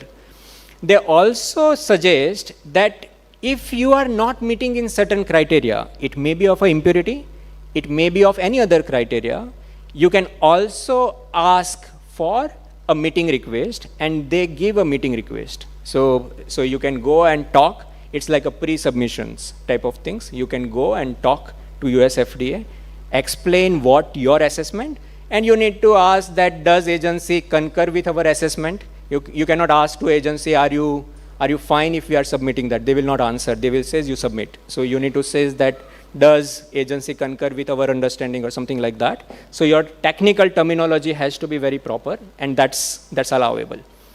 And if it is non-Q1, Q2 formulations, that is also a scope that you can still get a clinical waiver, but you need to prove that your buffer or your antioxidant is not having an impact on a safety and a efficacy. So that's basically a requirement.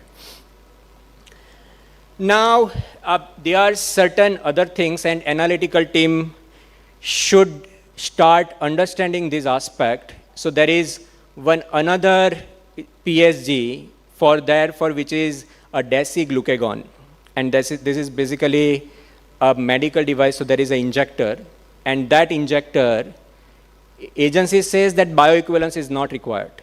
That's perfectly fine, but your formulation is having a very high viscosity. So your injector will be different than an innovator injector. And what they says is you need to do a in vivo bioequivalence studies, but what that bioequivalence study is a type of study, is a delivered volume. It's not, they are not asking you to do on the patient bioequivalence. What they are trying to say is your injector, does the delivery volume is same as that of innovator? So basically this work is going to come to the analytical scientist. It's still a bioequivalence studies, but it's an in vitro bioequivalence studies to prove the device which you have used, it is same as that of an innovator.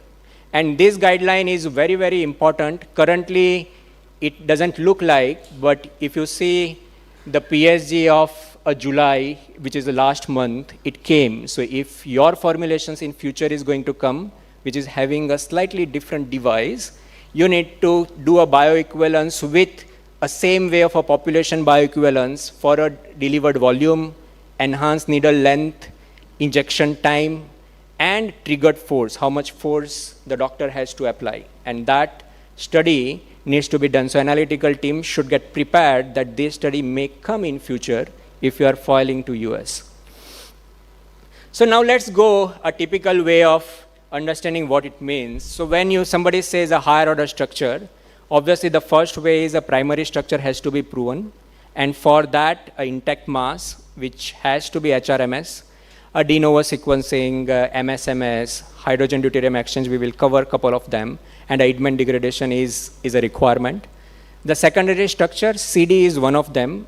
People tried with the FTIR also with the Raman spectroscopy, so there are not a lot of analytical tools are coming which can do a secondary comparison. It's more of a fingerprint type of comparison or with the PCA with the negative control.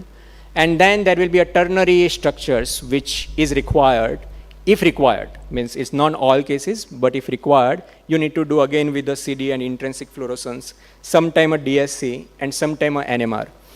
So one thing is very clear. Please understand, the API which will be used by an innovator, you will not be having.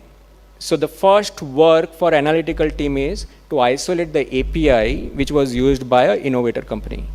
So in our practical experiences, the best way is to do a small molecular weight based filtration, and they are like a Merck, and they are like a lot of product available in the market. It's a gravitational based filtrations. You load your RLD, it will separate from the excipient. The good part is the excipients are a very common excipients with a very low molecular weight, where your protein is of a higher molecular weight. And once you do that, you just pass and collect the initial fractions, you will get API.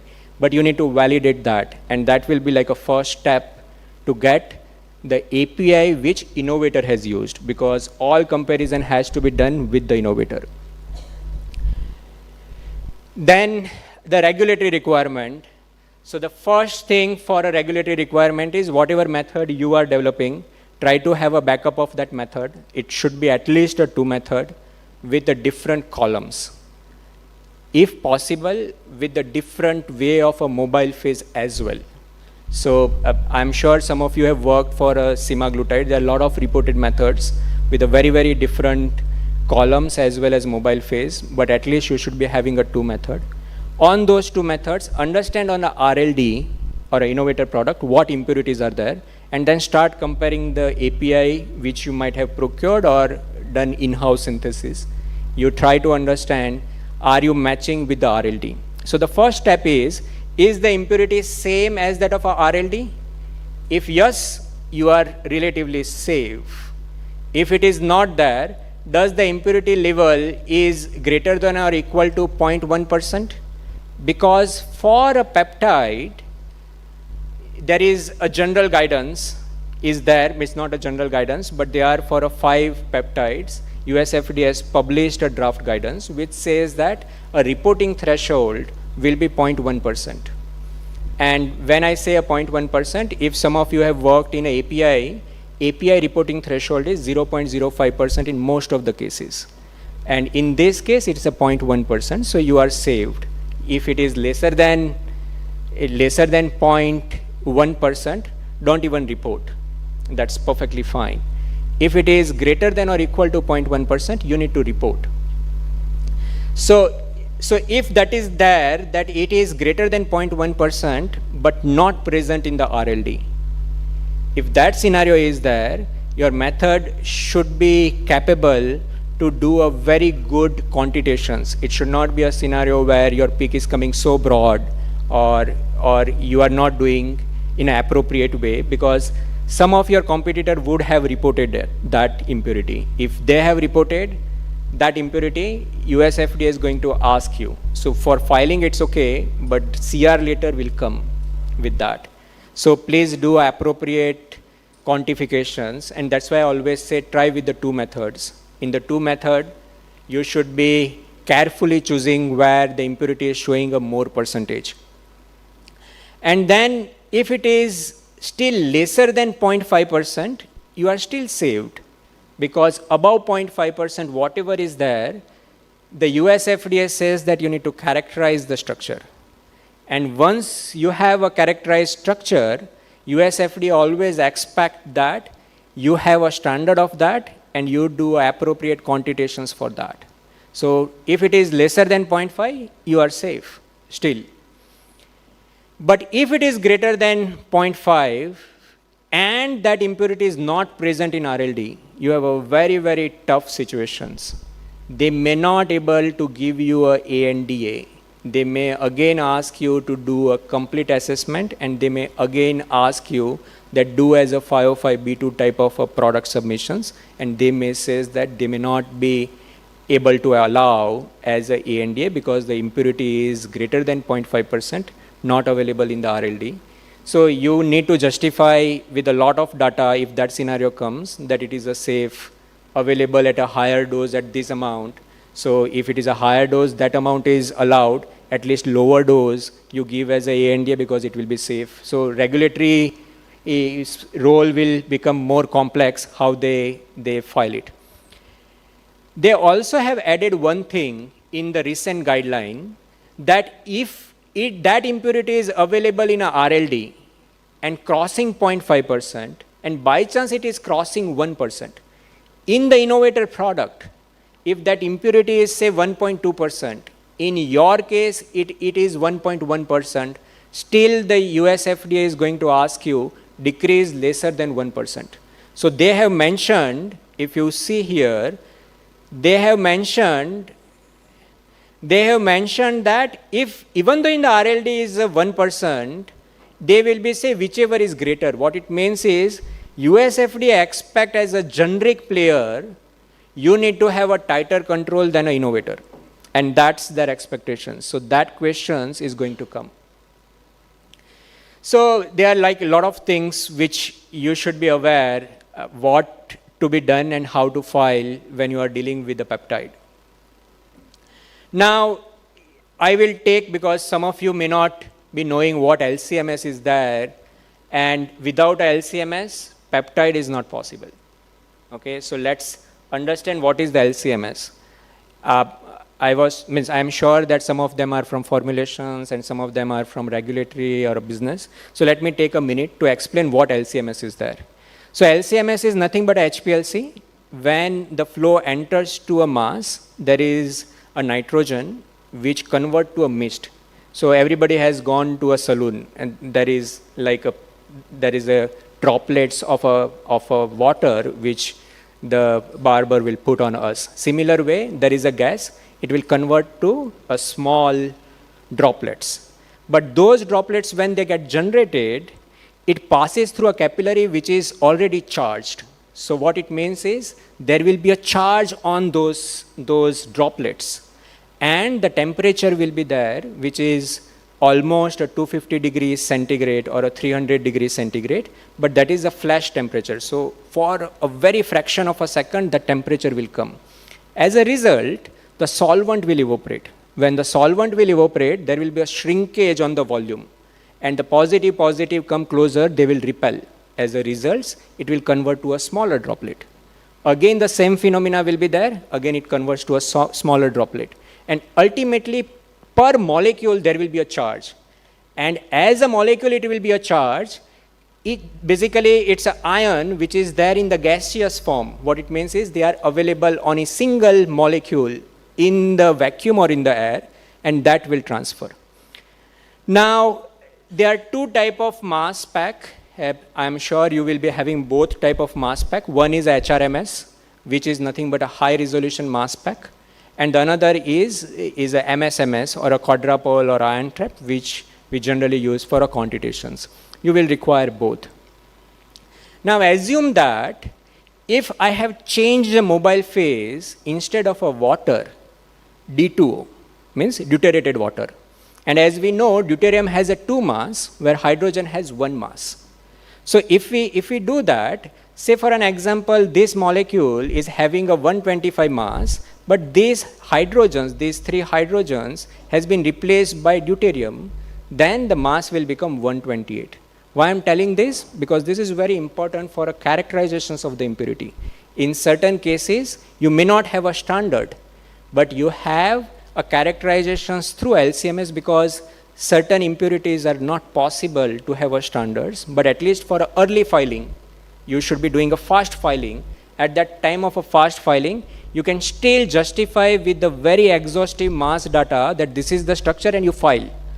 Till you have like a 6 to 8 months, let the CR later comes, but at that time, you will be ready with the structure, and you are confident with the structure. So for early filing, you can still go with the characterizations data and identifications data with that. So you need not to be worried that I do not have a standard and other things. So that's why this is very important for a fast filing. And that's like a need for every generic company. So we have developed certain things, and this is basically, we modified our instrument and make it as a 2D instrument, and doing all hydrogen deuterium exchange, MSMS in a single run. because the impurity levels are very less. So let's take a classical example of a semaglutide. So if you consider a semaglutide, please understand it's a bigger peptide. Now that bigger peptide will not have a single charge. It will be having a multiple charge. So whenever you run on a LCMS, you are going to get a multiple charge. I'm not sure. Yeah, you can see here, it is a 4th charge and 3 charge. You need to do a deconvolutions for a both and report the exact mass, because the exact mass is one of the characterizations which you have to report to a US FDA, and that is the first requirement. The second is, obviously you do MSMS. What it means is the structure I am breaking. Luckily, the peptides breaks in a very particular way and they generate B and Y ions, which is actually a good thing. So if they break, it becomes a danda. So in a Hindi or to our students, we always say, every danda at a specific place gives you the structural features, and you need to know how that structural features are combined to a structure or a complete peptide. So then you need to give an error in ppm, and you need to give B and Y ions, and that should go as your standard practice of a structure evaluations or a preliminary structure characterizations. Now we talked about a hydrogen deuterium exchange, how it will be helpful, and I'm not sure you have seen or not, but in a semaglutide, liraglutide, there is one impurity, it will come as a stability impurity, which is an N-formyl impurity. And that N-formyl impurity is at an N terminal, where the formyl group, so the dissolved carbon dioxide in a water, will make that impurity, and that is a stability impurity, which comes. And that impurity is having a 2-label hydrogen lesser than the semaglutide. So if you do a hydrogen deuterium exchange, which we discussed, semaglutide gives a 55 hydrogen. So what you do is, you run the LCMS with the D2 instead of a water. Everything else is same. And then you see that impurity, which is coming a 53, which is having a 2-label hydrogen, so which will remove the other possibilities of a impurity. And you can go with that. We also have done a publications for a liraglutide, and that same applies to a semaglutide also. We have checked that.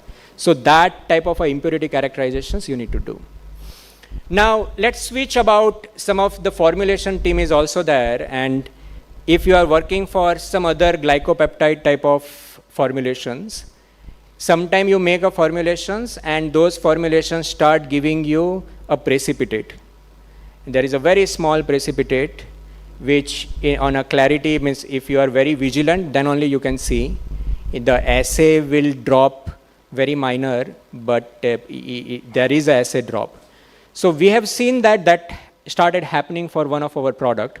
We have done a cutoff filtrations. So if you filter from 0.22, there are cutoff filters comes in a centrifuge, you put that, and there will be a concentrations which is coming on above. If you do that, we have started seeing or enrich those particles, which is a minor particles. We have done a scanning electron microscope, and it gives a very nice globules. And those type of structures which you can see that. We have done a SAM EDAS. EDAS is nothing but it gives elemental compositions of that particular particle, or where you put a laser on the microscopic image, it gives what it is, and it gives basically a X-ray based detections. So it told that there is a chlorine, so which clearly says it is definitely related to the compound, because for R&D purposes, we do not do a sterile filtrations, or we do not do on a sterile area. So there may be a possibility of a microbial growth, and that become a haziness. So first thought was that haziness is coming because microbe would have grown. And then the easiest way to understand is do a SAM EDAS. It clearly told, no, it is related to the API. Then we started working why this has happened. We identified different structures. We characterize all different structures. We have also used, again, an AI type of tool, understand a 3D structure, and understand from a fragmentations what are the different possibilities and why these structures will be there. So they are like some of the simulation or calculations on energy minimizations. And then they are they are basically degradation products which are structurally similar.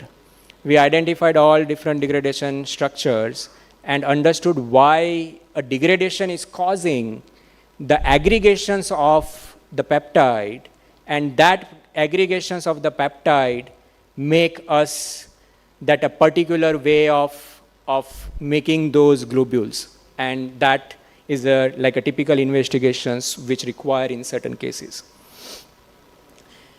Again, the NDSRI or a nitrosamine saga, currently US FDA is not asking for a peptide because there is no secondary amine. But there are certain peptides where the secondary amines are there. They are impurities of a peptide which can have a secondary amine, and we need to be very careful. We have checked for 3 of the glycopeptides, and this was the publications we made, and in fact, US FDA has asked us to present in the US, and we have presented. It's a modified NAP test. So what it says is, you take on the analytical HPLC vial, add a TBN, and you will generate a NDSRI. It's a much easy way of generating a NDSRI because those standards won't be available, and you can do with that. So we have checked with our modified NAP test, and for a dalbavalsine, I'm like showing there 2 NDSRIs, and those 2 NDSRIs are nothing but the isomers. So we have done the characterizations of that and proved, and that also we published. So now the question is on the aggregation risk.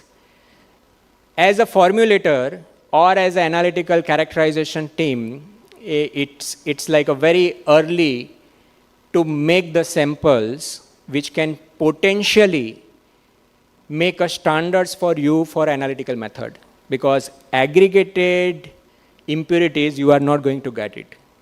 Obviously, you need to generate it. So as soon as the development starts, my suggestions to all of you is make at least a thermal light shaking and a freeze throw with the whatever preliminary formulation is available and give us sufficient cycles.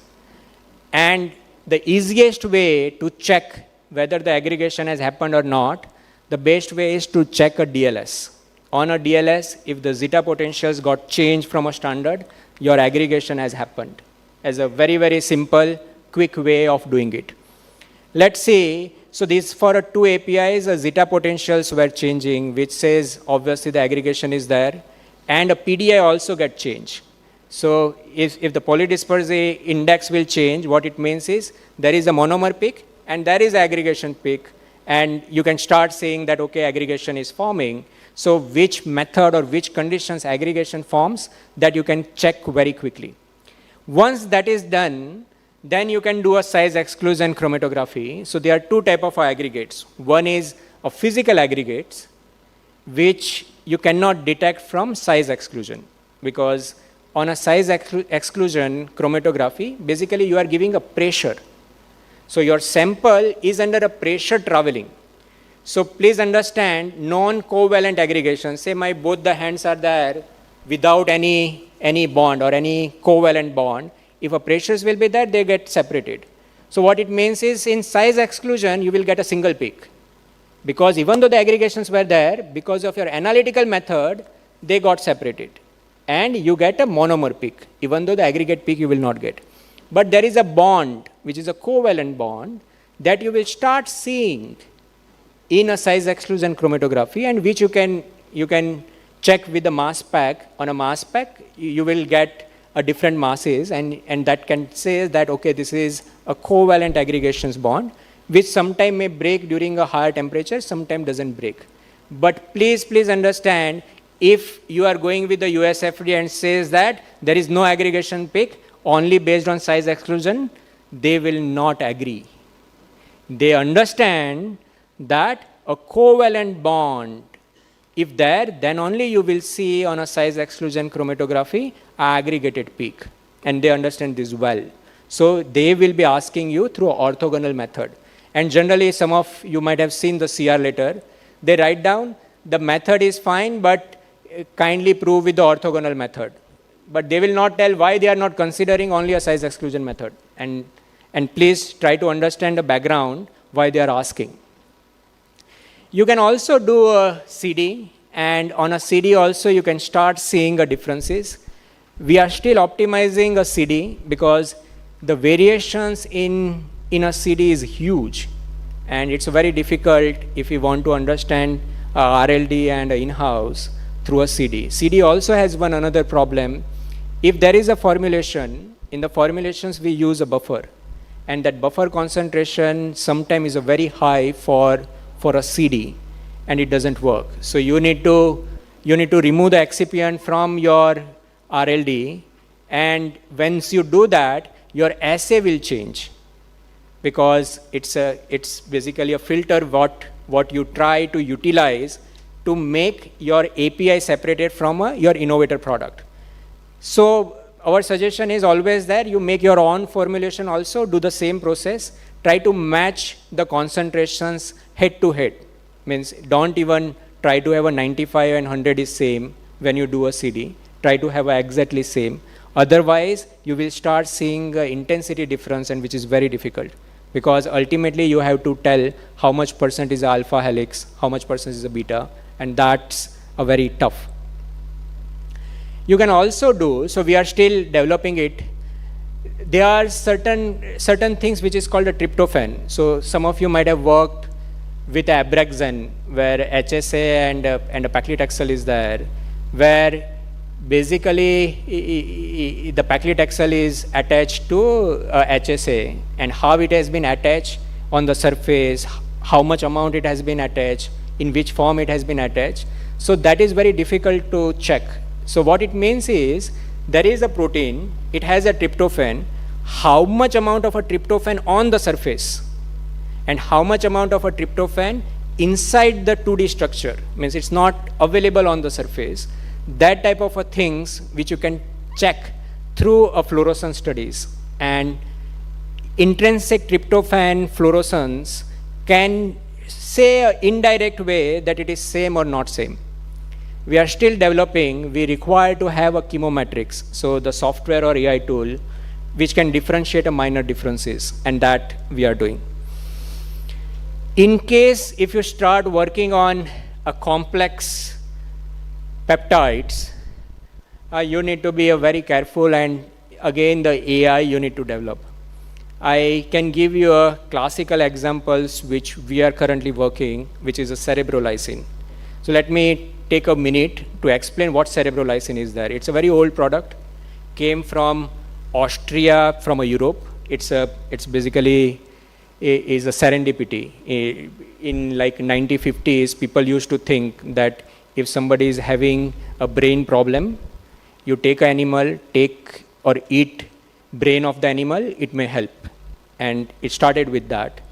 So basically, the pig brain was taken out and harvested the brain, converted into a smaller pieces. Protein got isolated, and then protein was digested with the trypsin and a pepsin, which is like a stomach enzymes, and then it converted to a small peptides. Those peptides were purified, filtered through means basically a 0.2 or a lesser than 0.2 micron filter, and that is a sterile product which is sold by Aver Pharma. The company is, I think, more than a 50% revenue come from a single product of a Aver Pharma, and that product is there in more than 50 countries. It's a serendipity product, is a mixture of a product. And in India, Sun Pharma is like a marketing authorization is there with Sun Pharma. So it is made in Austria, and I think repacked by Sun Pharma and available to India. There are multiple products available in India, and that is from a Chinese API. Unfortunately, they got an approval from India at that time, and they are still continuing. Unfortunately, they are not same as that of the innovator product. And there were certain reports in South India which created a problem, because this medicine has to be given in the patients who is having a stroke. So revive the neuronal growth in the brain this product has to be given. So we started working on that. It's, as you understand, it's a mixture of products. It has a single amino acids because hydrolysis went very heavily, and the 75% is only the amino acid, which doesn't have an impact. It's only the boost. And there are 25%, which is a low molecular weight amino acids or peptides. It may be a dipeptide, tripeptide, tetrapeptide, penta, hexa, hepta, and so on. Please understand that from a protein brain it came, so the combinations with multiple ways. So it's a multi-component, multiple possibilities are there.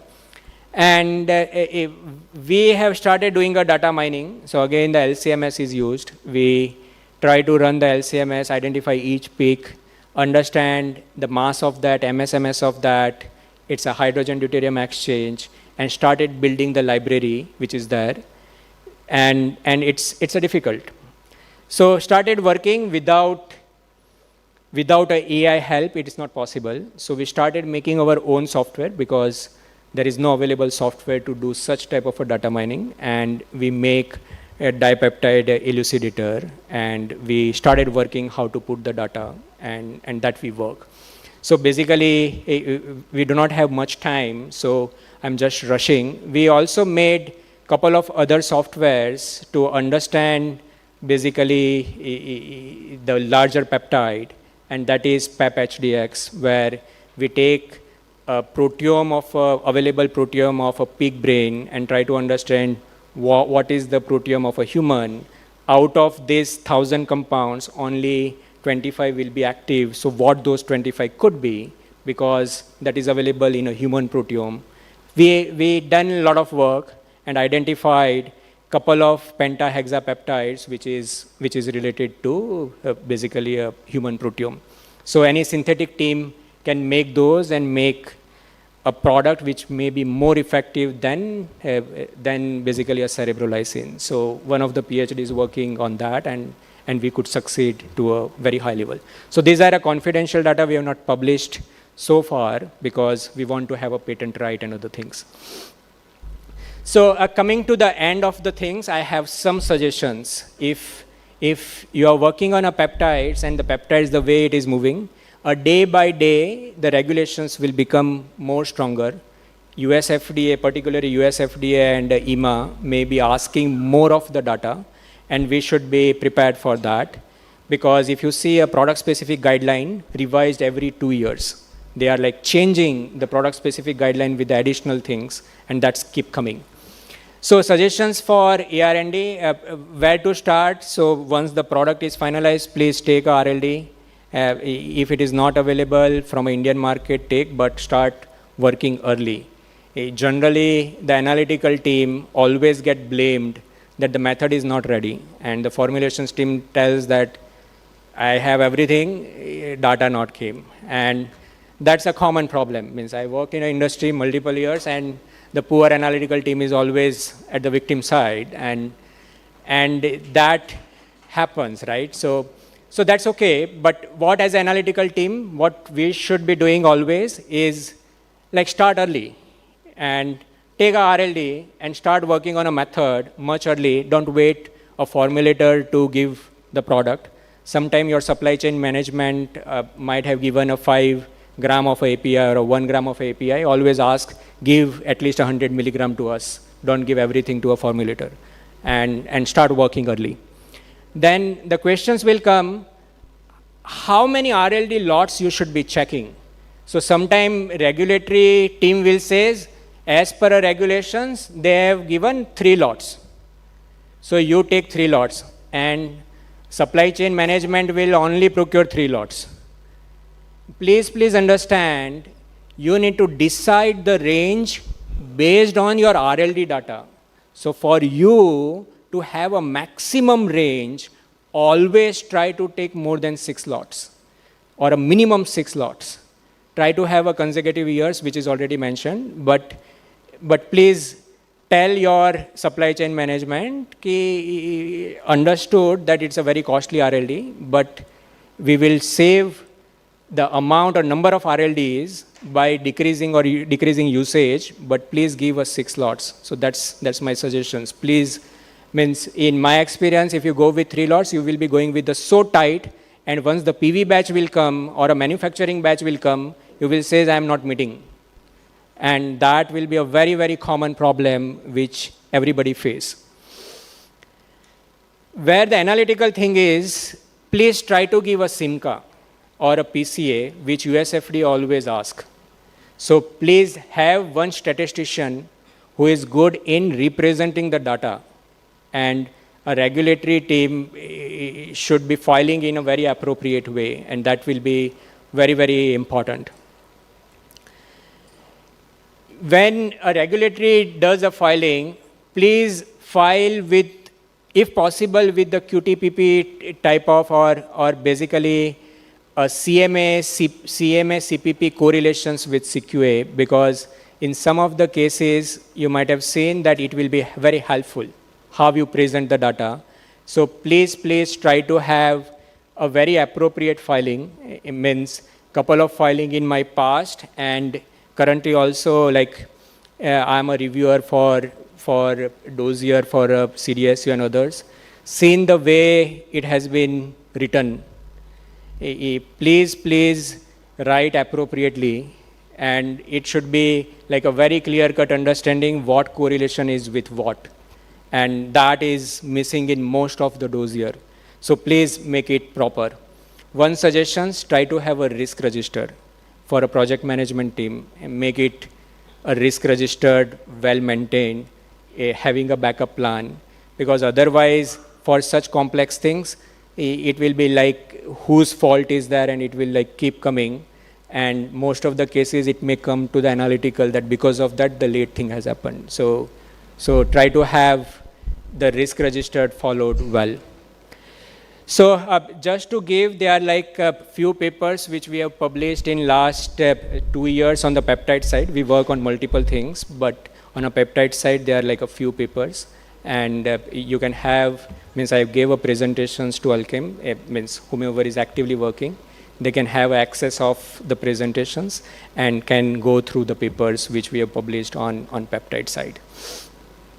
So this is all because of our students. So these are like an old batch, and the students worked. So whomever is sitting, they are like PhD or a postdoc, and the standings were the master students. So we work on long-acting injectables, oligonucleotides, NDSRI, biomarker. We also started working on a protein drug conjugates, which can cross blood-brain barrier for a very specific disease. And we also do IVIVC, complex characterizations, and so on. So thank you all. And I always say to our students also that change is inevitable. It's not in your hand, but growth is optional. So when I say is that, if you keep learning, your growth will continue. With that, thank you so much.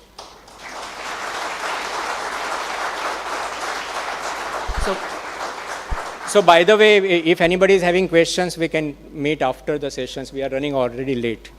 Yeah, thank you. Thank you, Dr. Ravi Shah.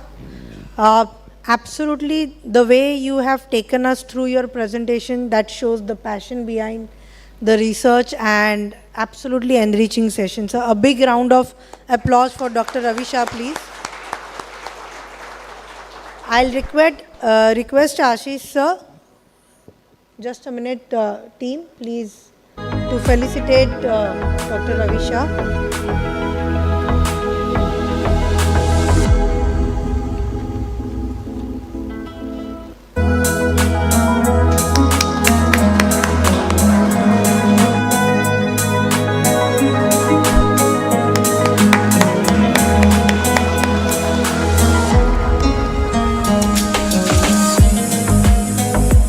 Thank you, Ashish sir. Thank you, sir.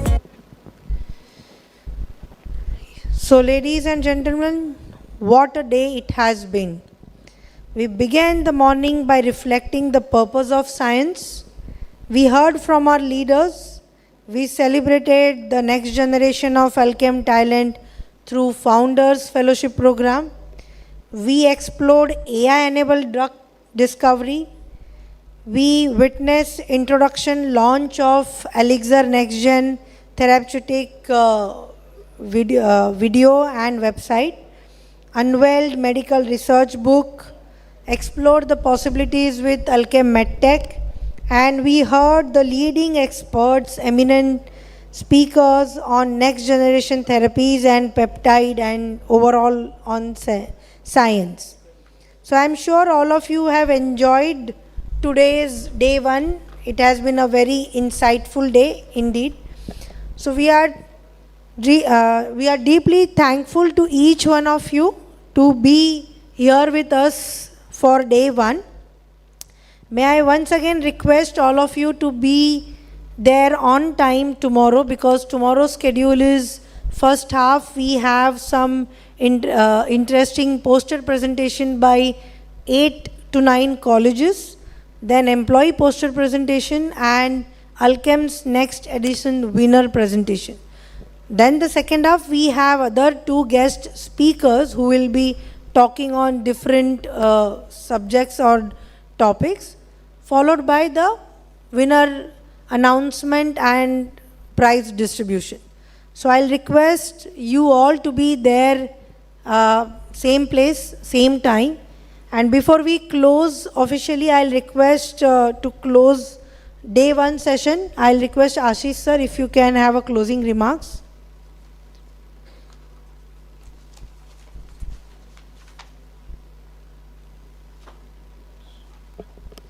I think we had a great day, lot of learning, lot of insights. We are getting better every year. I think this year was even better than last year.